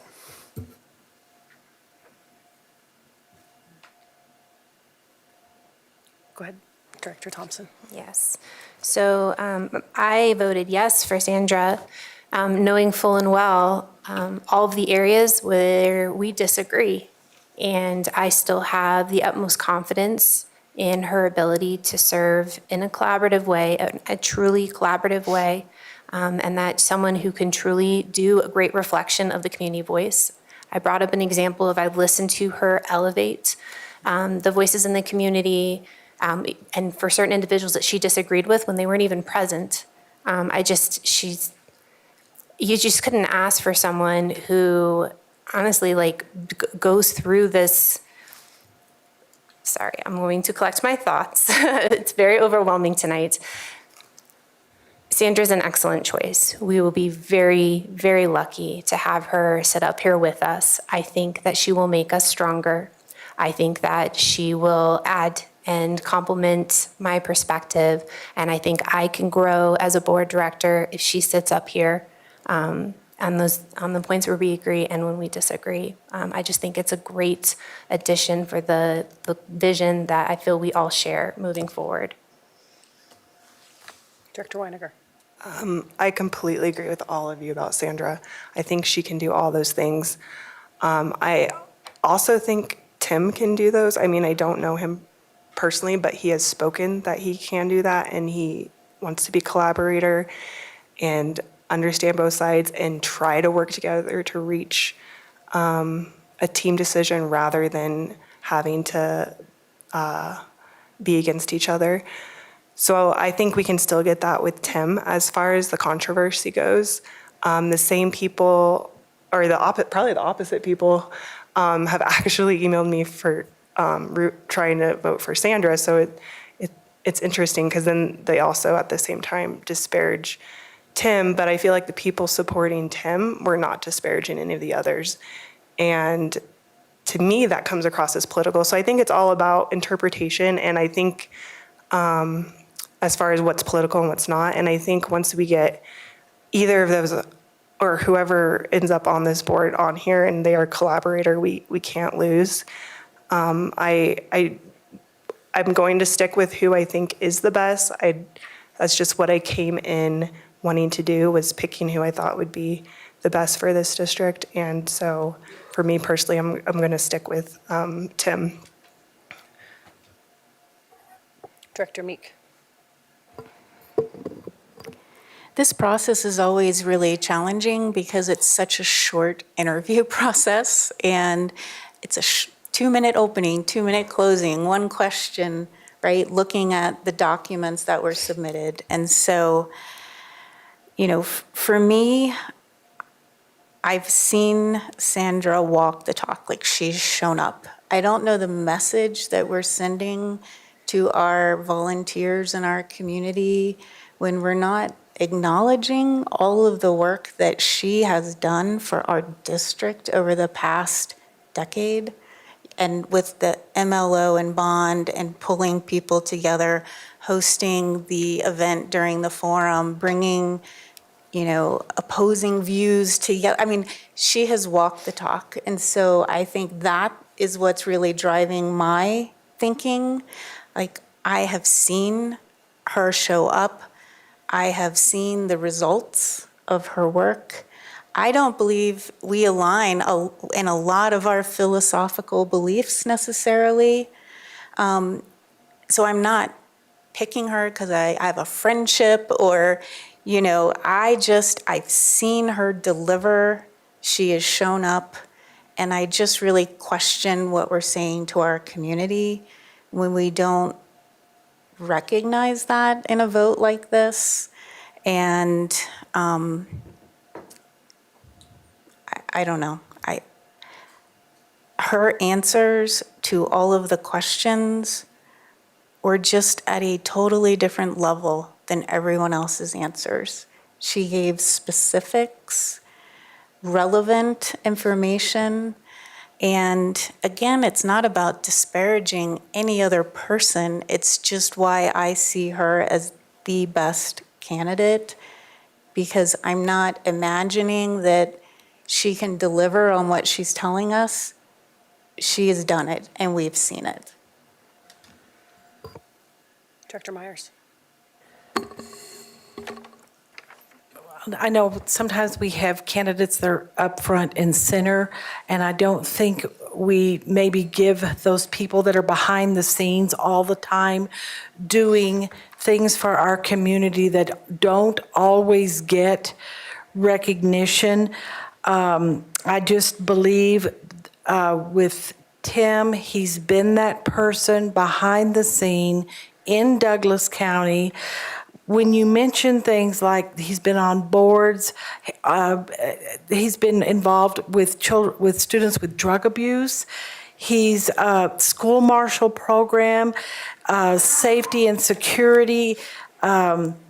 He's dealt with the social media issue.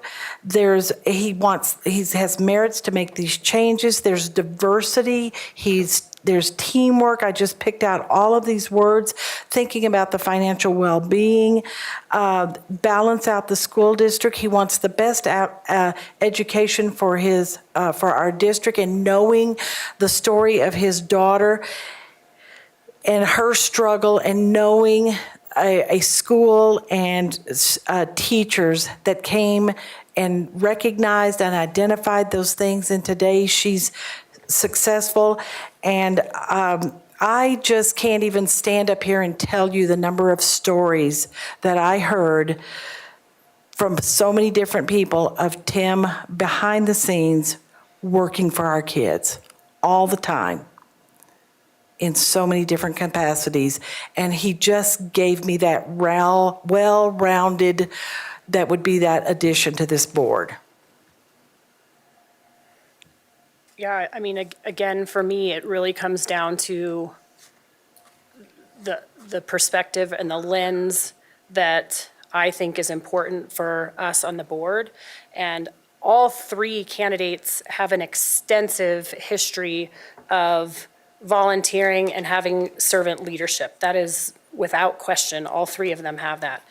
Again, my perspective comes down to what I feel would be helpful for this board in dealing with issues that are currently on the table, for instance, the social media. And I know that there's a huge, there's a lot of requests about mental health and us having those discussions. And then, even we had a public commenter tonight talking about the special needs and some things there. And I feel like Mr. Moore has all of those. So while maybe not everybody was in this room volunteering, everybody that is here, all three candidates have volunteered a ton of time and have a servant leadership heart.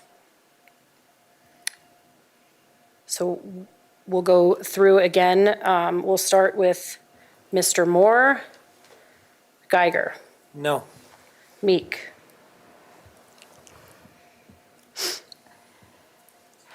Again, I think I have to vote for who I think is best, and the learning curve is a really hard one for me to get over. So I'm a no. Myers. Yes. Thompson. No. Williams, aye. Weiniger. Aye. Aye. Another tie. Moving on to Ms. Brownrigg. Geiger. Aye. Meek. Aye. Myers. Again, reluctantly, no. Thompson. Aye. Williams, I'm a no. Weiniger. No. All right, so we're at a tie again. Again, the resolution states that we can vote one more time. So if anybody has anything they want to bring up, otherwise we can move directly into the vote.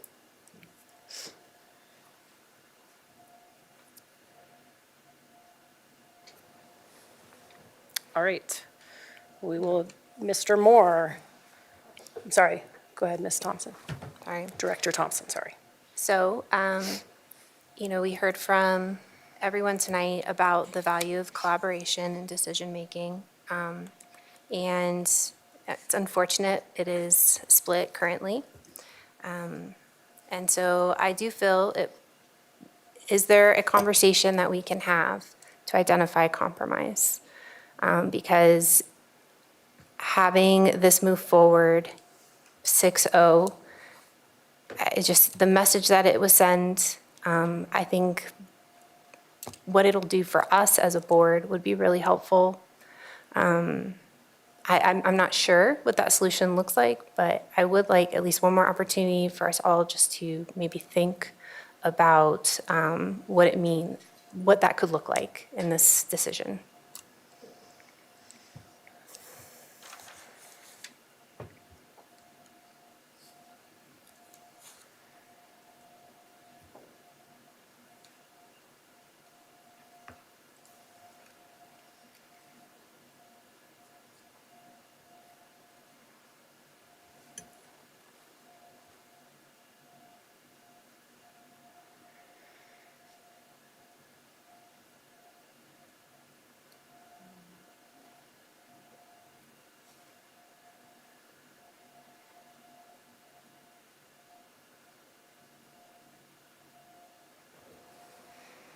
Director Geiger. I will only emphasize one more time that we are about to go to the worst-case scenario in the public's eyes, and that's that we will not reach an agreement today. We will table it to the next meeting, and then if no one moves, the president will make that decision, and it will always be seen as partisan, and it will always be seen as divisive, and it will taint whoever is voted on. I don't know a compromise. We can't split the seat. If we could, I think we'd have 3 great candidates. But I hope everybody thinks about that when they make this vote. It has been hard the last few years, and everybody disagrees about why. But if we could find a way, if not now in February, to cross these paths, to find some path, then I think we would be better off both in how we are perceived by the public and how we act. That's easy for me to say because I'm not going to change my vote. And so I can't find a compromise on that. I just want everyone to know that I know that this is going to look bad. Director Weiniger. I agree. I don't see us reaching a compromise. I don't think it's always bad that, we don't always agree. We've talked about that over and over, how we're not going to agree all the time. And I know this is a big deal because it's a board seat. But I think it's just one of those things where who we viewed in this seat is just going to be different. And I understand you're right. The president would appoint someone, and hopefully I trust our president, Christy Williams, to handle that with dignity and make a good choice in whoever she chooses. If that ends up being what happens, I'm like every decision on this board, it's not going to be everyone likes it. But as long as we, handle it, I think we're handling it really gracefully now. No one's getting all red-faced and calling each other names. I think if that's what's best for our kids, and if we keep moving forward, disagreeing when we do disagree like this, then I actually feel like that's what the community wants to see, and it'll all be okay. Director Meek. I guess I just would love for us to think about what are we hoping to achieve as a board. We're appointing someone for 2 years. There'll be an election in less than 2 years with 4 seats up. 3 of us will remain after that election. So we have about a 2-year time period as a board currently configured. And what are we hoping to achieve in that time? And who do we think can help us achieve that goal? And I know we've talked about trying to get our policies updated and in place, looking at the end statement, really working to refine all of that. As all of you know, policy governance is a pretty heavy lift in learning and trying to understand how it operates, how we move forward, what it means when we say linking to the community and all of that. I think that's why I keep going back to the learning curve as being like a really important thing for me, in that it will take the new individual on the board time to get up to speed. It's not just understanding how the district is formulated. It's not just understanding how many schools we have, the scope, everything. It's that plus the governance piece, right? That plus understanding how everything works. It's a really steep learning curve for people when they join the board. And I am really hopeful that we are making progress. We've been talking about great work that we can do together and collaborate together. And I think that's why I personally keep thinking about who can get up to speed the quickest and help us really achieve something, because 2 years goes by really quickly. And then it's a whole new board and you don't know what you're going to get. And you have 2 years to try to achieve something before there's a whole new board again. And we have an opportunity to make the most of the next 2 years to move our district forward and serve our students before some new transition comes in and that board has to start up all over again. So I just really wanted to explain why the learning curve piece is really weighing heavily on me and heavily on my decision. And I hope we can just think about what we want to achieve and who can help us get there the fastest.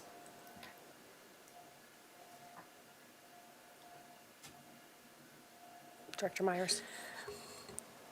I guess that's why I support Tim so much, is because I don't think there's going to be that big learning curve with the boards that he's served on, the number of committees he's been on, and the types of all the different with DARE, and the number of things that were listed out there. I just think that he will be able to jump right in and get caught up. And I will disagree with you on one thing, Director Meek. The last 2 years has felt like 50 years to me sometimes, so I don't know if they go so fast. And I'm just trying to lighten it up a little bit, but I'm going to be committed for Tim tonight.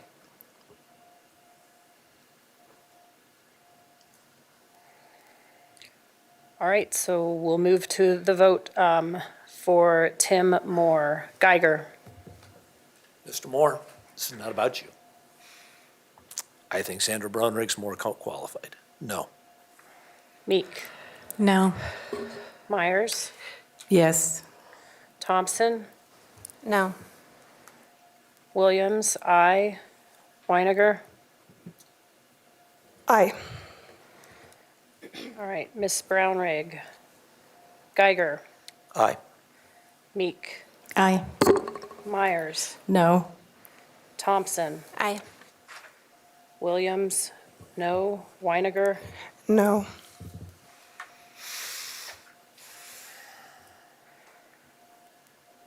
All right, so it is my understanding that looking at the resolution, we have to have the board vacancy filled by February the 10th. So at that, I will look at calling a special meeting sometime between now and then to make an appointment. And we will move on to the next agenda item. Well, we'll skip number 24 and move on to 25, Charter RFP Proposal, 15-minute presentation with a 20-minute Q&A.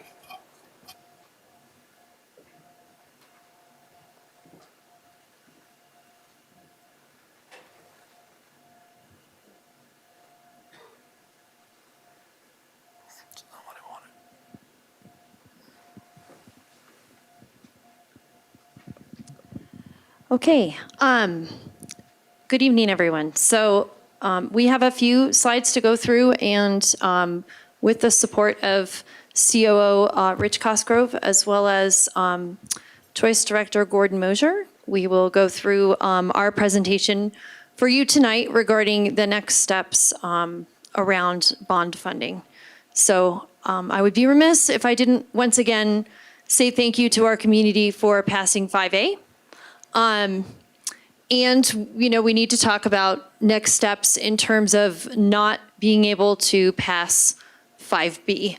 And not passing 5B has a significant number of challenges that come with not passing 5B. We spoke briefly about this in your board retreat, and we spoke briefly about this at our last meeting. We will speak about it again at the February meeting.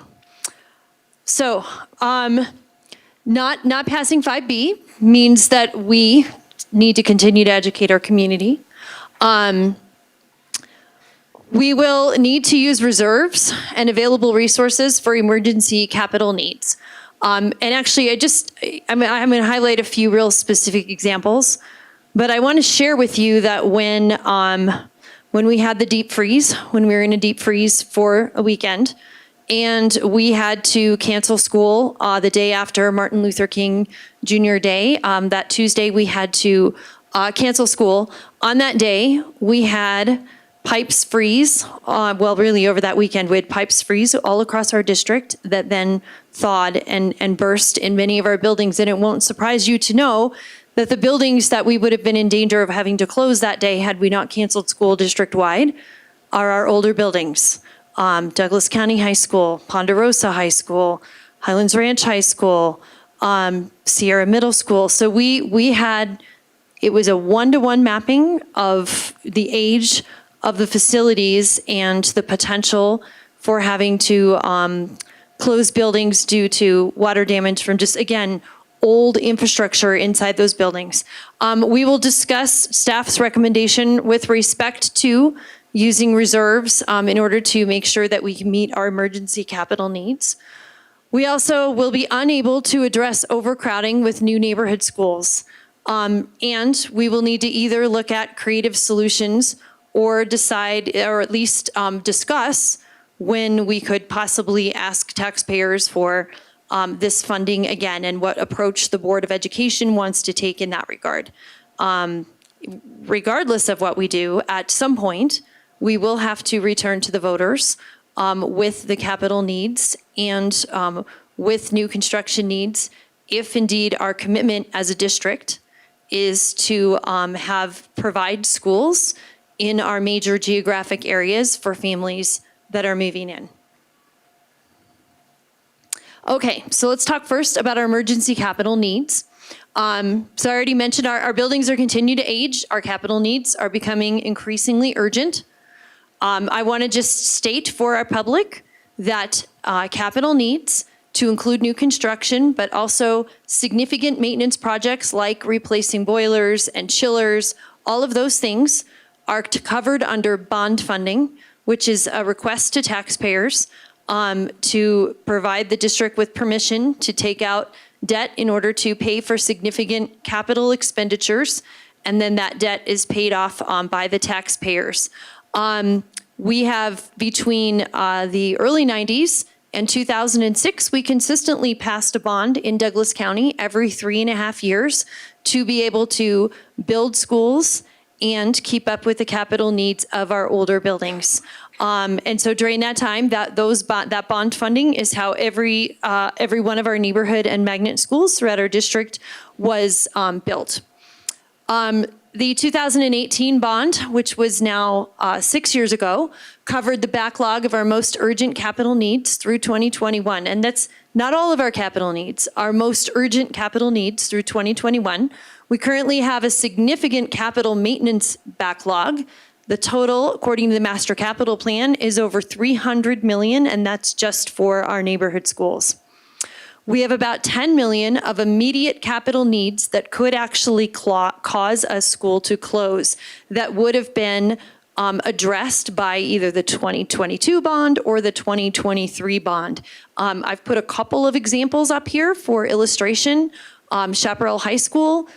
In fact, the first version of my chart said that 3 of the boilers were leaking, and actually 2 of the boilers are leaking, and the other one is just out. Soaring Hawk and Frontier Valley only have 1 functioning boiler each. The second boiler has failed, is being repaired, but they need to be replaced. The longer that we put off capital maintenance, the more it costs. I'll give you Teddy Lane as an example. We have an HVAC RTU that needs to be replaced while that building is relatively new to us. It's not a new building. And it has already failed once. We had to bring in temporary heating and cooling at significant expense, and that isn't a solution that we'll be able to use in a big school. Teddy Lane is a very small, contained building. When boilers do fail, when these things do fail, we do often end up with water damage that could be avoided if we were able to replace them as we needed to. Staff will be recommending, just to give you a update, staff will be recommending at the February 13th meeting with detail, including, the list of all the things that would be covered. We will be recommending an allocation from our fund balance of $20 million to cover emergency and urgent capital needs that will help us build a bridge to a future potential 5B election. Because of course, every day that goes by that we don't achieve 5B,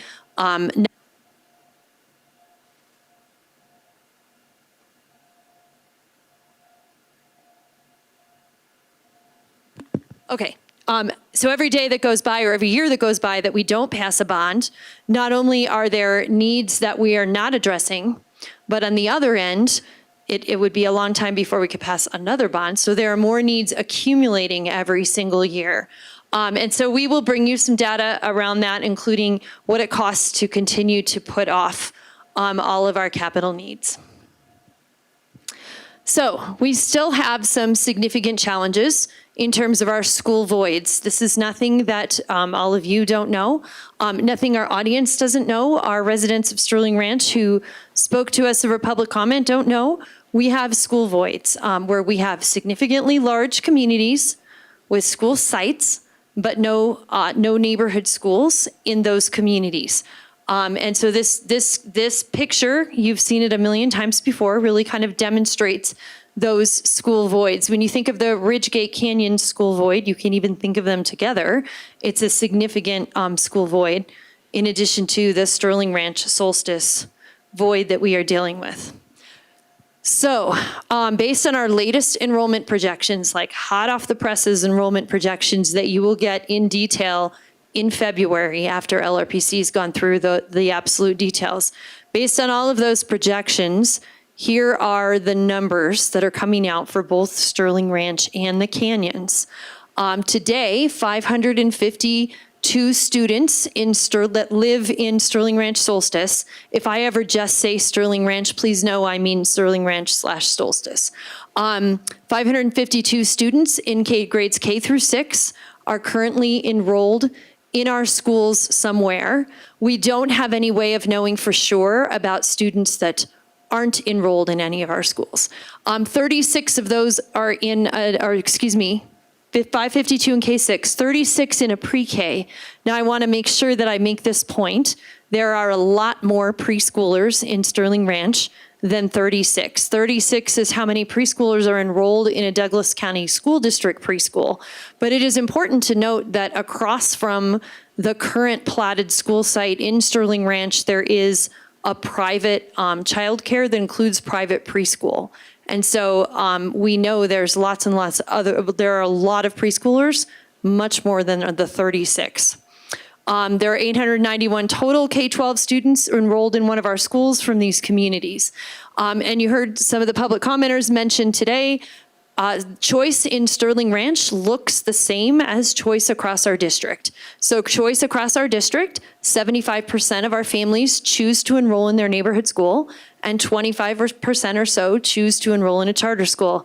Very interestingly, Sterling Ranch looks about that same, and you've certainly heard me say before that 75-25 has been and continues to prove out to be a really good ratio as far as what our families in Douglas County seem to be choosing. I thought it was very interesting that the numbers for this specific community landed in exactly the same place as the school district average across the board. 388 K through 6 students are currently in a Douglas County School District neighborhood school. And so that kind of, in the K through 6 realm, that accounts for the I don't know what that is, lighter pink, not purple, the non-purple pink. On the other side, you can see kind of enrollment by level, and of course, the vast majority are PK6. Future population. So here's what we know. We know that the student population in Sterling Ranch and again, this is the students enrolled in our schools, between 2022 and 2023 grew by 39%. We also know that housing production in this area has not slowed. Even though interest rates are up and it's a lot, housing is certainly much less accessible for people, the certificates of occupancy rate continues to be the same as it's been. Like those houses are still going up and people are still moving into them. Sterling Ranch is 20% completed overall, as in all the houses that are planned. We're at 20% and we're already at 891 kids. Solstice is 60% completed overall. An earlier version of the slide, I had 100%. They've built out 100% of what's currently platted, but it's still only 60% of what will eventually be in Solstice.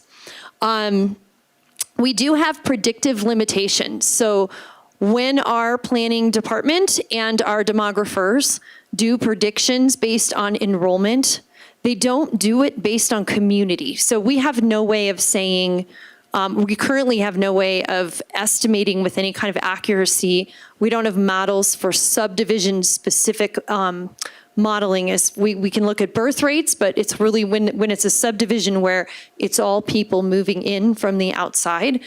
We don't have predictive models that land at that level of detail. The cohort retention model is not super helpful, again, in a brand new community where more and more people are moving in from the outside. We have no idea what cohort retention would look like when families are coming to us. So it's really hard for us to do that kind of forecasting, which is why we kind of put up this chart here so you can look at, based on what we saw from 22 to 23, what might happen moving forward. Regardless of the exact numbers, if you even extrapolate a 39% growth rate for the next couple of years, that is a significant growth rate. The canyons population, this switches gears to the canyons. So these are the same numbers for the canyons, and they are not, the canyons has slowed down somewhat. So they are not as extreme as Sterling Ranch, and they did not come back as, the enrollment did not come back as significant as was expected. So we have 163 PK6 in neighborhood schools in the canyons. And again, the choice thing is about 25-70, 75-25. Again, I think that's just very interesting. It seems to be more or less that way across our district. So the conclusion is that the canyons is not as on fire as Sterling Ranch is in terms of what's coming up. So staff's proposal is this. And I want to say that this is a solution to help us deal with what is coming. The overcrowding that is coming in the next few years is going to be significant. I wish it was as easy as a neighborhood school or a charter school.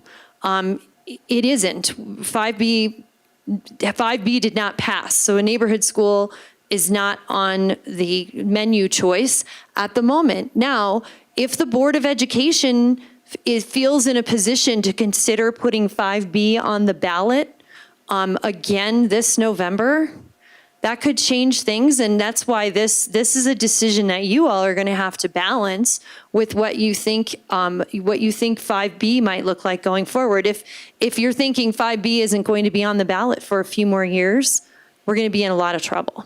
So here's what we're recommending in order to stem the overcrowding.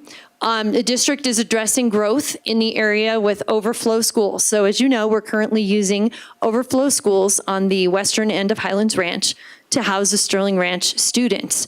We already have mobiles out there. We would have to continue to increase that. We would have to designate additional overflow schools because the overcrowding is going to continue to escalate as the number of students in Sterling Ranch continues to increase. So the mobile classroom use will increase, and we're going to have an impact where, as the Sterling Ranch, as we're using two or three schools on the edge of Highlands Ranch to accommodate the massive growth from Sterling Ranch, we're going to be pushing the residents of Highlands Ranch further east into Highlands Ranch. And when you get to a point where people are driving by a neighborhood school to get to their neighborhood school, that really gets complicated for lots and lots of people. A charter school would create a local school option for present and future Sterling Ranch students. The district would conduct, so if by proposing this RFP, and Director Mosier is going to come up and tell you the details of what it would look like, the district would conduct its normal charter application process, as we have to, and consistent with years past. In addition to the normal process, the district could issue an RFP, which would allow the district to impose certain conditions associated with potential land in Sterling Ranch. And I'm going to have Director Mosier come up and talk about it, but I want to emphasize a couple of points as he does that. Issuing an RFP does not mean that you have to execute on that RFP. You do not have to select a school based on that RFP. The district has written all over it that it can be canceled at any time. So I'm going to let Director Mosier talk, and then we will together answer your questions. Thank you, Superintendent Kane. Thank you, Board. In going through just a little bit of this, I want to emphasize this process has been through a lot of staff eyes, has been through a lot of different discussions, and we've been moving rather quickly, I would say, because the second point there, this comes only after the voters rejected bond questions in November of 22 and 23, and we were very highly anticipating that we would hopefully have passed 5B this past November. We would not be bringing this forward. So it's been moving quickly since that has happened. So an unimproved dedicated school site is located in Sterling Ranch, Filing 1, Track P. It's there. There are other sites in Sterling Ranch. Those are not platted. So there is one that is platted that is available as a buildable school site.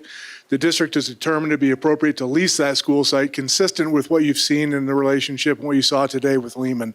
We've learned a lot through that process. We really have, and seen what we need to do, so that really benefited us as we put this forward as an option to be able to build on that experience over the past 2 years of seeing what that lease option would look like, constructional capital improvements to a building, and what we might be able to do as a relationship that we could take from that learning.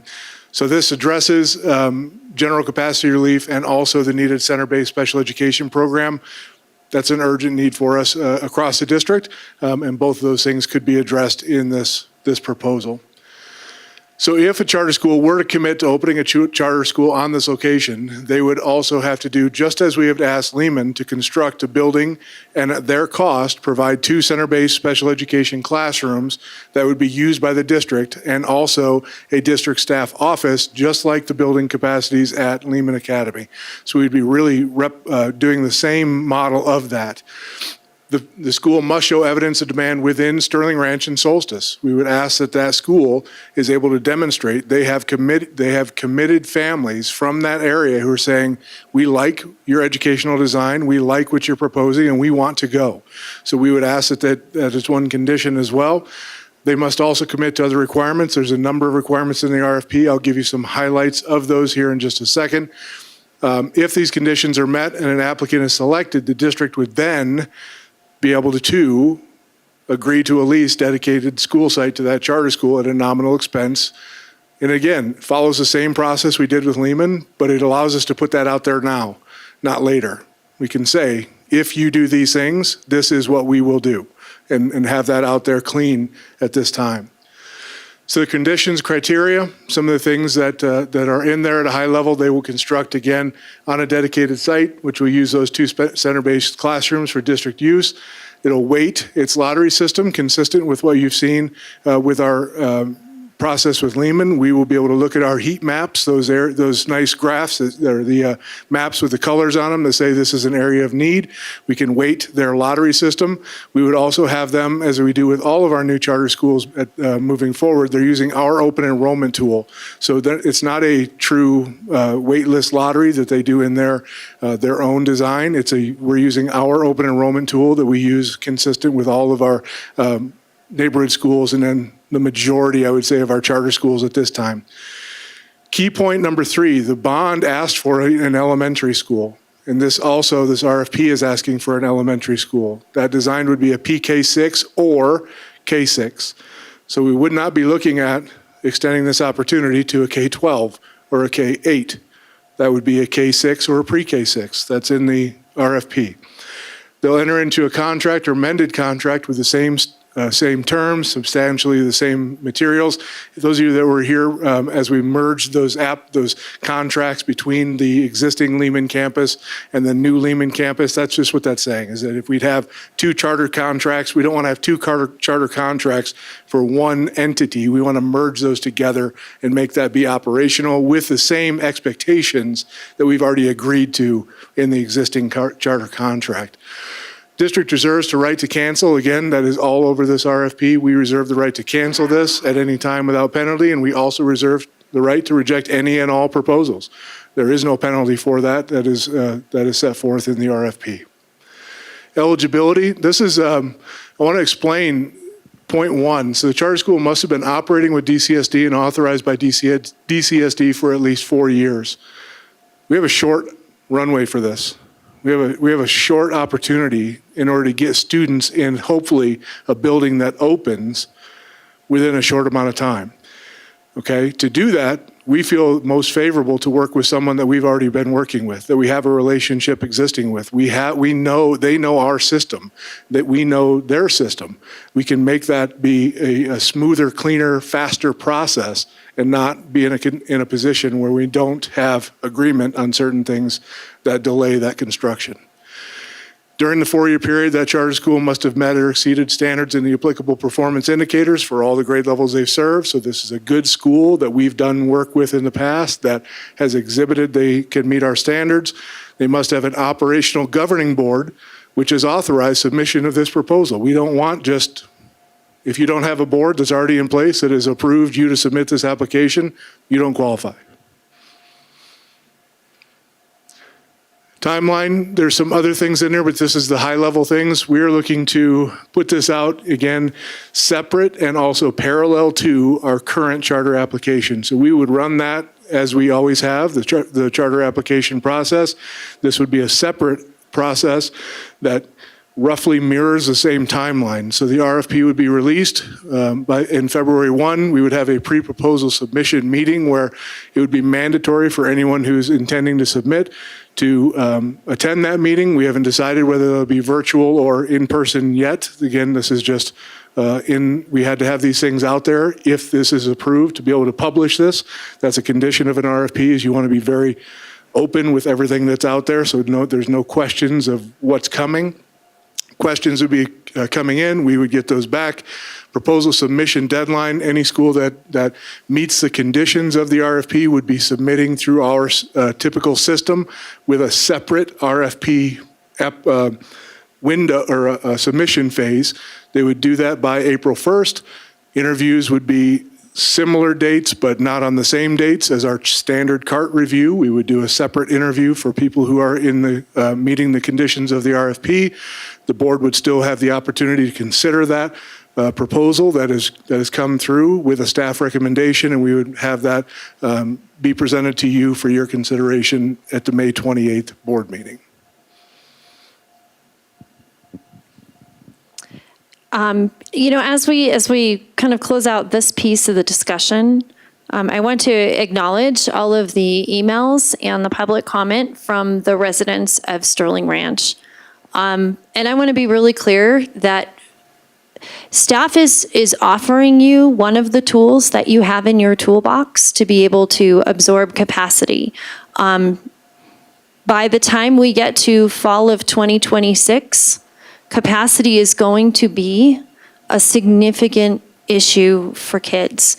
not just the kids that are in our school system today, but the ones that are coming in.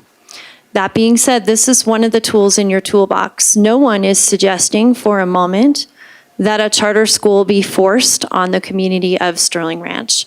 Part of this RFP is that any charter school that comes forward with a proposal, the onus is on that charter school to show evidence of demand in the Sterling Ranch Solstice area.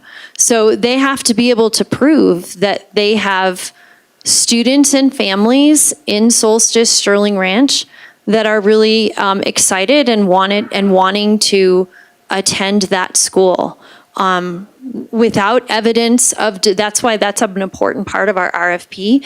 Evidence of demand is incredibly important. No one is looking to force something on a community that they don't want. This is a tool that is in your toolbox to help keep future kids that are moving into Sterling Ranch from us as a county saying, move into our county, please, and we're going to put your child on a bus for 45 minutes, and they're probably going to attend school in a mobile.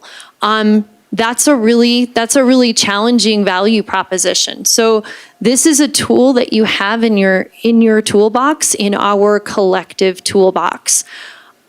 There is, if this were to move forward, if you all were to agree, or if you all were to vote to put an RFP out for a charter school in Sterling Ranch, a few things. One, the earliest one could open, and the one that when the RFP would ask that one open, is fall of 2026.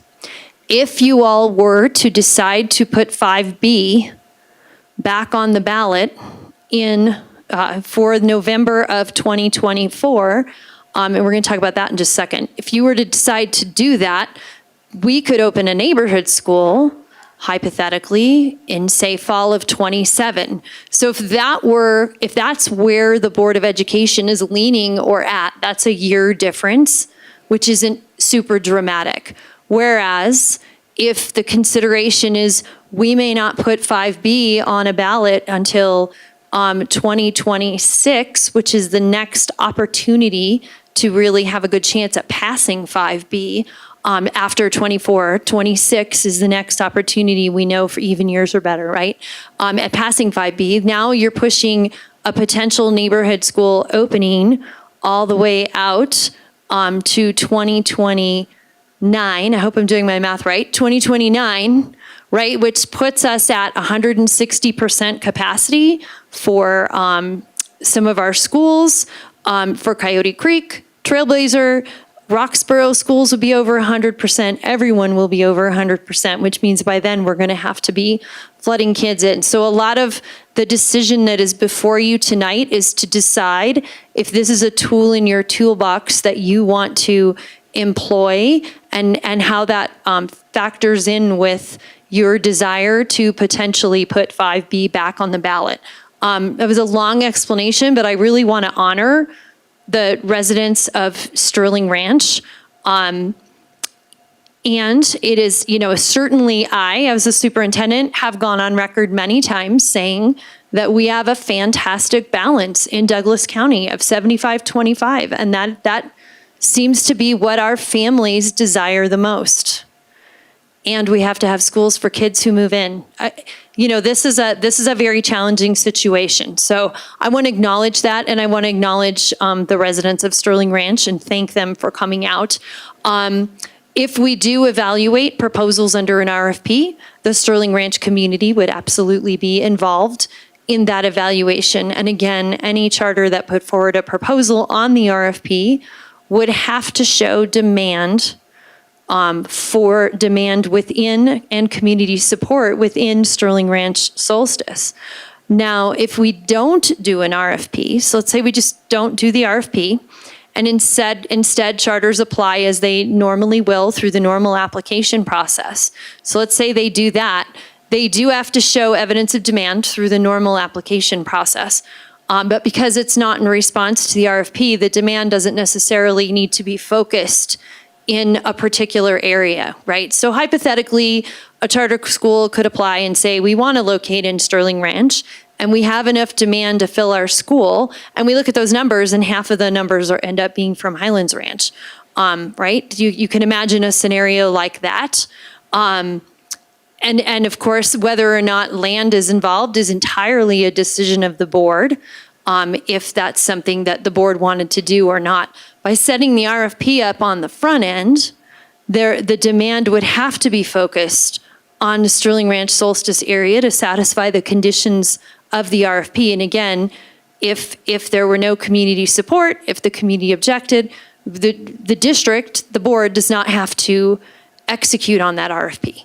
It can be canceled at any time. So I want to make sure I'm really clear about kind of what that looks like in front of you. So conclusion and next steps.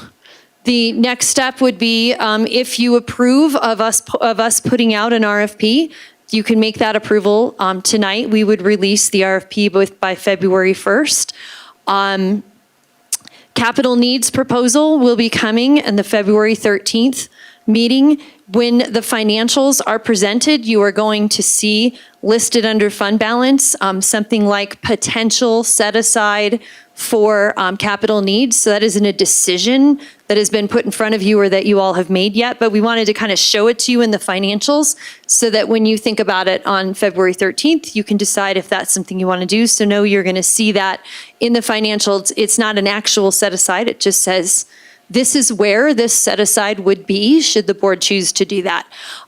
We also will talk in February about the cost of continuing to put off 5B. As the years go by, another years goes by, is this actually costing taxpayers more in the long run? So we'll give you an analysis of that in terms of inflationary cost, the cost of not replacing equipment when we should, those kinds of things. So just to give you some actual numbers on what delaying actually looks like. And of course, the official staff recommendation regarding setting aside fund balance. We also want to talk just briefly, if you all are thinking or want to have the option of putting 5B back on the ballot in November, or at least have an analysis in front of you to make that determination, staff need to go start doing polling, an analysis. We need to find out from our taxpayers that some of the questions that you all have asked. Did we ask for too much? Did we ask for too much new construction? What were the reasons? All of those kinds of things can be put in a poll. And the nice thing is, because this polling analysis would focus specifically on 5B without mixing the challenges that we had around 5A into the polling, we really will be able to get taxpayer sentiments on 5B. As a gentle reminder, 2024 is a completely different electorate than 2023. So 2023 isn't necessarily a predictor of what might happen in 2024. Polling will help us flesh that out. Certainly, from my standpoint and staff standpoint, we believe that our district and our kids need funding regarding 5B sooner rather than later. And we wanted to present you with a tool that you have in your toolbox to be able to deal with the overcrowding that is coming in the next few years, no matter what we do. So with that, I think I got it. Was there another slide? Nope. With that, I think I got everything. We are here to answer your questions. So first, thank you for the distinction between doing an RFP versus just waiting for charters to apply. That was helpful for me to understand why an RFP would be more helpful. I just have a couple questions just because of all the feedback we've been getting from Sterling Ranch residents. Number one, what are we doing to engage the community there? Or is there a plan to engage the community with this discussion? Thank you. Yes, we absolutely will engage the community. And any kind of charter proposal regarding support from the community, I'm not sure it's the district's role to go out and try to get support for a charter. That really is, the onus for that is on that charter. But in terms of the responses to the RFP, that all has to involve community input, as it would in our normal process, but it absolutely has to involve that community input piece is really, really critical. Director Weiniger? I just had a quick question.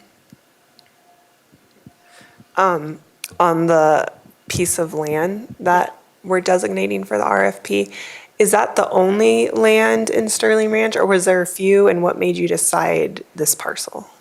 Thank you very much for the question. We have the only platted dedicated school site is the one that is referenced in the RFP. There is another school site in Highlands Ranch that let me try that again. There is another school site in Sterling Ranch that is not yet platted. So we need to know that and platting can take quite a while. That can take a period of time. I may let Mr. Cosgrove talk to that for just a minute. Thank you for the question. So the Filing 1 school site referenced in the RFP, that is the only platted site. Typically platted means it's surveyed, the meets and bounds are there, the roads are there, the infrastructure, the wet and dry utilities are there. We've done due diligence, which we have for Filing 1. There are, as Superintendent Kane said, there's one school site that's not platted in Filing 6. That's on the edge of Sterling Ranch, on the eastern edge. That is not platted. There's also a third site, Filing 7, which is on the west edge of Sterling Ranch. That's even further away. It can take anywhere from 6 months to 2 years to plat it with subdivision improvement agreements, which is based on all of the engineering design and reviews from Douglas County. So that can take some time. Those are not buildable sites yet. And if I may, I just have one clarification. I mentioned that a potential charter school proposal could open in 2026. We have 2025 in the RFP that you have on your board. It really should say 2026. So my apologies for that. Director Myers? Just that platted piece, and it's kind of way back to when they didn't want a STEM school there.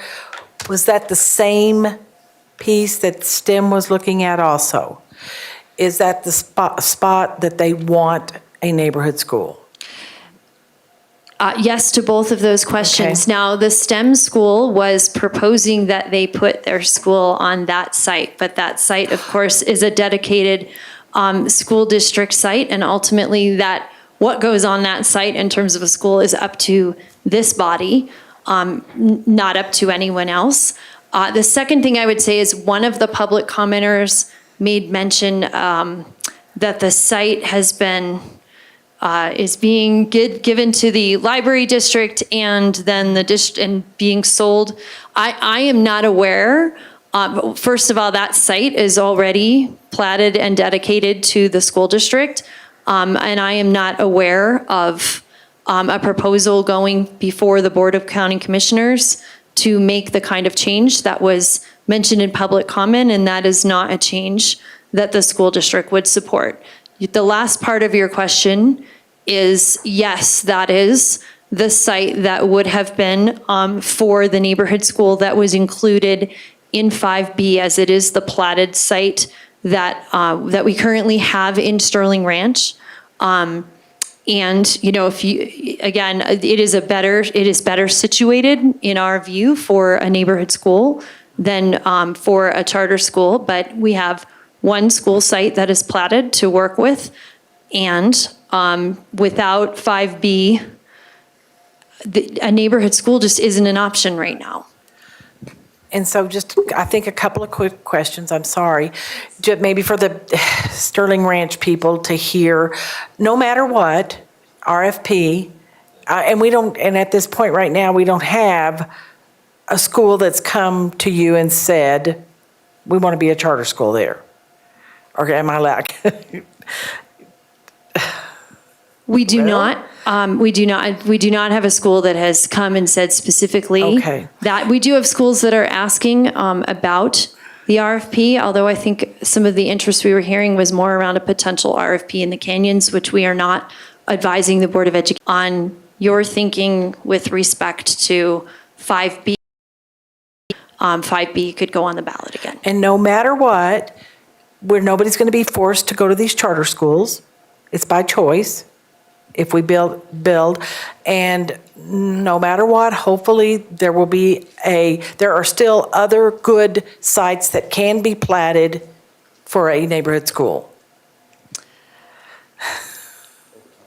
Over time, the answer to that is yes. The filing site 6 is the filing site 6 that just isn't platted yet would be better suited for a charter school, and filing 1 would be better suited for a neighborhood school. However, filing 6 is not platted. If we had one, let me just walk down an if. If we had one 5B, our recommendation would have been to put the neighborhood school that we would be able to build as a result of winning 5B on that filing 1, and then time goes by, and as that demand increases and we're back in an overcrowding situation, because we could fill an elementary school on filing 1 like tomorrow. We're already we can fill it. So you go a few years out, we're right back where we are now, which is overflowing, super crowded. So if a charter school had been needed to fill in the distant future, filing 6 would have been a good place for that. That's just not what happened. We were not successful on 5B. But again, I will say, should 5B go forward in November and should we be successful? And just speaking from a staff lens on 5B, I know that staff would work every bit as hard as we did for the last 2 elections to work on educating our community and all of the things that would be needed around 5B, because that really is needed in the short run and the long run for our kids and for our district and for our commitment to our families and our community. Director Geiger. I think we need to make some distinctions here. I understand that one of the jobs of anybody who responds to this RFP is to show that there are people in Sterling Ranch who want a charter school. That does not address the issues of the people who want a neighborhood school who do not want to attend a charter school, and that's about 70% of our people. And basically, this RFP makes an irrevocable decision. If we accept this bid, I understand the RFP is not required, but what we are saying is if we accept this, we make an irrevocable decision to lease the best school site in the Sterling Ranch to a charter school in perpetuity. And the other 70% of the kids, if we ever get the money to buy an elementary school, get an unplanted land on either the west side or the east side. I am correct about all of that, am I not? Allow me to characterize, if a future element, by the time we were able to pass a bond, the filing 6 would indeed be platted with roads to it. It's just not platted today with roads and infrastructure to it today. It will be in the future. But Director Geiger, I'm not going to tell you that you're wrong on your basic assumptions. This site would have been ideal for a neighborhood school. And that was why we included a Sterling Ranch, in our recommendation to the Board of Education, we included a Sterling Ranch neighborhood school in the bond proposal for November of 2022, and again in the bond proposal for November of 2023. And as you know, I don't blame any of you for this, because I was there for making those decisions. I recommended to these boards, I fought for that. The people on my campaign distributed 65,000 pieces of literature in favor of 5A, 5B. So I think everybody here has their bona fides. I'm not doubting that. I am concerned about an irrevocable decision to give away the only platted spot. And I also think that when you tell the people who talked to us today that Well, at least the kids who get into this charter school will have a good experience. I don't know that that resolves their concerns, okay?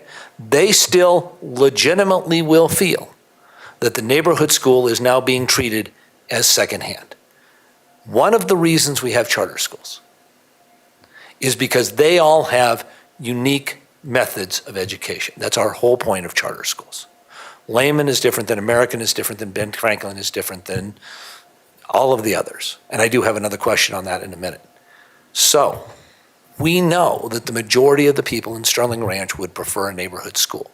And telling the majority of the people in Sterling Ranch that they're not going to get the preferred site is not going to be easy for us. And it is not something that I think the charter schools that respond to this RFP are going to address. They're going to address, yeah, we can fill our school. And that's great. And it's good for that charter school. And I don't have any problem with that.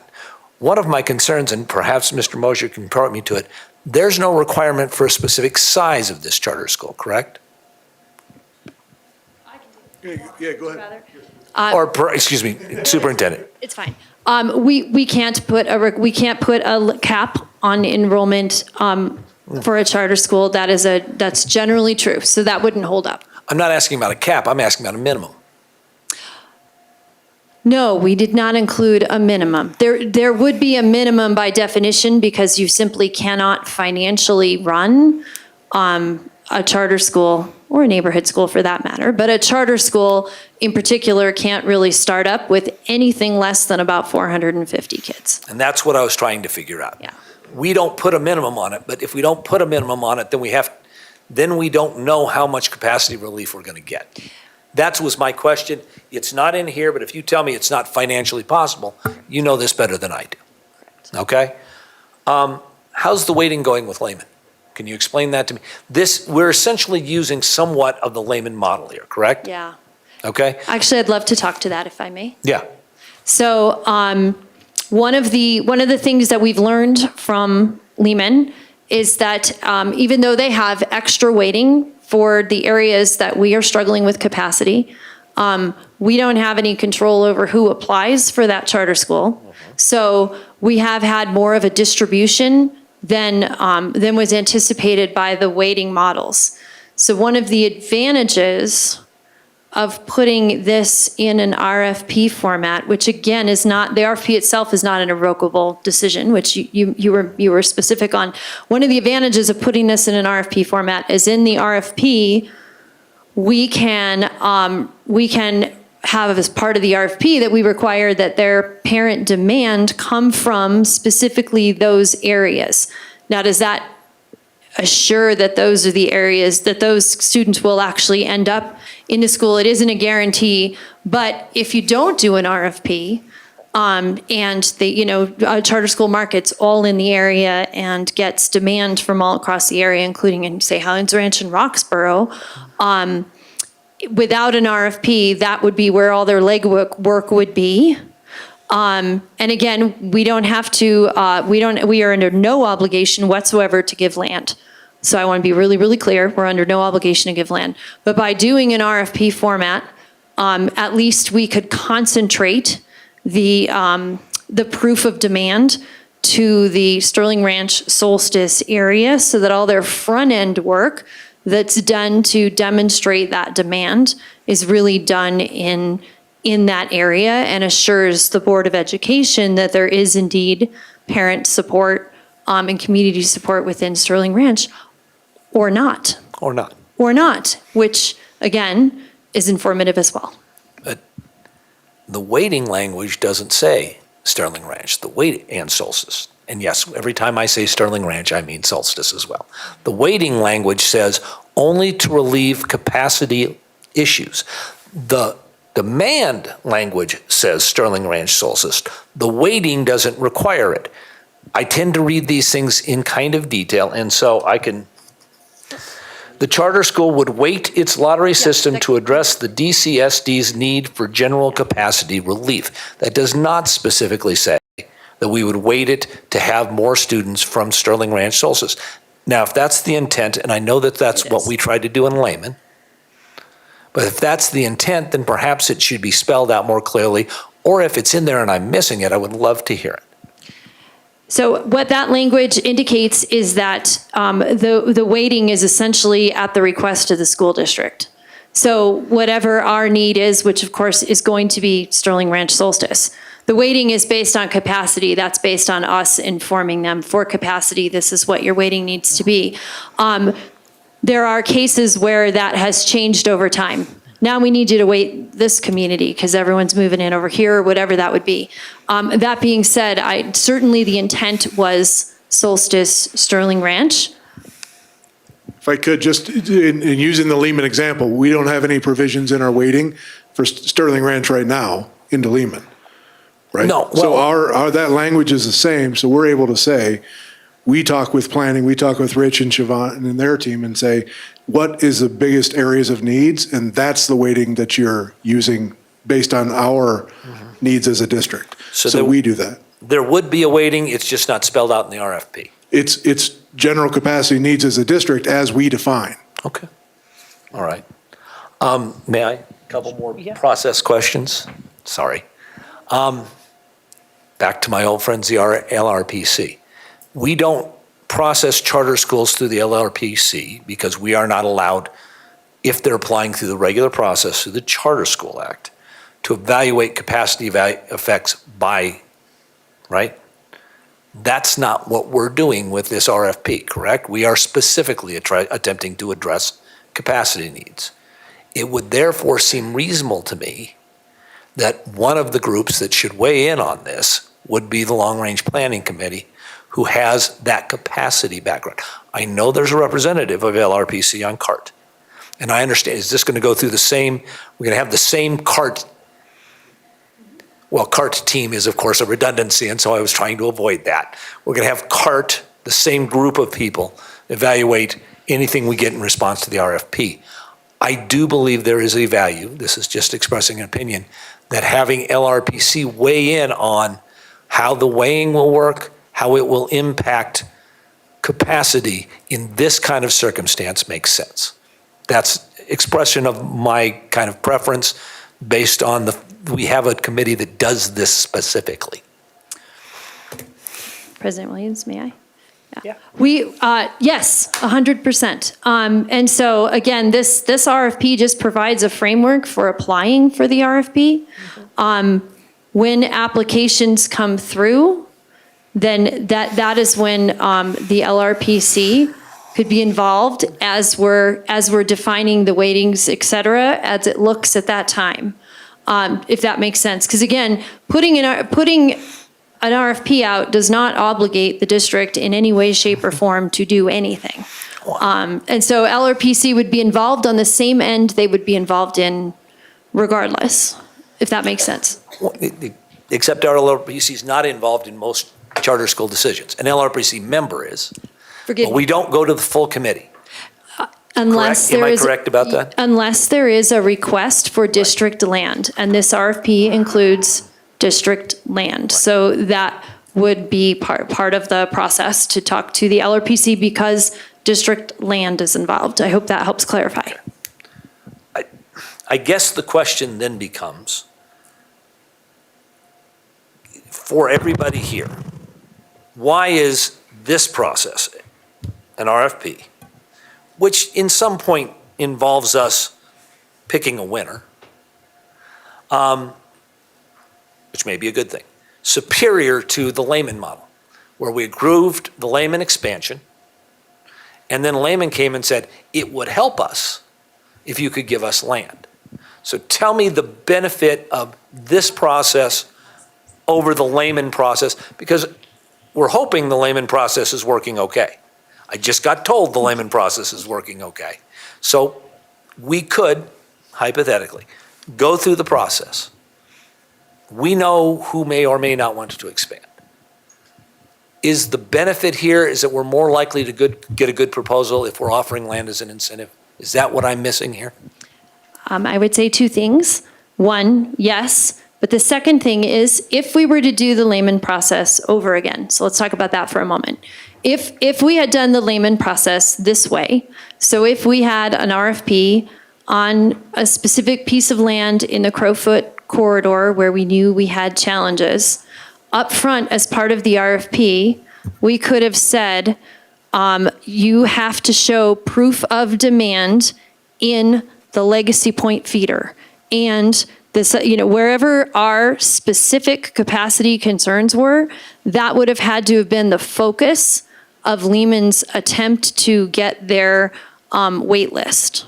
Right? So had we done that up front, we would have actually been able to, it would have been more targeted in terms of relieving capacity for the areas that we were hoping capacity would be relieved by. Weighing only gets us so far because weighing is based on who's on the wait list. If nobody from the Legacy Point feeder's on the wait list, you can weigh the Legacy Point feeder all you want, right? But it's not super helpful. So so if the Lehman process were to happen over again, we would have found that the capacity relief would have been more significant for the district.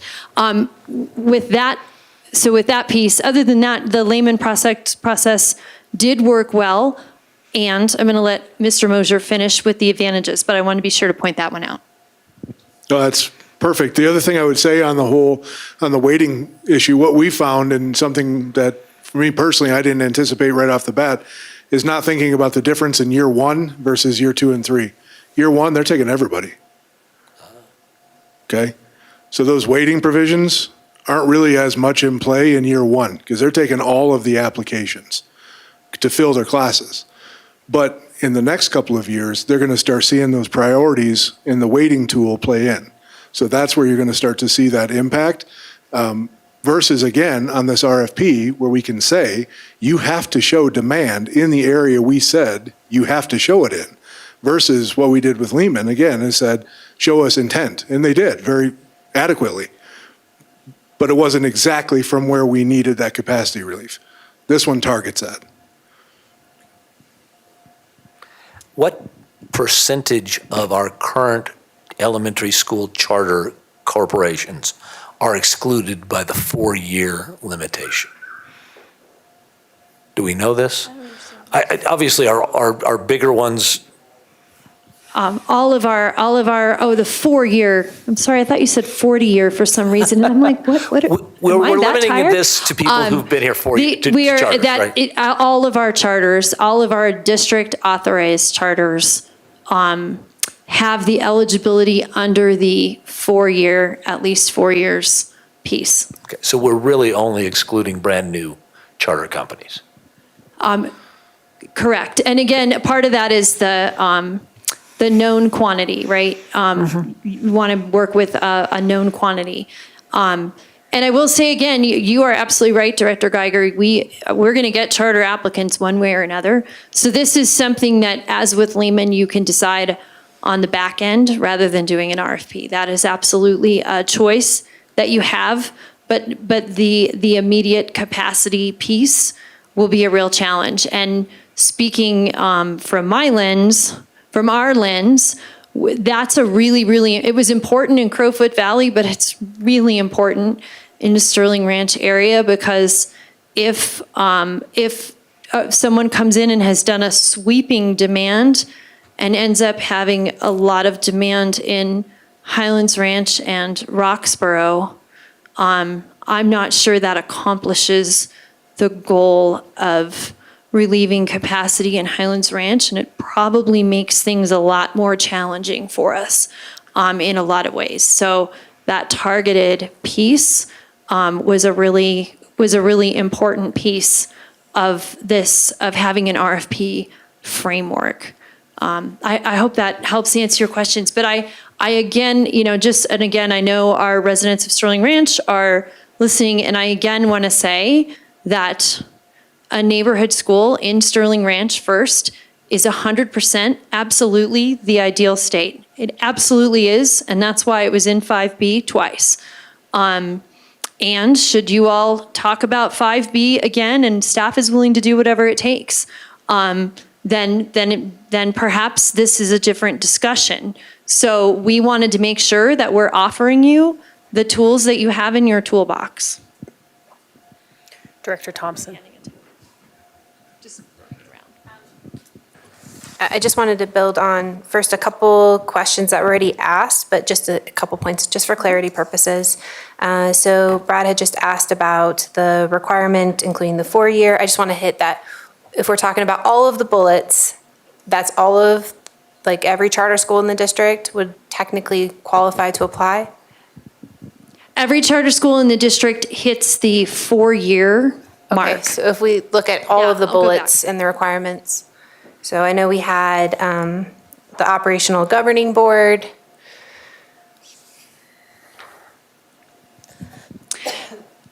It's without having all of the school performance frameworks in front of me in terms of the academic performance indicators, I can't immediately answer that. I believe the answer is yes. Director Mosier believes it's yes. I'd want to verify. Or the majority? Okay. And then you talked about that there has to be evidence of support and that it's specific to Sterling Ranch and the Solstice community. Could you just build on a little bit about what those parameters of sufficient support would look like? There's no black and white rule around what sufficient support looks like, but I'll give you, how about if I give you a hypothetical so we don't wander into a legal realm. So I'm going to give you a hypothetical.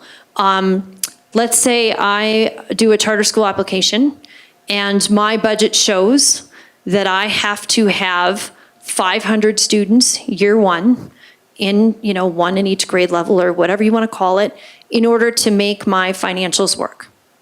Then I should absolutely have letters from those hypothetical 500 students to indicate that I'm going to have the ability to fill my school with 500 students. If I only show up with 200 students, that's going to be a problem because I can't make the dollars work with 200 students. So I can say that hypothetically, if that's helpful.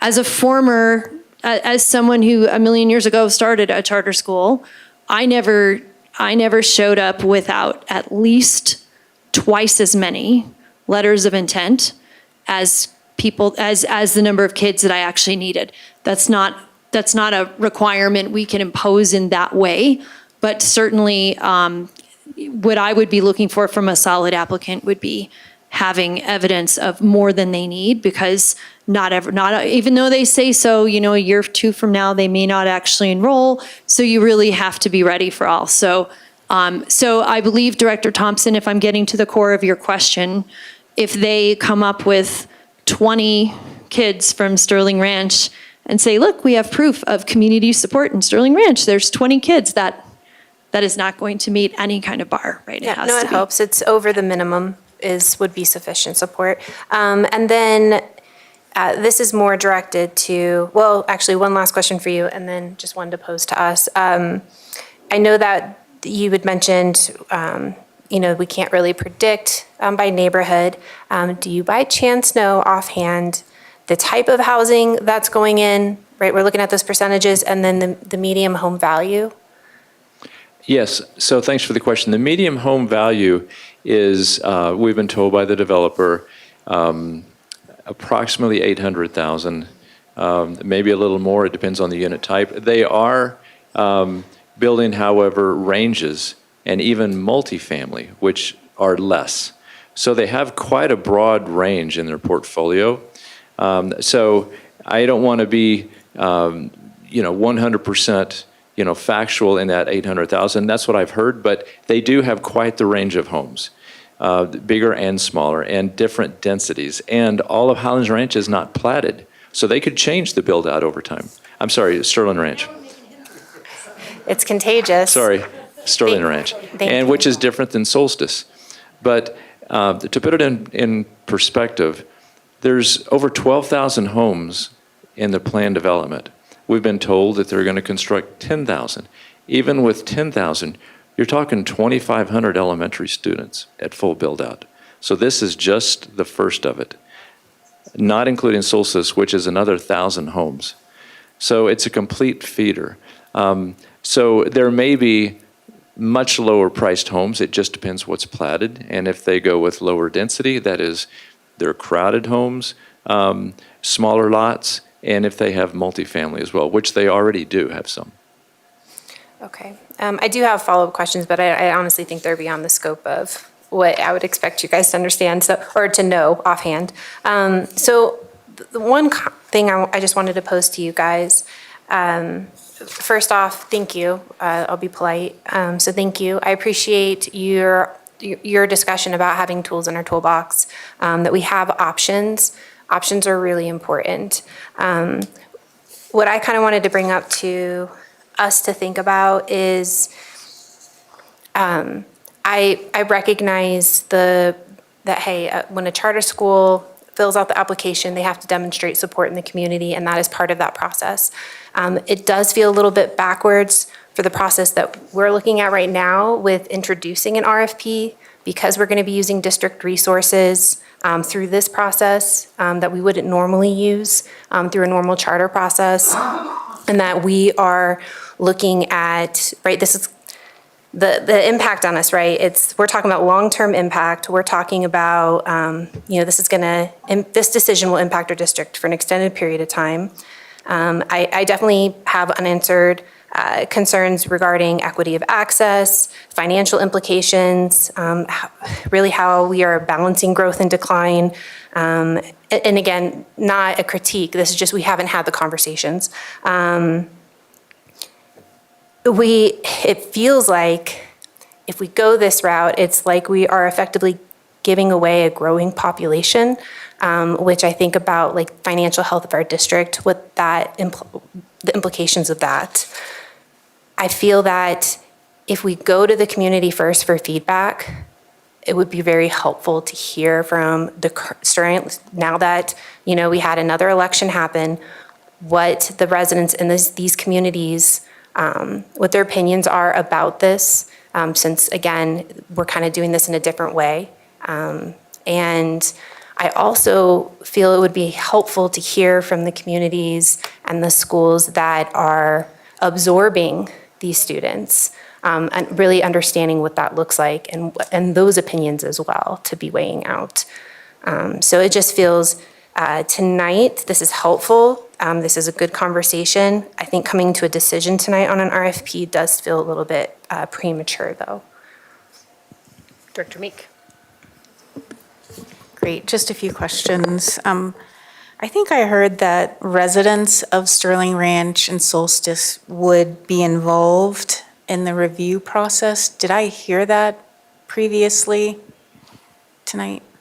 Public hearings, and we would want public hearings as part of this process to include public hearings in Sterling Ranch and Solstice.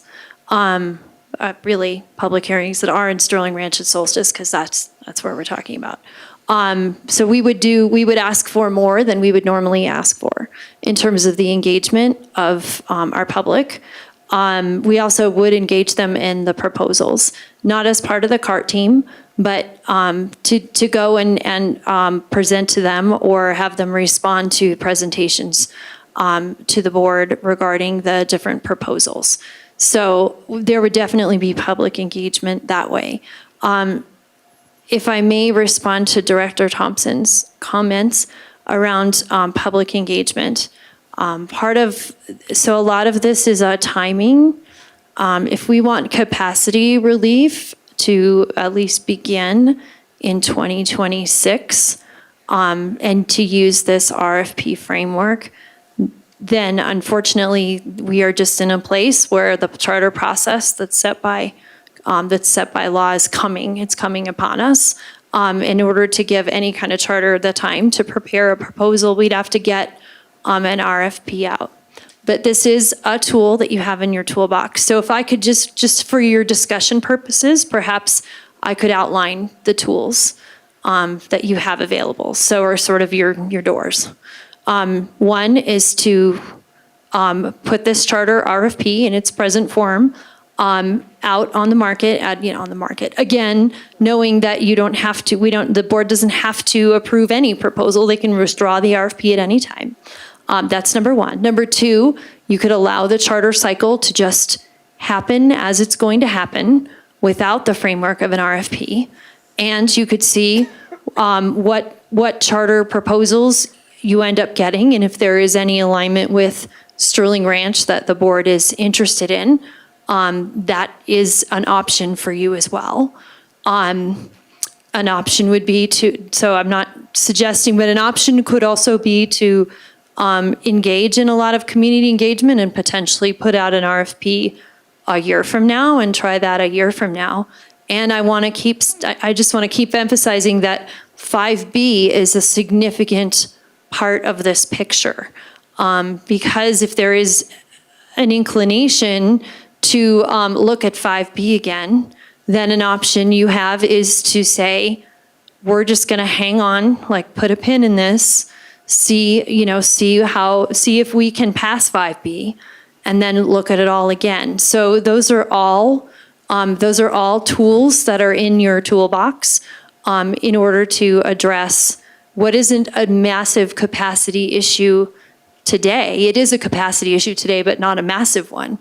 It's not really so much about today as it is about 2 years from now, 4 years from now, and 6 years from now. I hope that helps.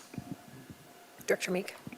So I really appreciate you saying it's not about today. It's about us being strategic in how we're going to address this issue. And what I've heard you say multiple times now is if we believe 5B is something that we want to consider in November, that really should influence this decision as well. And I know you have mentioned recently that this year is our last year where we can take advantage of actually putting out a bond that would be no net increase in taxes.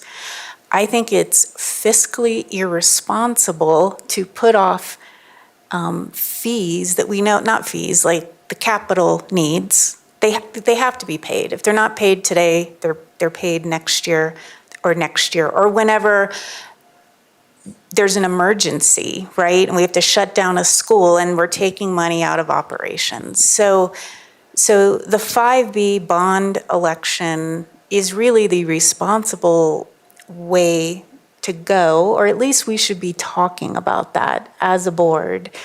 And that topic is really important, and I think we do need to find a way to talk about that. I feel like this is a very this decision has strategic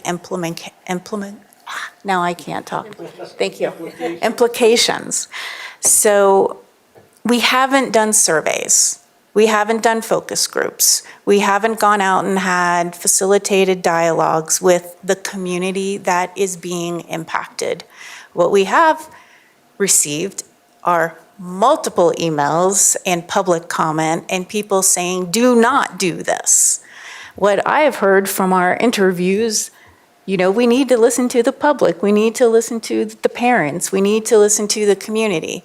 And I feel like this decision is rushed given the implications that it has if we seriously are going to consider going out to the community. At the last long-range planning committee meeting, we had several new members come on board. One of the new members, after listening to the needs, said, I don't think our community had a clue about 5B and the bond. They didn't understand this. And that is what I have heard over and over and over from different constituents.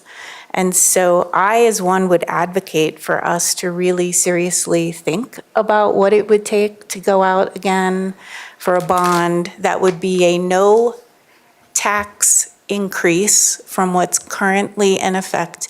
There is an advantage that we have as a district where we have all of these bonds. We grew by 2,000 students a year, year after year. We had to build so many new buildings. Well, those bonds actually give us an opportunity right now to be able to utilize those as they're ending, to not increase taxes, but to take care and maintain the buildings that we have. Well, no, just quickly, just to kind of respond to everything. I agree it does feel rushed. I also understand that there's a timing aspect.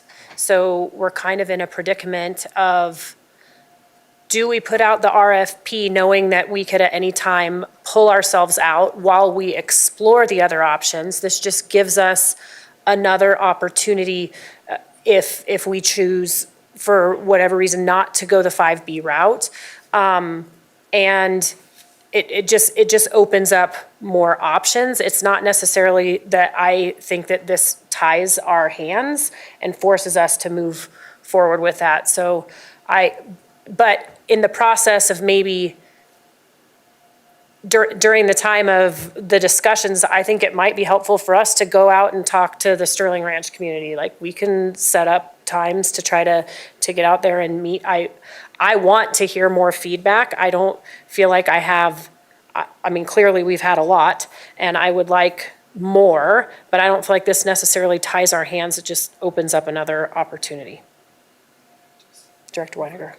Yeah, I agree. I don't disagree with anything you said, Susan. I think another aspect to think about, though, is it's not just about putting it on there. It's also getting the community to vote yes after voting no twice. So it's just another part of our discussion we'll have to have. And then, yeah, I agree with Director Williams. This is just put out there. It's not a commitment. I do have a quick question before I feel good about voting yes on this or not. The platted part, can we legally not offer that land unless it's platted, or can we somehow have that in the RFP that the charter school has to plat it, or is that just an outrageous amount? I'm not clear on around that. Without it platted, we are not in a position to hold up our end of the RFP. Like, we're not in a position to actually say we want you to open by 2026 when we don't have any assurances that there would be infrastructure, roads, or platting by 2026. So that's how I would respond to that. In general, if I could comment as well on some of the other comments made, Director Meek is correct in her observations. One, this is definitely a strategic board decision. Two, yes, 2024 is our last opportunity, at least under the current financial structure, to put out 5B without a tax increase. Three, an advantage of running 5B by itself is that the education and all of the talking and everything else would be specifically about 5B. We wouldn't have teacher salaries and other things in that messaging. It would be much more specific. So I would tend to agree that I think we would be much more successful at educating the community for educating on 5B in isolation. I think those are my comments. Now, if we were to hypothetically, if we were to wait, if you all wanted to do some engagement where you're involved with the Sterling Ranch community and you wanted to look at a February 13th decision, I just want to tell you the implications of that. The biggest implication is just that charters wouldn't have very much time to respond to that RFP and be aligned with the charter process. So if there's a desire for a significant amount of engagement, it may be where you're looking at releasing the RFP of February 1st of next year, February 1st of 2025, which also puts out a potential opening a year. So that puts everything out a year. But in terms of timing, it's not like, well, let's wait a few months. It's sort of a February 13th, we could probably pull it off. It would be, the charters would just be really squeezed in terms of their ability to prepare. But any later than that, and we should just release the RFP the next February. So it feels rushed to us as well, for what it's worth. But we also have to respond to the loss of 5B and the capacity needs that we know are upcoming in our district. So I hope that's helpful. All right. Well, it's an option, or if someone has a motion, we could put that forward.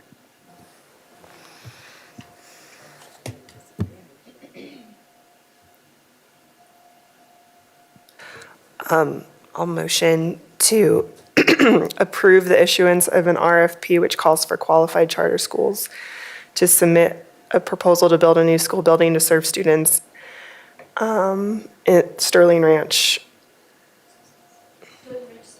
and Solstice.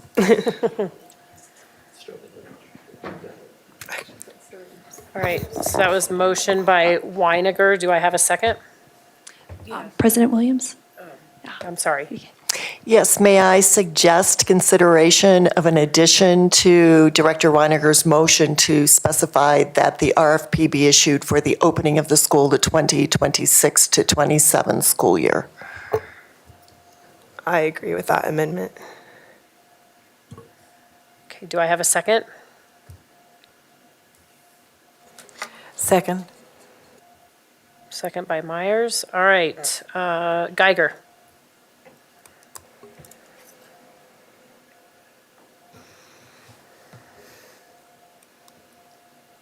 I am deeply torn. I understand that this is not a commitment, but the irrevocability of even discussing giving away our one platted site in Sterling Ranch without further follow-up, particularly facing universal opposition from everybody who spoke on behalf of Sterling Ranch. I'm not opposed at some point to an RFP, but at this time, with that opposition, I vote no. Meek? No. Myers? I'm going to go ahead and vote yes. I just feel like we need to open up some avenues, something to get some relief out there, knowing that this is not a set in stone type deal. So I am going to go ahead and vote yes. Thompson? Thank you. Again, a lot of appreciation for the process and the fact that this was on the agenda tonight. It is a no at this time for me. Williams, I'm an aye. Weiniger? Aye. So it was a tie, so it's defeated at this time. So we will move on to number 26, revised financial plan for 2023-24 budget and budget resolutions.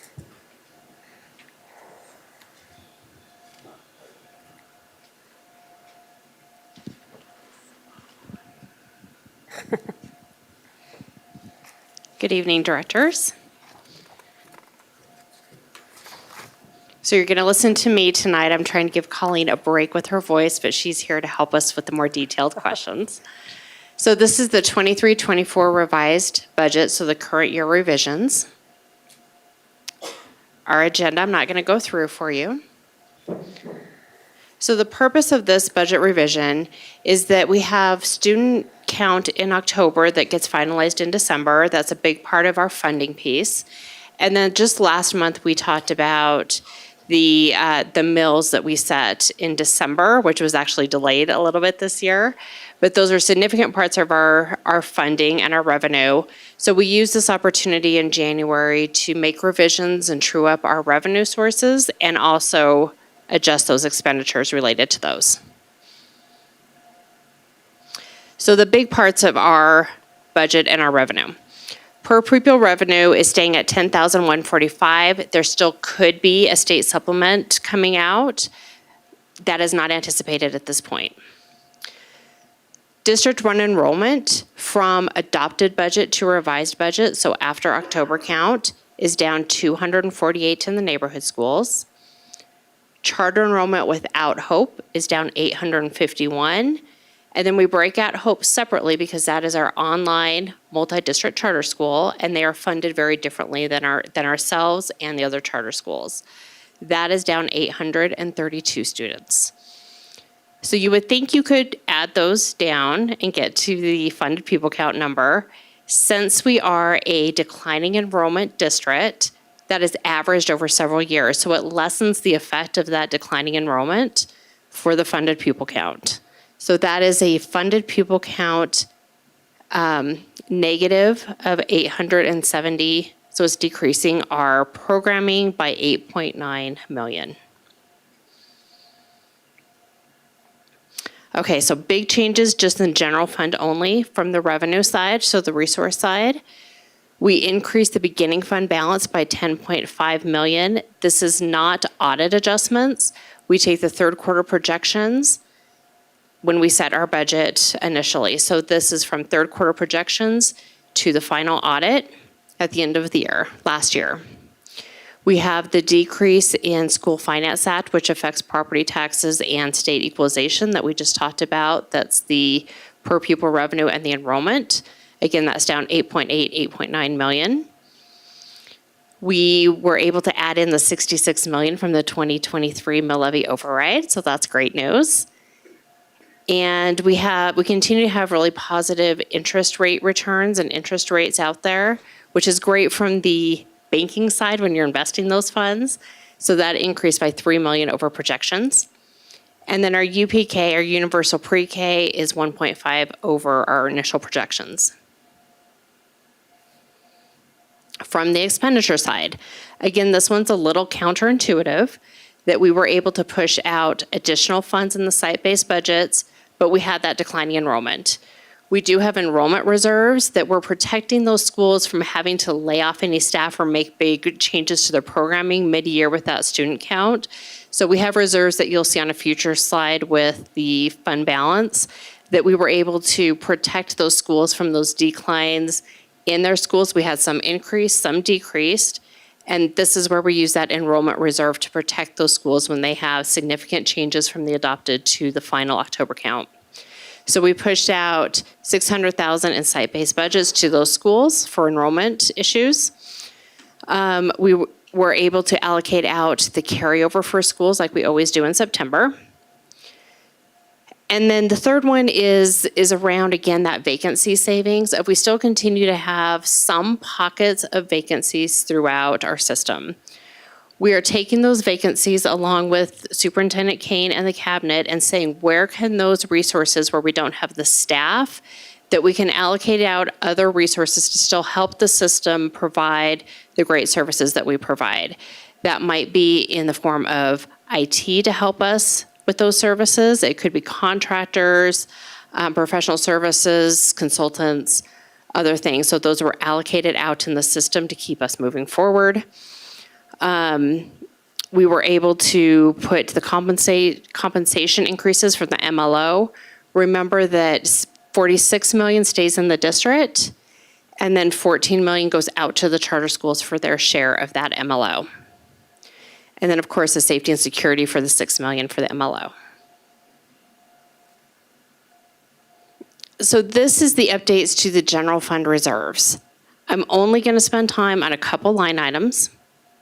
You'll see the enrollment reserve that we just talked about, which was 2.43 million. That has been allocated out. And then you'll see third line from the bottom, that is the potential set aside for that 5B one-time bridge emergency capital needs.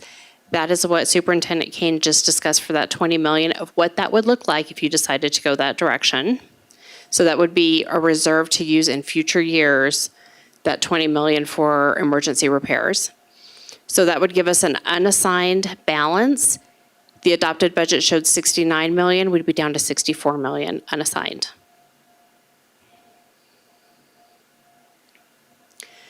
So this is just a reminder of what we implemented for the 2023 mill levy override, the increases that we've talked about many times through presentations to you. And then again, excited to say that we have pushed out that lump sum just a few days ago to our employees. And then the 6 million that was allocated out for safety and security positions are currently posted and are starting to be filled throughout the district. Other major changes to funds. So the general fund has always paid when we have a mill levy override. The general fund pays for that increase to our enterprise funds. So it helps to cover that increase for outdoor education, nutrition services, and the child care or BASE program. So that transfer to those programs has increased just due to the MLO to help pay for those increases. Capital projects, we've had an additional sale of land that recently closed, and that actually came in at 4.6 million after the fees were taken out. And then we've allocated additional construction and IT projects to help with those capacity issues out in the system. Transportation continues to have some vacancy savings, especially with bus drivers. And so we continue to reallocate to third-party transportation. Nutrition services, excited that we have so many kids enjoying those healthy meals for all. And our staff continue to really enjoy those free meals that we've offered to them in the schools.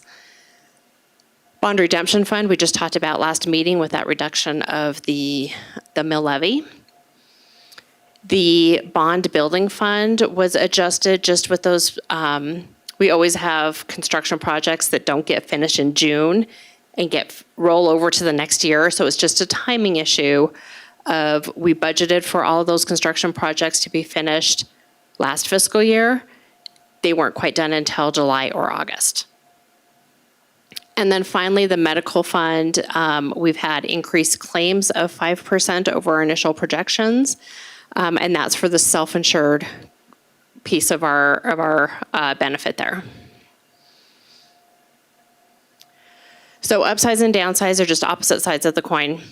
If the state supplemental, if we get some state supplemental, that helps the budget, or if we don't. Vacancy, if we are able to fill those positions, or if we have to continue to fill some of those vacancy with more expensive contracted workers. And then there's always the issue of filling all of those security positions that I mentioned that we have posted. If those positions are filled a little bit slower than anticipated, that will add to our fund balance. And we do plan on taking, if we aren't able to spend, which we won't be able to spend that whole $6 million this year because it's just a partial year of having to spend that $6 million for security, we will assign that balance to be used in future years, so it won't be reallocated out into the system. It will still stay for security in the future years. So tonight we're asking for approval to the updated appropriations. And we are asking for approval of the approval to spend the reserves or spend of beginning fund balance. There is a bunch of supplemental material attached with more detail, and we're open to questions.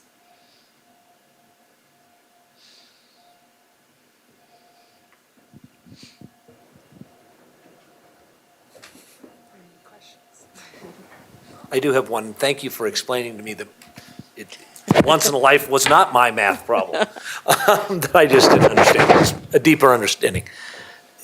Because we're a declining enrollment district, they average out how that decline. If the decline continues, which it probably will as district-wide level, we will continue, the averages will continue to get, I would assume, get bigger. We're going to lose more and more, a higher percentage of our actual decline in enrollment, right? Yes, and some of our highest years are starting to drop off already, and that's going to continue. Okay, thank you.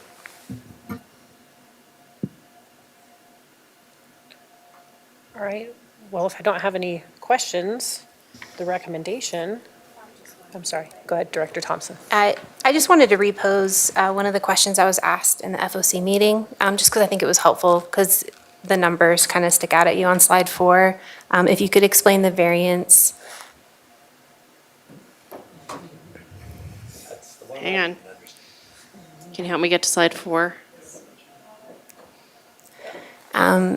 Why we see the variance that we do and the decrease from district to charter, and how we come to those values.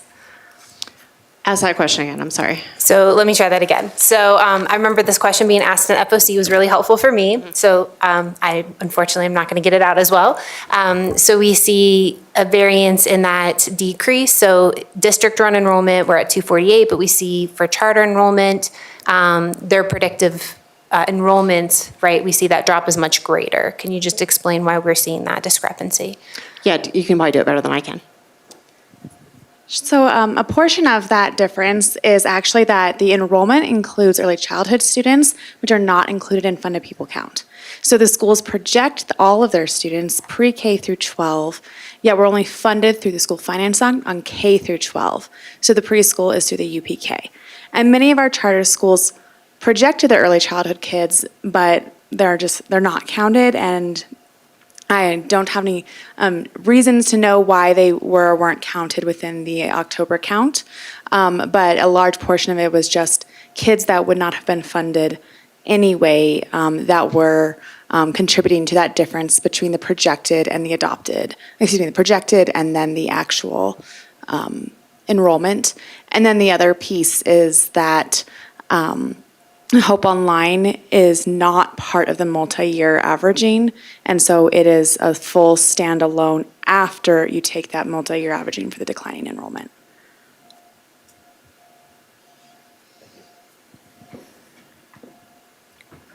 All right, so. Move to adopt the revised budget. Second. Sorry, motion by Geiger, seconded by Myers.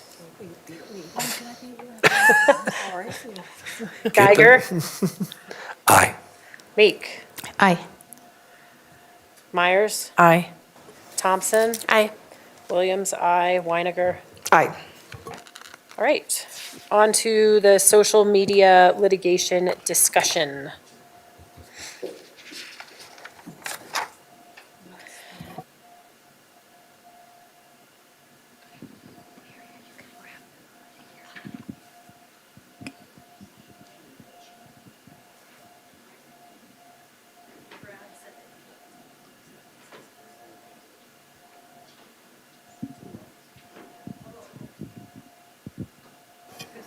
Okay, thank you. So just as a reminder, we're going to do a quick overview of the issue at hand. We're going to discuss the impact in our schools specifically. And we have Principal Chris Zimmerman here to talk about that along with Assistant Superintendent Windsor. And then we'll give you an overview of the litigation, and the attorneys are on hand.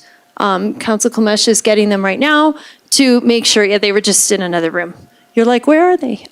So they will be on hand to do question and answer with you all. And if you choose to go into an executive session, we have that as a placeholder on your agenda. Okay. Impacts of social media on our kids. So again, this is just a reminder from the last presentation. Leading social scientists have studied the impacts of social media and have made a very clear connection to the mental health crisis being experienced by our youth, including increased levels of anxiety and depression, body dysmorphia and eating disorders, suicidal thoughts, ideation, and self-harm. The social media companies themselves have exacerbated the impact through targeted algorithms, through products that are designed to be addictive, ineffective age control measures, and lack of parental controls. So we talked about a lot of that before. Our school systems are being impacted, including the need for additional mental health professionals to support students, training for educators, staff, and community, increased disciplinary measures for bullying, harassment, property damage, et cetera. We have to investigate, of course, and respond to threats made over social media and lesson planning around social media. I'm going to hand this over to Assistant Superintendent Windsor to talk about what he's seeing in the schools overall, and then Principal Zimmerman.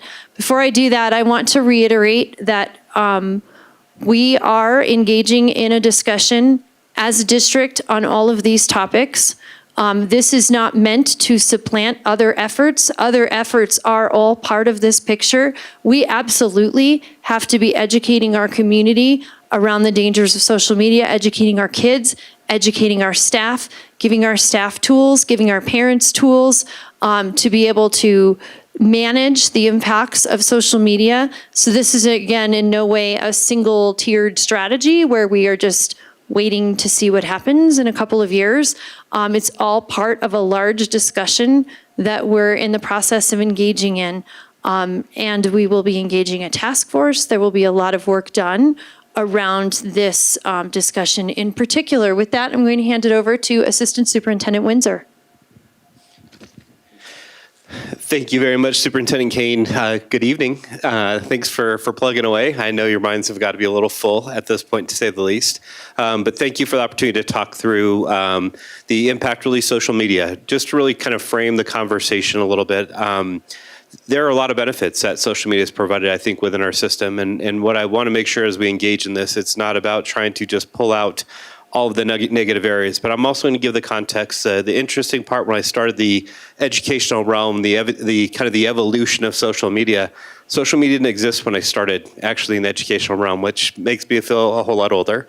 But the reality is I entered a world when I was a teacher, when I was a counselor, when social media didn't exist. And then I also was in the mental health world for a number of years, which then social media started integrating, which was really in the early 2000s is really when we really started seeing this access to social media. But even then, access to technology to leverage that looked different for cell phones, just around the cost and the ability to use and even network connectivity. So what I really want to highlight is that evolution from counselor to the assistant principal when I came down here to open up Legend High School to becoming a principal and an executive director of schools, my current role. I can tell you right now, there is not a day that goes by that I'm not dealing with some form of social media, whether it's around unkind behaviors that are going to be directed to students, to probably the biggest thing that I'd say the shift in the beginning of my education realm and the journey that I was a part of to today is the reality is when a principal was a principal in the before, you were dealing with what was right in front of you. What I will tell you right now from a principal in this district to my current role is our days don't end. And I'll be quite honest with you, the jurisdiction of kind of what you're dealing with isn't just simply right in front of you. It really becomes beyond the school day and really trying to find that right partnership and working with our families. I think there was a message earlier that was said before is that, I don't know what I don't know. And I think there's a lot of truth about educating and trying to make sure we have complementary base things we are doing to be able to support our families, but to be able to do this in tandem as we navigate this work. Our schools are spending countless hours, a huge part which we've talked about in the great work that I know Deputy Superintendent Hyatt and her team around our counseling team, providing curriculum and resources, I think, to our schools, getting our ratios down to 250 to 1, but also trying to navigate things like class size. How do we get kids connected to school with a trusted adult? All these different things we're working on within our schools. We'll hear from Chris Zimmerman, who's done an amazing job. I can speak about it from a parent perspective, also working directly with Cimarron, but also being a part of the founding team that was a part of the Legend Cimarron group.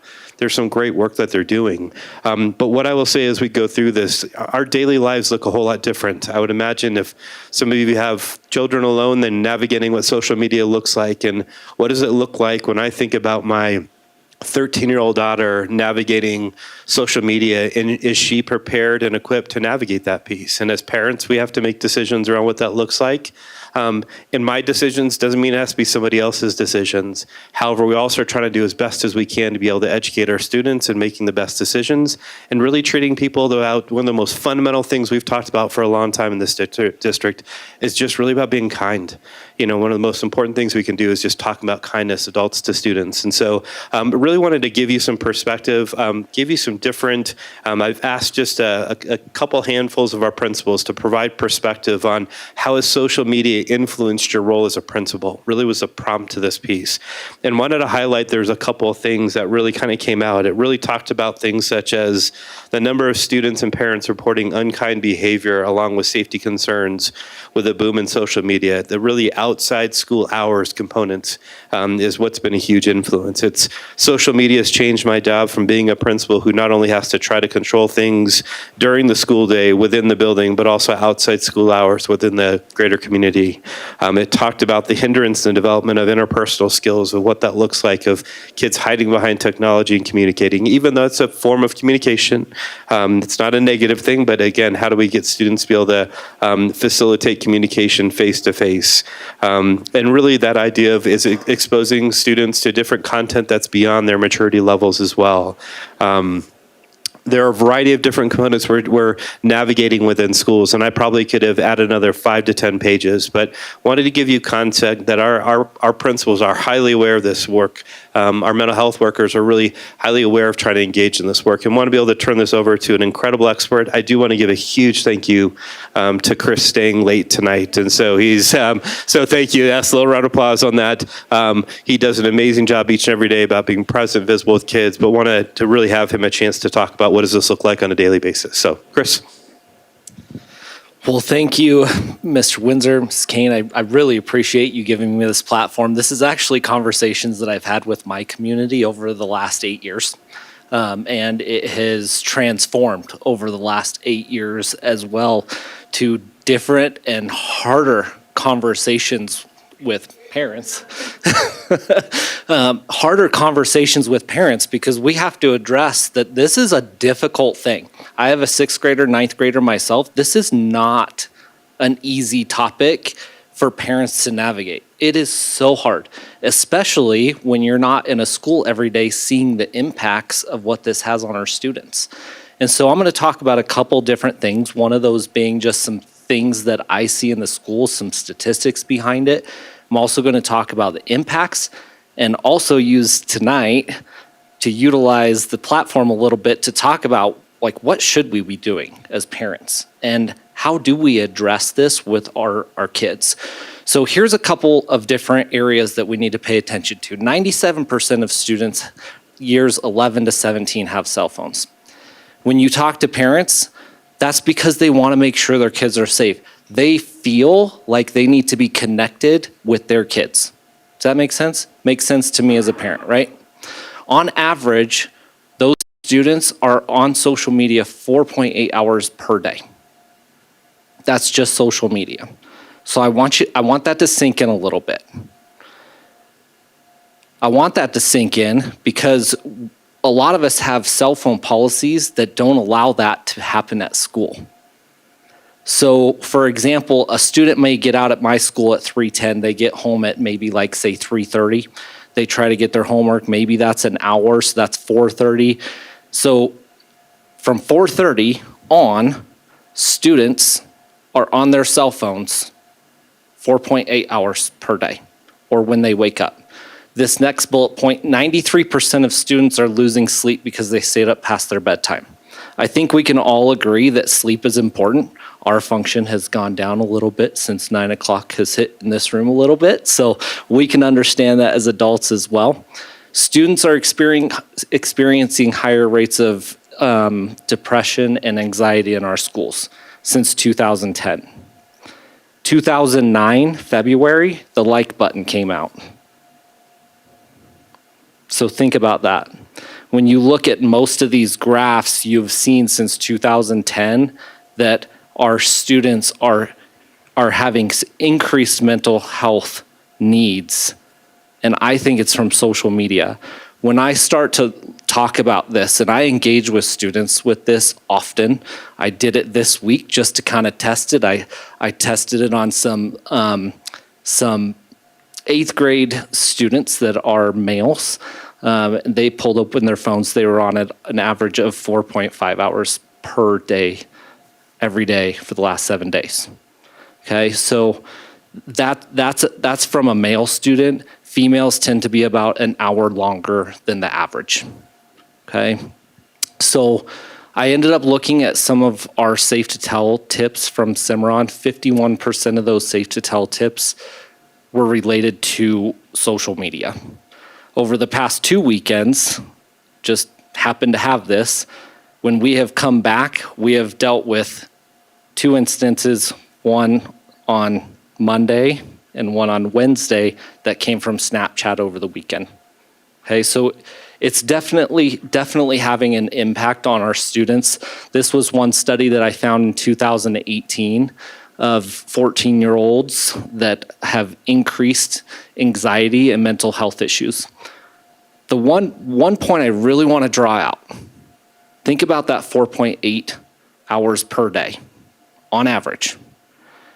The part of the brain, and this is why I love kids, the part of the brain that's developing the fastest and the most in our adolescence is the part that is learning our morals, values, and beliefs. So I want you to pair that with that 4.8 hours per day and the things that our kids are exposed to and how we are shifting our values and how we are teaching kids our values in Douglas County. Are we able to do that as adults, or is social media doing that for us? That's a huge connection that we need to be mindful of. Obviously, there's a staff impact. I really think counselors' jobs have significantly changed over the last 10 years. They are doing way more suicide assessments and threat assessments. And yes, that has been around, but that stuff has increased significantly within their job roles, and same with administrators. We are constantly dealing, especially in a middle school, with students saying inappropriate things online because it's easy, it's there. Not to mention the fake accounts that have happened, which was last week's, that kids create to purposely be mean to other students. And so it's making a big impact.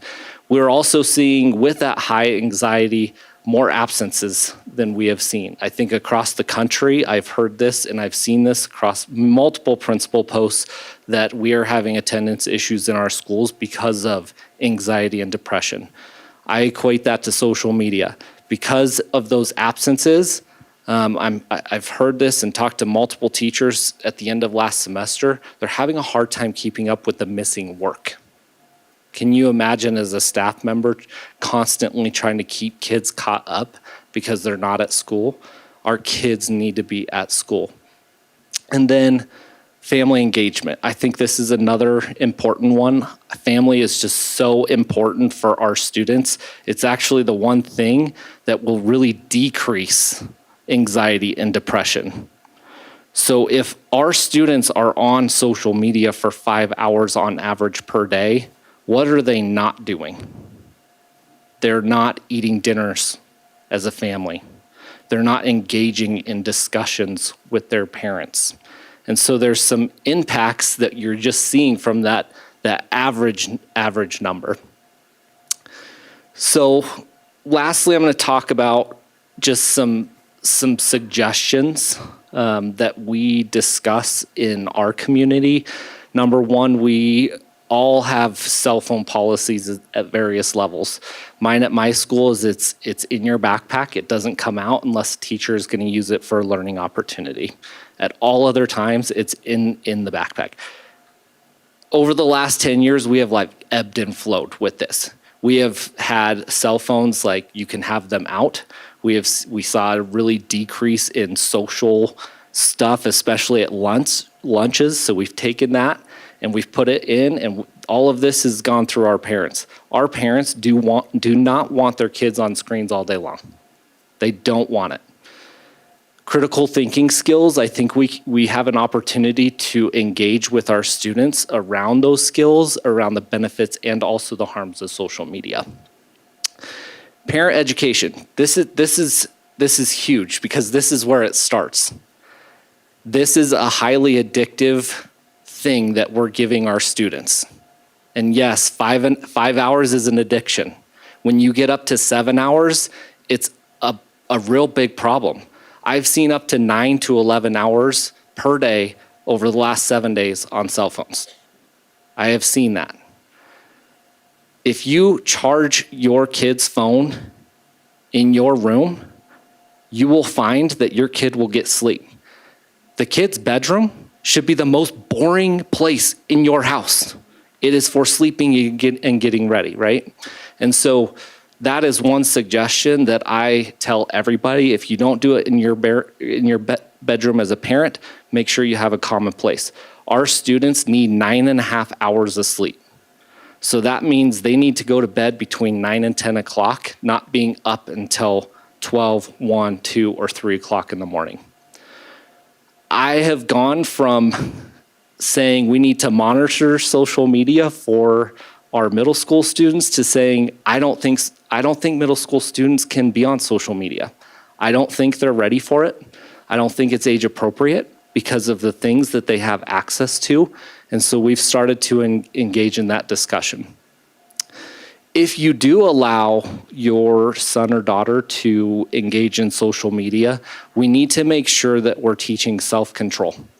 Just like anything in our life, if we eat too much, it's unhealthy. If we have too much social media, it's unhealthy. So we need to make sure that we teach our kids self-control. The recommendation from some of the experts across the country is no more than 20 minutes especially for girls, no more than 20 minutes per day.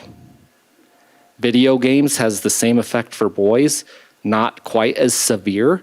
The recommendation is no more than 40 minutes per day. Why the differentiation? Girls and boys are a lot different in what they post. Boys will like throw up on the floor and post a picture of it. Like they really could care less, right? Girls will only post perfect things. Does that make sense? And so as they're flipping through in their bedrooms for hours on end, saying, oh my gosh, everybody's life is so amazing. Mine sucks. And they keep scrolling and scrolling. And all of a sudden it gets to more addictive things that go through that algorithm that maybe they shouldn't be looking at in the first place. Know what apps are downloaded and have access to them.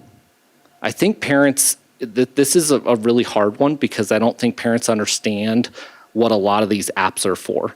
And parents, when your kid comes home and says all the kids have it, that's not accurate. Not all the kids have it. This is one way that they are able to connect with each other. I get that. Snapchat was created so parents could not see what goes on. Those messages delete. And so it was created for a purpose that's not really meant for good things, right? So we need to be knowing what apps are kids. And then the last one is we need to model this as parents. Our kids will do what we are doing. If we are addicted as parents, then our kids are going to model that, right?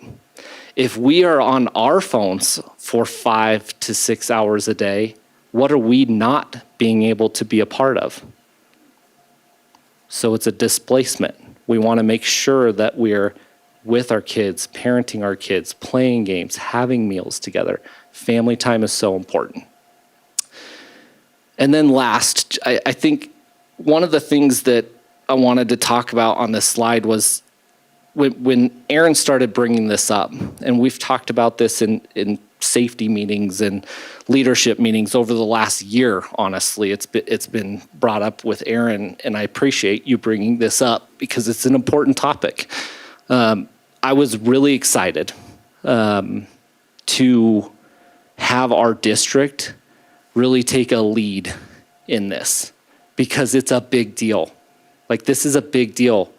When you see kids on their phones 5 to 6 hours per day, that's 35 to 40 hours per week. That's a whole working week. That's a lot. It's affecting our kids. And so I feel like there's a couple pieces. Yes, we want to educate our community, but I also think we need to make a little bit of a statement to our community and say we're serious and we need to lead the way. So I appreciate that little rant, and thank you for the opportunity for letting me talk about it. And hopefully I can engage in this a little bit more down the road if I have that opportunity. Yes, you will.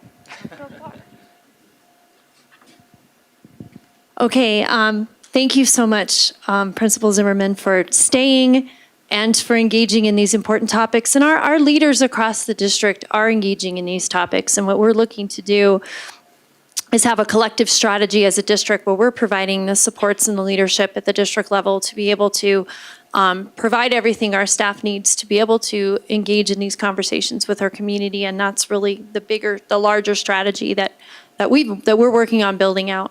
The social media litigation in particular, this is just a reminder of what it is. We do recommend joining in this effort. And some of the points that have been brought up in public comment and other times are very valid. We absolutely have the option of sitting on the sidelines. We do. And letting other districts, do the work to make the change. We absolutely have that option. We also have the option of being part of leading the way, and not just in litigation, but generally. What benefits would be to our school district? I mean, first and foremost is what Chris said, making a powerful statement to our parents and our community that we are taking this issue seriously. and that it is part of a strategy to take measures to make sure that we're educating our community, educating our families, educating our staff, educating our kids, and asking our social media companies to help us to begin to combat the harmful effects that are happening to our youth across the country. It will get us engaged in a process, again, that communicates to social media companies that they need to take steps, and that the current state is not acceptable. The current state is not okay. The stuff our kids have access to without any kind of control is not okay. And that's really important. And yes, of course, it's an education and part of a strategy on our part that we're doing in our district, and we're doing that no matter what the board votes on this, that larger strategy will move forward. But it's just so powerful to say, this is not okay for our kids in Douglas County. This is not okay for kids across our country. Contribute to, again, promoting an important national change/shift, and helping our district eventually obtain damages regarding this to begin to cover some of the costs. But that's not the primary reason for us. That is a thing that will happen sometime in the future, but it isn't a primary reason. One of the things, Mary and I have had a lot of discussions, certainly, about this and about all of our collective conversations. And often when we spoke last time, we compared it a little bit to the Jewel litigation. But I'd actually like to go back further, because in our minds, what this is comparable to is not so much the Jewel litigation as the litigation that went up against these tobacco companies back in the 80s, 70s, 80s, that really forced the tobacco companies to make changes in terms of marketing to kids, in terms of marketing cigarettes to kids.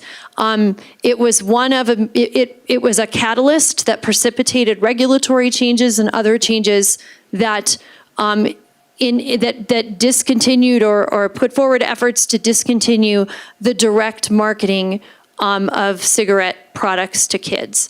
That is, in our view, much more analogous to what this litigation is talking through. And with that, I'm going to hand it over to, I'm going to leave this up here and hand it over to Council Klemesh to introduce the guests that we have with us tonight. Thank you, Superintendent Kane, and good evening, members of the Board of Education. I'm very pleased and thankful that we have with us this evening John Kiefer and Austin Brain from the law firm of Wagstaff and Cartmel from Kansas City.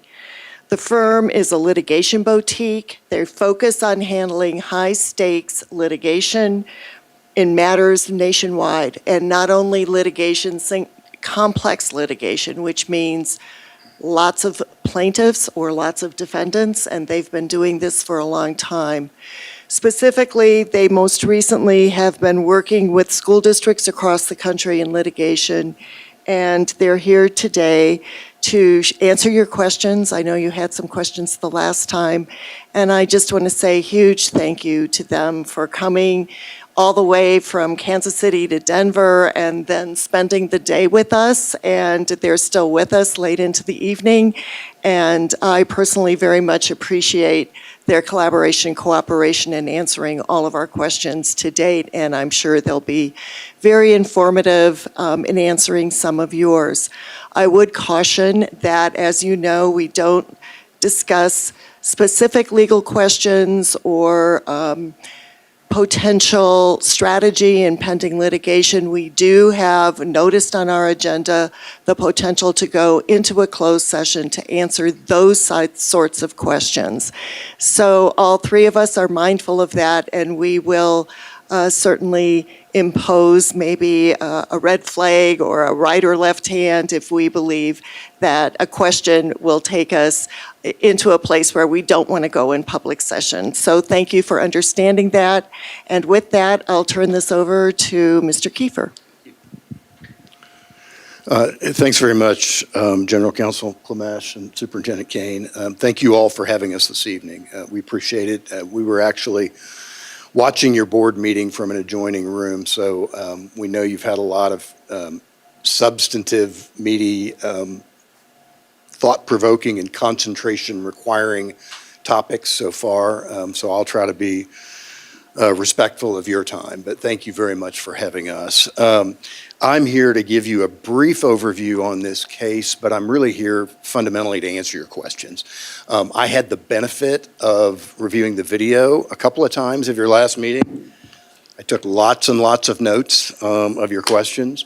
I'm going to try to, in an anticipatory way, address what I heard in kind of 4 or 5 broad categories of questions. But we're here to answer whatever you've got tonight. Hopefully we can do most of that here in the public session. It's certainly conceivable to me, based upon conversations with legal counsel, that the responses to some of your questions might require executive session. I will defer to her on that, but I welcome any questions you have. And I'm not, don't be shy. I'm used to getting pointed questions from judges and others.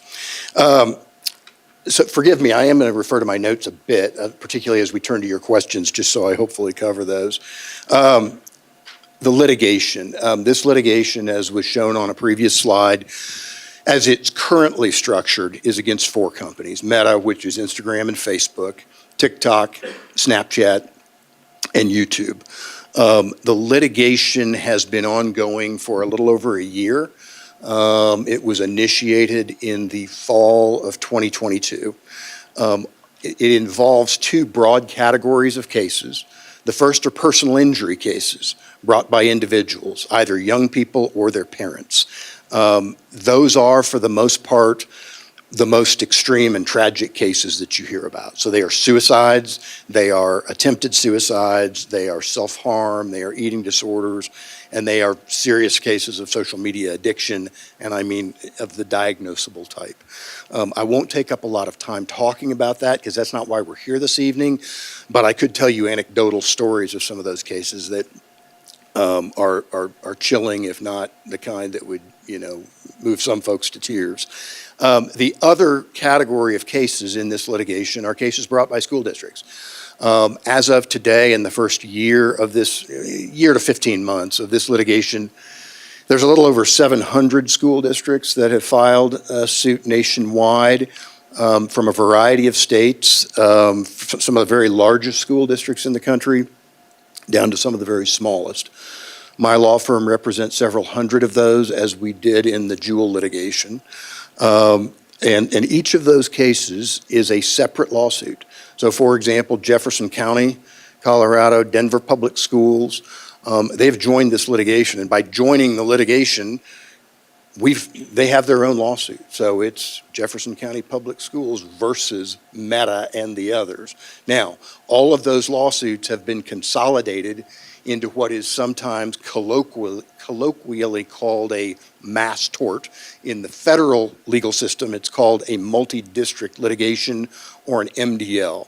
What does that mean? What it means is all the cases are sent to and consolidated in one court, where they are supervised by one judge, and they are kind of worked up through the discovery process in mass. So they are sort of treated as if they are one case, but in fact, they are individual cases. There's an important reason for that, in our view.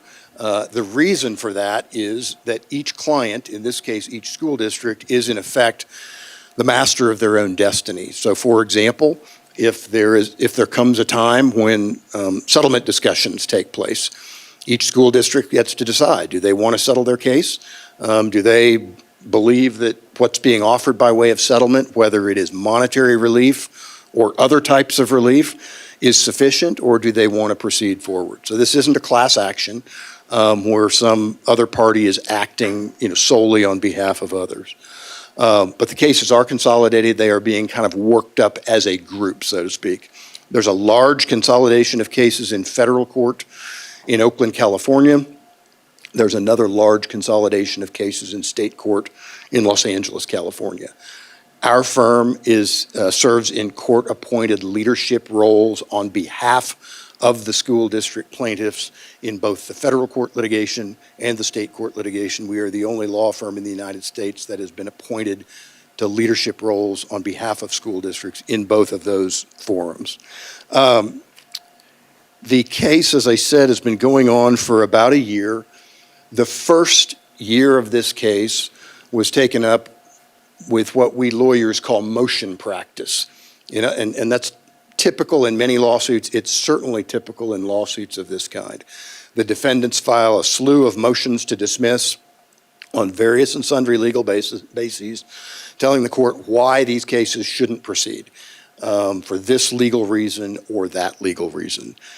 We have now received favorable orders from both the federal judge and the state court judge, allowing multiple of our claims to proceed forward towards a jury trial. Without being hyperbolic, that is historic. It hasn't happened before. I heard a comment made, I believe, by Director Geiger at the last meeting, referencing other cases that have been dismissed or failed, including at the U.S. Supreme Court.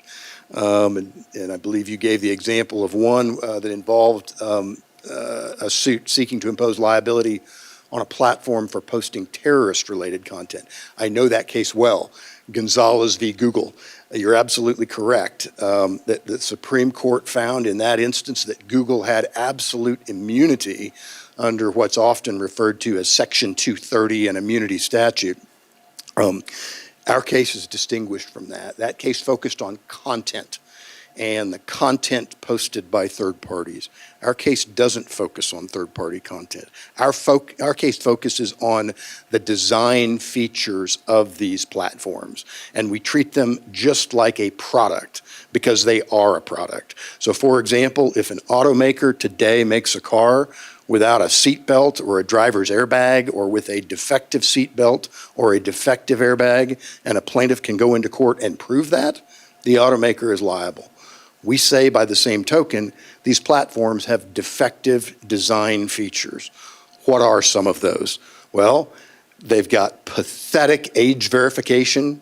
It's easy for anybody, 8 years old to get on and establish an account. In fact, my law partner, Austin, was reminding me this evening that if you go on Instagram, it's a whole lot harder to delete an account. And they make you jump through a lot more hoops and verify that the user's underage to delete it. It's a lot harder to delete one than it is to establish one. So they've got terrible age verification. They've got terrible parental controls. It's now widely documented that their algorithms are a huge problem. Their algorithms curate, collect, and deliver content that in many cases the user wasn't even seeking. And I won't take up a lot of time this evening on this, but I can tell you we are farther along in the case against Meta than anyone else. We've got about 50,000 documents already. And when people say these platforms are addictive, I can tell you that didn't happen by accident. It was designed into the platforms. So algorithmic features of the platform, we say, are defective in design. There are alerts and notifications that remind kids, if they haven't checked their account in a while, to get back on, look at it, see. Sometimes those come through in the late evening. Sometimes those come through overnight. Is it Principal Zimmerman? Principal Zimmerman mentioned the like feature. I could go on for days about that. There have scholarly articles and lots of documents out there about the problems with the like feature. And you see it show up in instances of bullying, for example, where one kid will post a bullying message about another and others just pile on and add to the likes. We had a client that told us, it was the head of mental health for one of the largest school districts in Florida, who said he had a student who attempted to commit suicide, who told him specifically, somebody posted a bullying post, and within a matter of a few hours, over 100 other kids liked it. And she said, the first one was bad enough, but I felt like before I could even, get through the evening at home that night, I felt like the entire school had turned against me. That's a design feature. Is it kids behaving badly? Sure it is. Sure it is. Have kids always bullied other kids? Sure they have. But now there's technology that amplifies that exponentially, and it creates an incentive structure in many cases for kids to post things that are harmful to other kids. So we've now survived multiple motions to dismiss in both forums. Our cases are charging forward.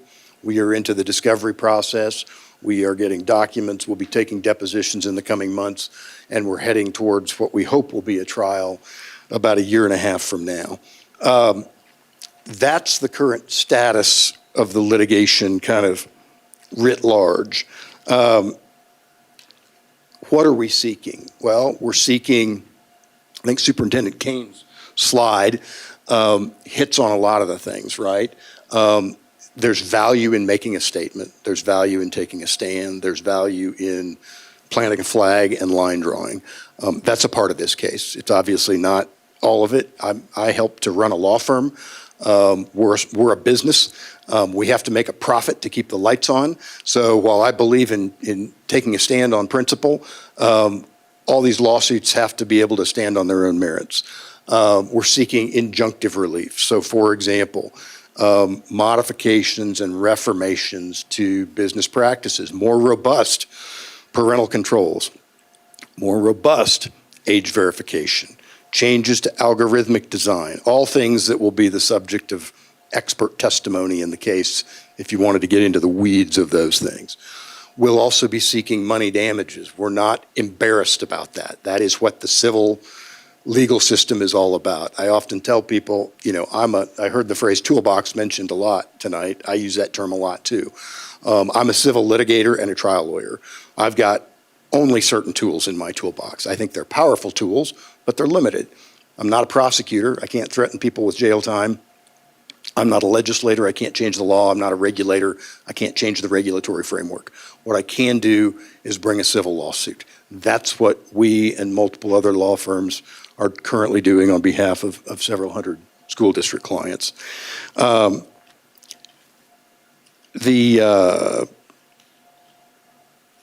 Let me pause here and say, that's really kind of my introductory overview about the lawsuit and where things stand. I'm perfectly prepared to kind of go into trying to anticipatorily answer some of the questions that I heard in the last meeting, if that's how you'd like to proceed.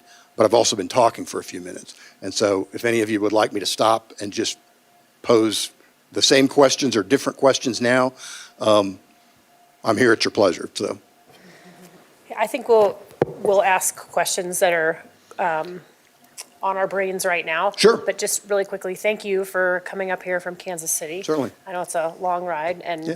I won't ask if you're a Chiefs fan. And Mr. Zimmerman, I just want to say thank you so much for your presentation. I really appreciated that.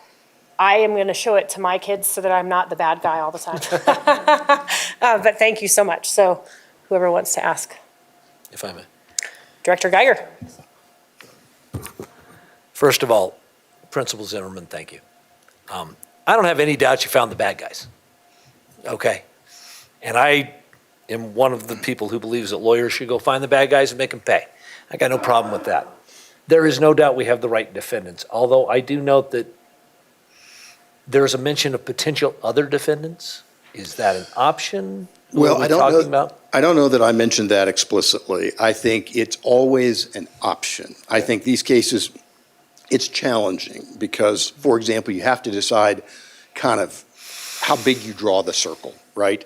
In an industry that is sort of rife with bad players, there's always somebody else to sue. We saw that in the e-cigarette litigation. So you tend to want to focus your energies on the biggest and the baddest actors in the hope that that sort of changes the tide. Well, when you're already taking on, what? Yeah. $1 trillion companies? Yeah. Right? Yeah. With It's a full plate.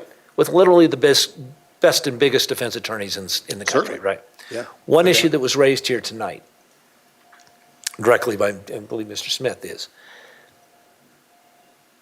the difference between this and cigarette litigation is that there is that looming issue of the First Amendment. If we're not going after content, maybe that doesn't matter. But I understand we don't pay you if we don't win, if we don't get money damages. Right. I understand that. There are costs involved, and I know you're advancing those, but they eventually have to be paid. My concern is, and it's somewhat alleviated by the fact that this is such a massive litigation, is if the Ninth Circuit overturns, because one never knows what the Ninth Circuit is going to do, the Supreme Court overturns, which is even less predictable, would there ever be a chance that we could be exposed to paying the literal hundreds of millions of dollars of Meta and these companies' attorneys' fees if our cases were dismissed? So I have an answer for that, but I'm going to defer to General Counsel Klamesh as to whether you think that's appropriate for this session or whether that is an executive session topic. I think if you feel comfortable sharing information Yeah. public session in that regard, I would defer to you on that. Yeah. Otherwise, if it's something that should be Sure. privilege, How about I start, and if you get the sense I'm treading too far, you can stop me, okay? And I'm asking kind of a general question. Yeah. Because those possibilities exist. Defendants do sometimes get fees. So, Yeah. Well, here's what I can tell you, and you're getting one lawyer's opinion and one lawyer's judgment, but I happen to be that lawyer. And you're the one we're hiring, so that's. And I'm going on the record, okay? I don't think so. I don't see it. I've never seen it, okay? For anybody to bring a case like that and prevail, it would have to be some species of a malicious prosecution case, something like that. This isn't that. If you look at, and I know you're a practicing lawyer, but if you look at the elements of something like a malicious prosecution case, we could cross off everyone here. This is being ferociously litigated by firms that are giving it their full attention. It's been briefed ad nauseum. It's resulted in hundreds of pages of federal court orders. If ultimately the Ninth Circuit reverses or the Supreme Court reverses, well, that's on us. But among the many things that do cause me to lose sleep at night about cases like this, because there's lots of ways to lose a case like this, or there's lots of ways to get a suboptimal outcome in cases like this. I spent the first 15 years of my career as a defense lawyer, so I put on my defense hat all the time, and I'm always looking for the boogeyman around the corner, whether that boogeyman is there or not. But among the things that I lose sleep over, the fact that someday this case would turn out poorly on appeal and defendants would try to sue us to recoup the legal fees of their white shoe firms and could actually succeed isn't one of them. And I've never seen it in mass tort litigation of this kind. Okay. So, you've survived motions to dismiss. I Correct. assume we would file a suit here in Colorado Federal District Court. It would then be assigned to the MDL in California. Is that that is the most one- likely result? Probably. That's one path. So if you went the federal path, you can direct file into the MDL. There's reasons to do that, reasons not. We would probably file your suit if we went the federal path in federal district court here in Colorado. It would be automatically transferred to the MDL in Northern California. The other alternative is we could file your case instead of an MDL, it's called a JCCP. It's a California version of an MDL, and it exists here because all of the defendants are domiciled in California. So part of it, and we have cases that we have filed in both, and part of it is the preferences of the client, part of it is what cases we think are potentially the most suitable for each forum, part of it is trying to gauge the pace of each case and which one's on track to maybe get to trial first, that kind of thing. We would not make that decision unilaterally. We would make that in concert with legal counsel and anybody else within the district that legal counsel thought should weigh in on it. And I foresee no one wanting to do that except litigator Klamesh. So, timeline. Yeah. You said trial maybe in a year and a half. Trial setting, yeah. So timeline is the hardest. I mean, the two things people ask me the most, aside from, what's our risk and what's the level of resources we'd have to commit, are how long might this take, and if there was a positive recovery that you can quantify financially, what is it? And I always say, if I had definitive answers to both of those, I would be on an island somewhere, not practicing law. My wife was a civil litigator. I'm aware of. Yeah, so these cases, I don't love the word mass tort because it's got a certain connotation in the media. Not this. We do a lot of this. We've done it for the better part of 20 years. We've been involved in some of the largest ones in the last 10 or 15 years. The most recent case, and you may hear me refer to it from time to time because it does have some parallels, is the Jewel litigation. Our firm pioneered that. We led that. We tried the only case that went to trial as lead trial counsel in the Jewel case.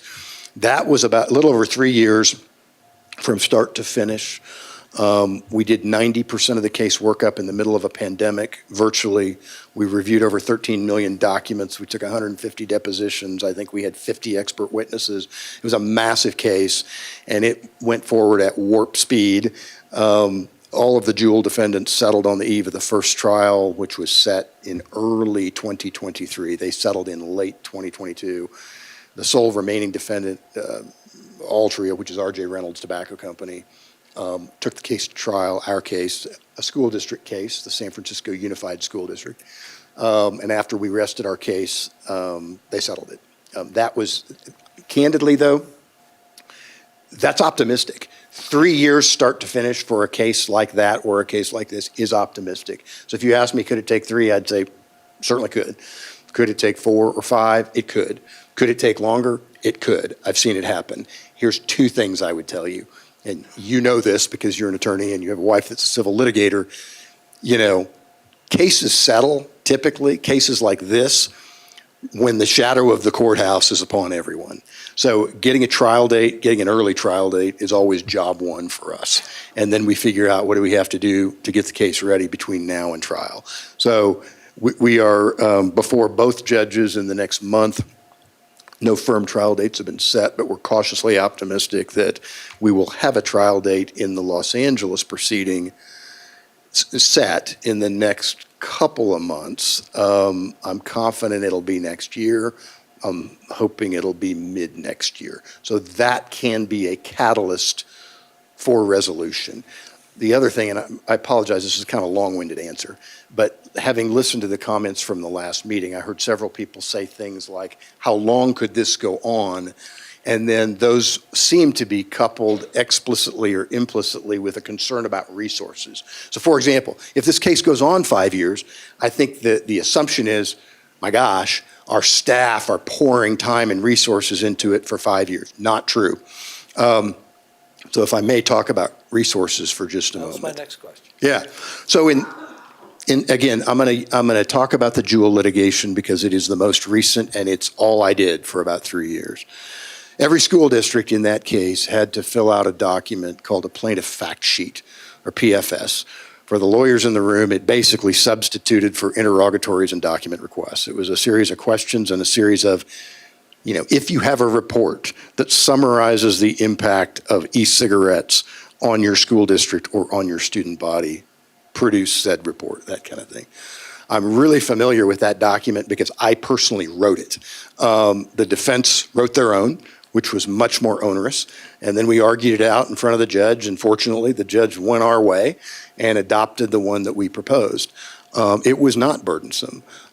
Myself and my staff, my paralegal who helps run these cases, worked with each and every one of our clients to complete those. And I can tell you, completing those took anywhere from a couple of hours to 2 or 3 days for the clients, depending on several things. But typically the ones that took the longer were the very large districts with decentralized operations where there were lots of information silos, lots of people that needed to be checked with to have input for answers.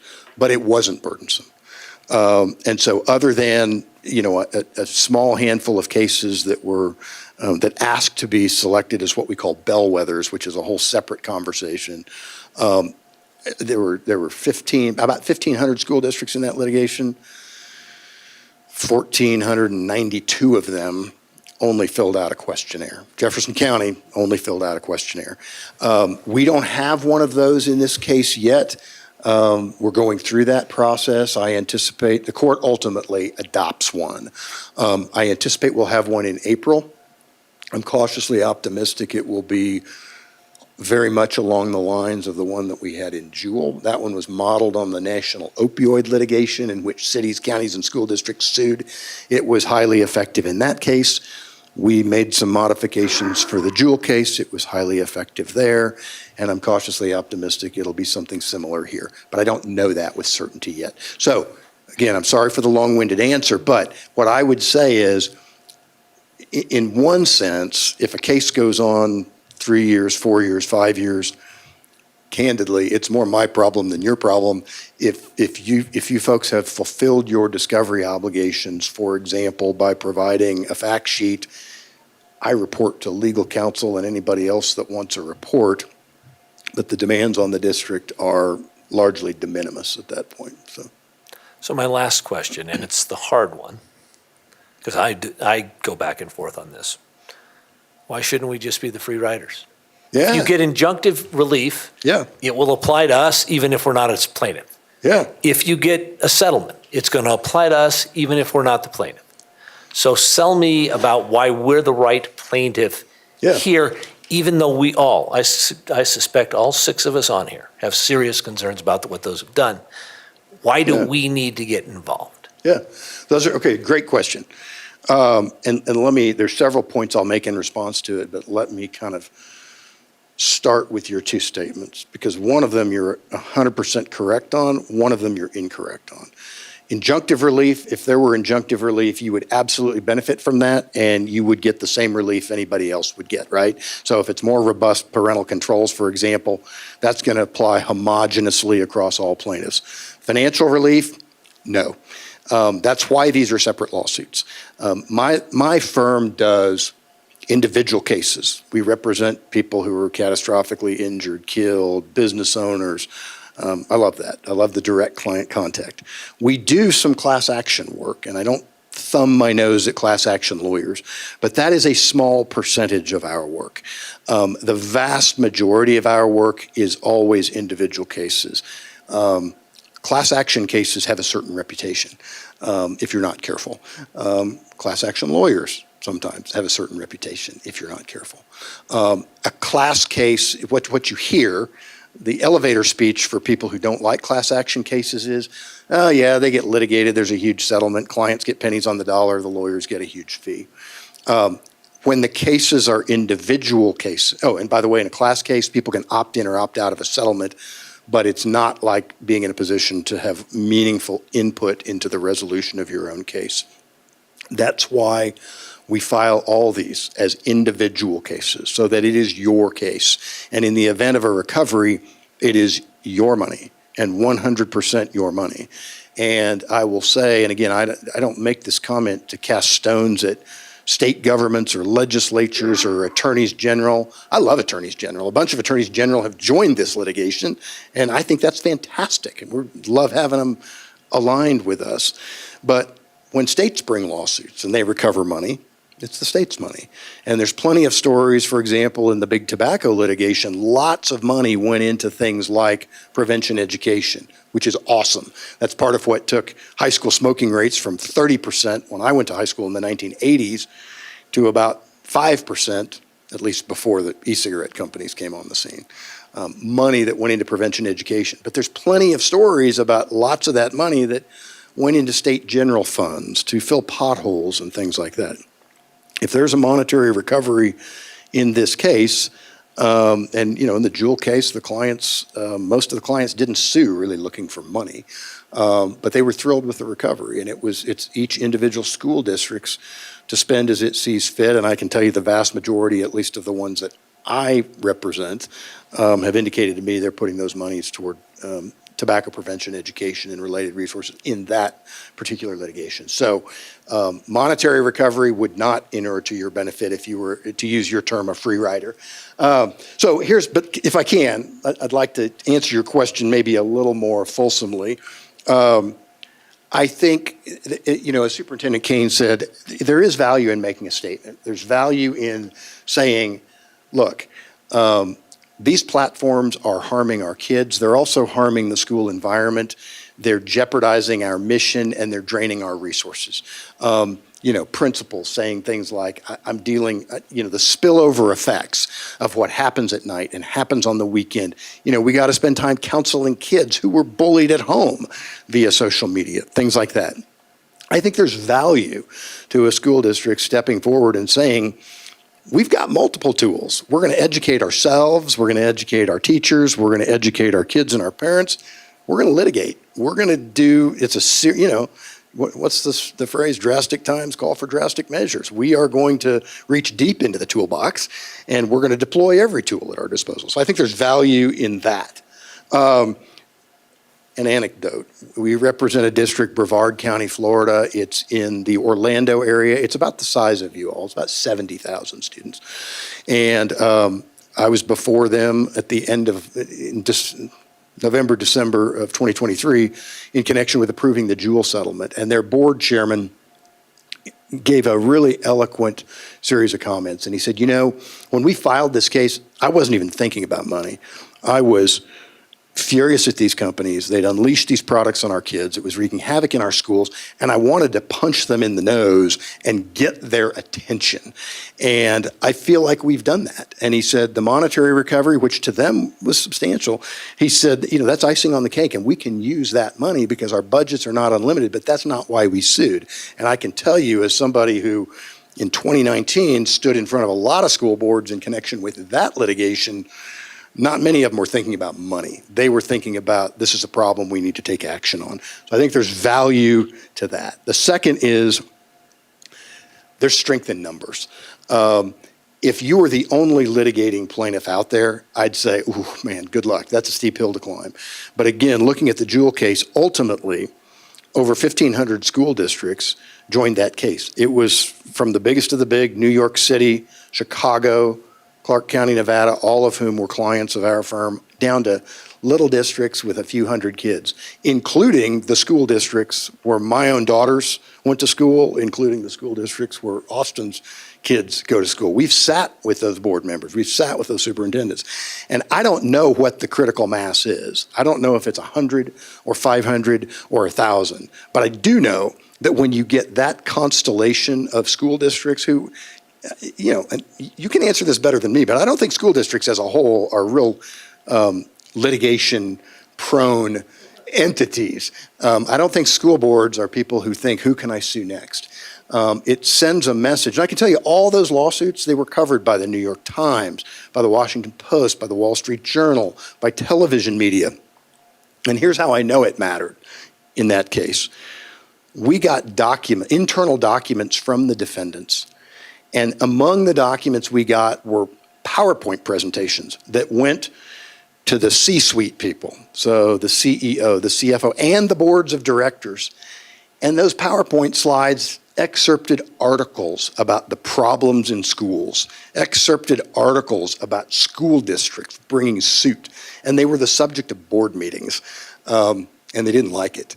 And I think it's no mystery that a big piece of that litigation settled on the eve of a school district trial, and the remainder of it settled in the middle of a school district trial. And as somebody who was there in the courtroom, I can tell you, and you guys know this, defendants know that when a school district case like this goes to trial, the jury's going to see people like Principal Zimmerman take the witness stand. And there's folks like that in droves, and they are persuasive, and they are in the trenches. So there's a very definite value to strength in numbers. And then the final is the financial resources piece. I don't think I need to say a lot more about that. But you know, we are in this to try to achieve a good outcome. We have very real skin in the game. In the Jewel case, my law firm had tens of thousands of attorney and staff hours in the case. I personally had thousands of hours of my own time in the case. You know, it is a financial proposition for us. It's a risk that we take. We have the opportunity to get involved in a lot of cases that we pass on. We try to get involved in ones that we think have a significant likelihood of a positive outcome for our clients, by extension for us, and ones that we think matter. And we think this case matters. We think it matters a lot. And representing schools is a real privilege. It's a real privilege. So anyway, you know, it'd be our privilege to represent you all if your decision is to proceed forward. So, but ultimately, the answer to that question, you know, should you be a free rider or not? You know, it's kind of a philosophical question. I think the answer to it is really within the judgment of you all individually and collectively. But I did hear Superintendent Kane make a comment at the last meeting, and I'm going to butcher it in paraphrase, but kind of be the change that you want to see in the world. And I think, you know, there's real value in that. So anyway, sorry for a very long answer, but it's an important question. I ask long-winded questions. I apologize to my fellow directors. Other Anybody questions? else have any other questions? Director Thompson. Thanks. So I'm not sure if I can ask them, that's all. One of the questions that I had was the timeline or the cutoff that you need to have a decision from us. Yeah. Well, a good question. Currently, there isn't a cutoff. There's not a drop-dead date, so to speak. And it's hard for me to predict. And the court's not going to establish one. What I can tell you is the way these things ordinarily happen. Either one or more cases are going to go to trial, or it's going to settle before a trial, or it's going to settle piecemeal. Some defendants will go to trial, some will settle, et cetera. But what happens, so for example, what happened in Jewel, when there was a settlement in principle, one of the terms of that settlement created express economic disincentives for lawyers like me who represent school districts to take on additional clients. The defendants were, in essence, trying to cap their liability to the then existing pool of litigants. At that point, we had to say we can't take on any new clients. So that could happen. That could happen at some point between now and whenever a trial date is ultimately set. I'm not in the speculation business. I can tell you that certain of these companies have a reputation for not wanting to put certain of their top-level people into the witness chair. And so the closer we get to potentially getting some of those people in the witness chair, that's leverage. So what I've been telling school districts that ask that question is, if you think you're interested, please try to act sooner rather than later.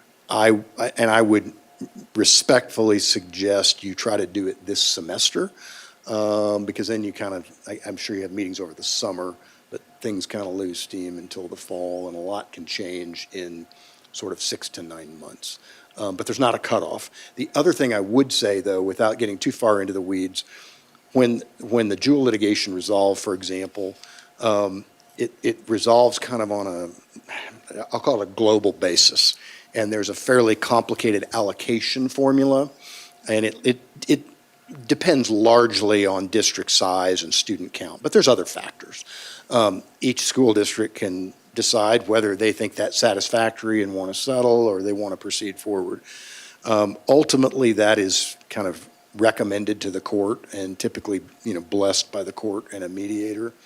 Sometimes there are discount factors that are applied, and there were in the Jewel case, to sort of late joining plaintiffs. So there were plaintiff school districts in the Jewel litigation that got a 25% reduction, I think some a 50% or maybe a bit more reduction to what they otherwise would have received had they joined the litigation earlier. I'm talking about, schools that joined in the last 6 to 12 months of the life of the litigation. So it's not a house is on fire. It has to be tonight. Of course, we'd like it to be tonight. We like to get decisions and move forward. But it's also something to probably try to move forward on pretty expeditiously, because the case has now been going on for over a year, and it's rolling. So. Okay. So to follow up to that question, I know one of my biggest concerns is obviously the ask on our legal team, and we already have limited resources, because it does seem, and if I'm interpreting this wrong, please clarify, that once that plaintiff fact sheet is finalized, it'll probably better shape what that ask is going to look like. Mm-hmm. Is that a correct assumption? I think that's right. Yeah, I think that's right. Okay, and then the other question on the spin side of things is, if we were to choose to move forward, and then the ask ends up being too great for us to be able to supply as a district, and we wanted to back out of it, am I still okay? Am I still in the realm of okay questions? What would that look like?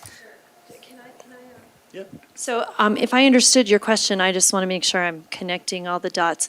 I believe what you said is that some districts, many districts, most will fill out that fact sheet, and that is the extent of the resources during the entire time that they're asked for until the case is over. So I hope that helps versus that we fill out the fact sheet and then there may be more time required and then more time after that. No, I understood Okay. that. Thank you. We just don't know what that fact sheet Yeah, looks right. I like. perceived your question to be, we don't know the precise scope of the fact sheet today, right? Mhm. Yeah. No problem at all. Yeah, no, you're correct. We don't know the precise scope of it. We've got a pretty good hunch as to how it's going to end up, but we don't know the precise scope. But that really will sort of shape, what the relative level of burden would be. Although typically, again, in these cases, 99% of the litigating plaintiffs are not plaintiffs whose cases will go to trial. And so they are not subjected to what we would typically think of as traditional lawsuit discovery. To your second question, a plaintiff almost always has the ability to dismiss their case and walk away if they so choose. We would hope that's not the outcome. We work very, very hard to support our clients, both through attorney time and paralegal time. And I can tell you, and forgive me for continuing to mention the Jewel case, but as it relates to this question, there's a lot of similarities.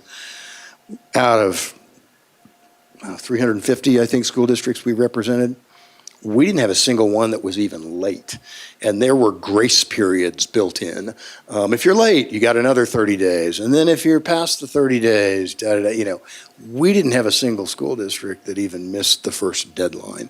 I think that's a testimony to A, everybody took it seriously. B, it wasn't that burdensome. And C, we provide a lot of client support. But yes, to answer your question, if something became overwhelming, typically you could dismiss your case. I do know that in the opioid litigation, there were a few cities and counties that were litigating plaintiffs that I think got into that position and ultimately did dismiss their cases. So, that's not unprecedented. It's not an outcome we look for.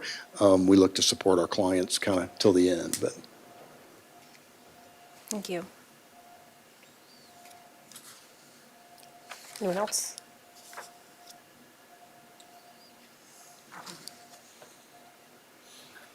Director Meek. So I just want to make sure I heard, if we find that it's taking more of our resources than we have to invest as we go on, we have the ability to step away without any kind of financial penalty. We won't owe any kind of financial payment to your firm. correct. Absolutely. Yeah. And just to kind of cut through it all, lawyer jargon, I mean, if there is not a net positive financial recovery, which to an individual plaintiff, I would say means money in your pocket when you walk away, you don't owe us anything. There's no version of this calculus where we would come to you and say, hey, congratulations, this settled. The good news is your share is $500,000. The bad news is you owe us $1 million. It doesn't work like that. You don't end up upside down.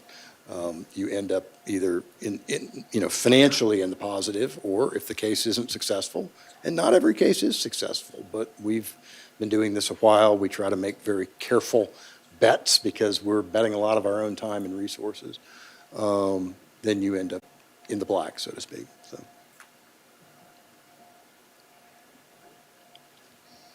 Okay. Thank you so much. Yes. Appreciate it. Thank you all, and I really appreciate all your time and attention to this. So I'll open it up for discussion if anybody wants to say anything. I personally believe that the presentations, Mr. Windsor, you have a lot of quotes from principals throughout the district, and those spoke very heavily to me. And just being a mom of 2 boys that are literally at that age range that I am battling this on a daily basis, I recognize that this isn't our only avenue that we're going to talk about as a school district. This is just one of them. And so for me, I don't know why we would stand on the sideline. I think that this would definitely put Douglas County as making that statement that you were talking about, Mr. Zimmerman, just really making a statement and taking a stand, and letting our community know that we're serious about social media and the implications of it. So, does anybody else have anything to say, or I'm happy to take a motion? Yes, Director Geiger.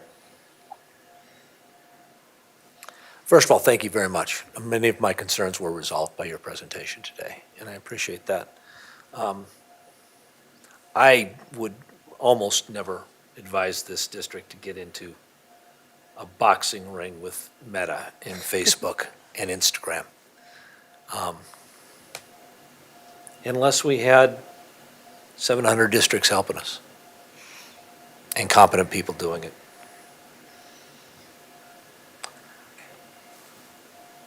The social media companies have behaved badly and done so deliberately. And I think that, well, I hope that the Attorneys General suits will solve some of this. I had hoped that Congress would solve some of that. That hope fades every day. In the end, if not us, who?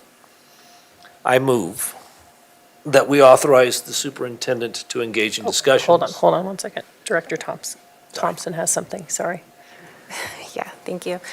So again, just addressing concerns about resources within our district, and maybe this is a question for Mary.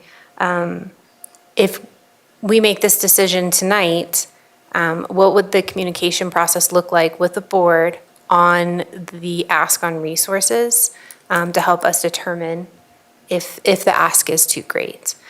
What I'm trying to do is understand if the timeline's better to wait until April when we know what the ask is going to look like versus now. And I just need that resolved for me.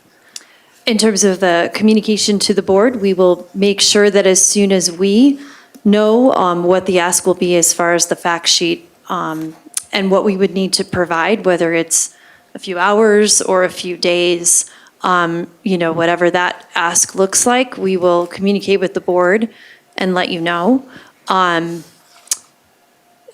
If you're asking, my opinion, again, if the ask is too much, if the board feels like it's too much, we can certainly pull out. But based on what I understand, and I'm certainly happy to be corrected if I'm wrong, it does not sound like we're in danger of this being weeks of staff time to fill out the sheet or a month of staff time. Like that is not, we're talking days.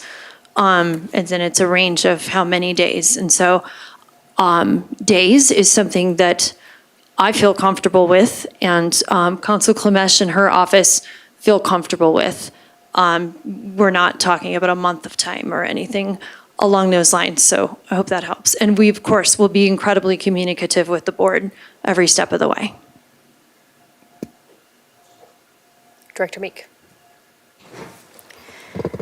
So this presentation's been really helpful to resolve some of the questions that I've had. I just want to start off with, I couldn't agree more with all the challenges that we walk through. And my personal opinion, this lawsuit really isn't going to touch those challenges for years and years to come, because that's how long it's going to take to see a change happen. So I think our student advisory group representative said it's a societal issue that won't be fully resolved with the lawsuit. Developing tools for students to engage in a healthy, constructive manner. And I've heard tonight that we're working on that as a district, but I need our community to hear that, right? Those challenges are real. They're challenges today. The mental health piece, I think social media contributes to that, and so does many other things that our students are having to deal with, which are societal issues that we're dealing with. My biggest reservation was the district's time and resources that would be required to go into this. We're a very thin organization when it comes to admin.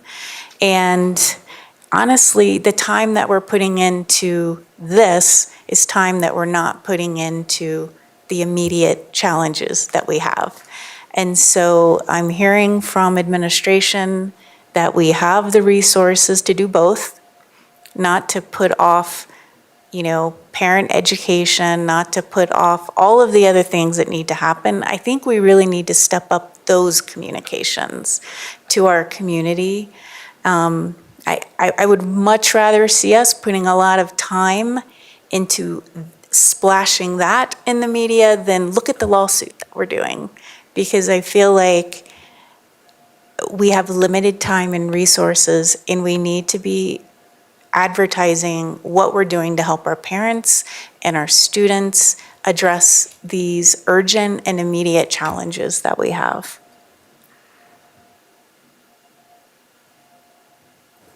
My dearest hope is that this is the last time we discuss this litigation, other than occasional updates from the superintendent, and that we spend a whole lot of time talking about our AI policy, our bullying policy, our social media policy, all of that. That's where we should be. It's 11:30. I think we've done this well, and I think we've discussed an important issue well, but I firmly agree, and I think everybody else does. If this is 5% of what we're going to do, I doubt it. The other 95% needs to start now, or has started, and we appreciate it. Thank you. So yes. I just wanted to go on record saying thank you as well. I appreciate you all being here so late.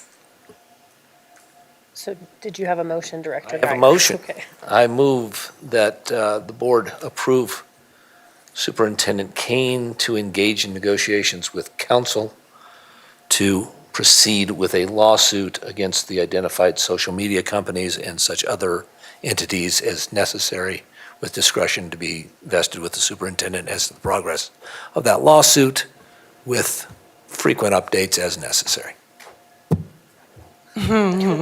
Second. I have to go back and write that whole thing down, yes. All right, roll call. Geiger? Aye. Meek? Aye. Myers? Aye. Thompson? Aye. Williams? Aye. Weiniger? Aye. Passed, a vote 6-0. Thank you so much.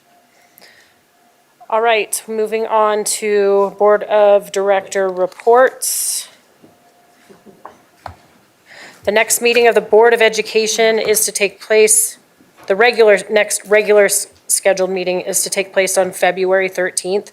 We did move agenda planning because I am out of town the rest of this week. So the agenda planning for the February 13th meeting is January 31st at 10:30 a.m. I will get with everyone to find a time for a special meeting between now and February the 10th. Director Meek and I had the opportunity to speak last night to discuss both the connection plan and the agenda for the February 24th retreat. And I think the biggest things that really need to be talked about tonight is just it was Director Meek's idea to pull all the committees with questions that we'll have so that we can have a better framework of what to do on February 24th meeting when they come in, when the committees come in. So I just kind of want to get a consensus that you're okay, that Director Meek and I come up with those questions so that we can get them sent out sooner than later. I don't think that we have until the 13th to wait to send something out to the committee. So just wanted to make sure there was no concerns with that. Okay, so we will finish firming up those, hopefully, I think you said maybe probably by the end of the week. And then I am just putting together the sketch for the agenda for the 24th, and Director Meek and I will send that back and forth. And then we talked about with the connection plans, the two that we had scheduled for Q3 and Q4 were both senior citizens or people without children in the district, and then also young parents who don't have kids yet in the district. So some of the ideas that we've bounced back and forth is kind of just splitting up and maybe twos on the board and go to library time. You know how they have those library times for your kids when they're little, and maybe reserve some of the rooms at the library to have discussions with those parents and kind of reach those people. And then also just looking at ways that maybe we can reach out to senior centers and things like that to have the same discussions with.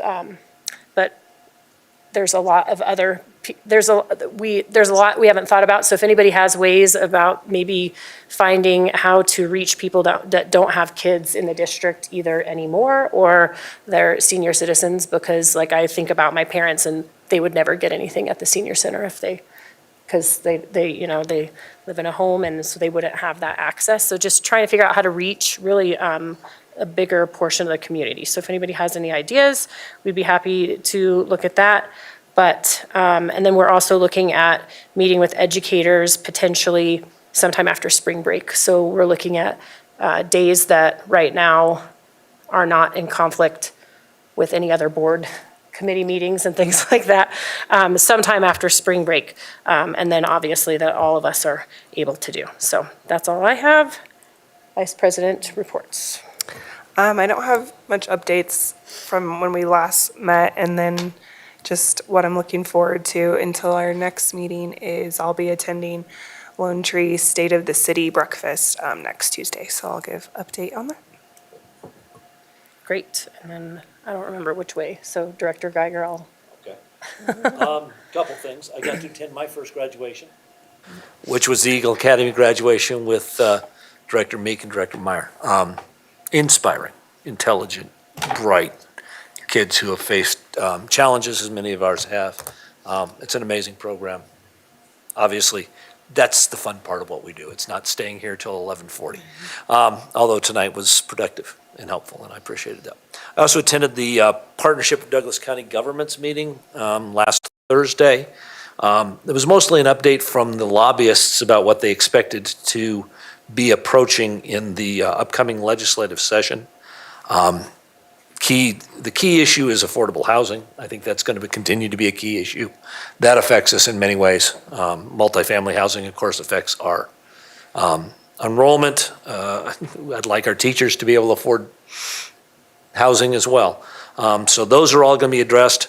There is a massive bill about modification of the statewide child behavioral health system.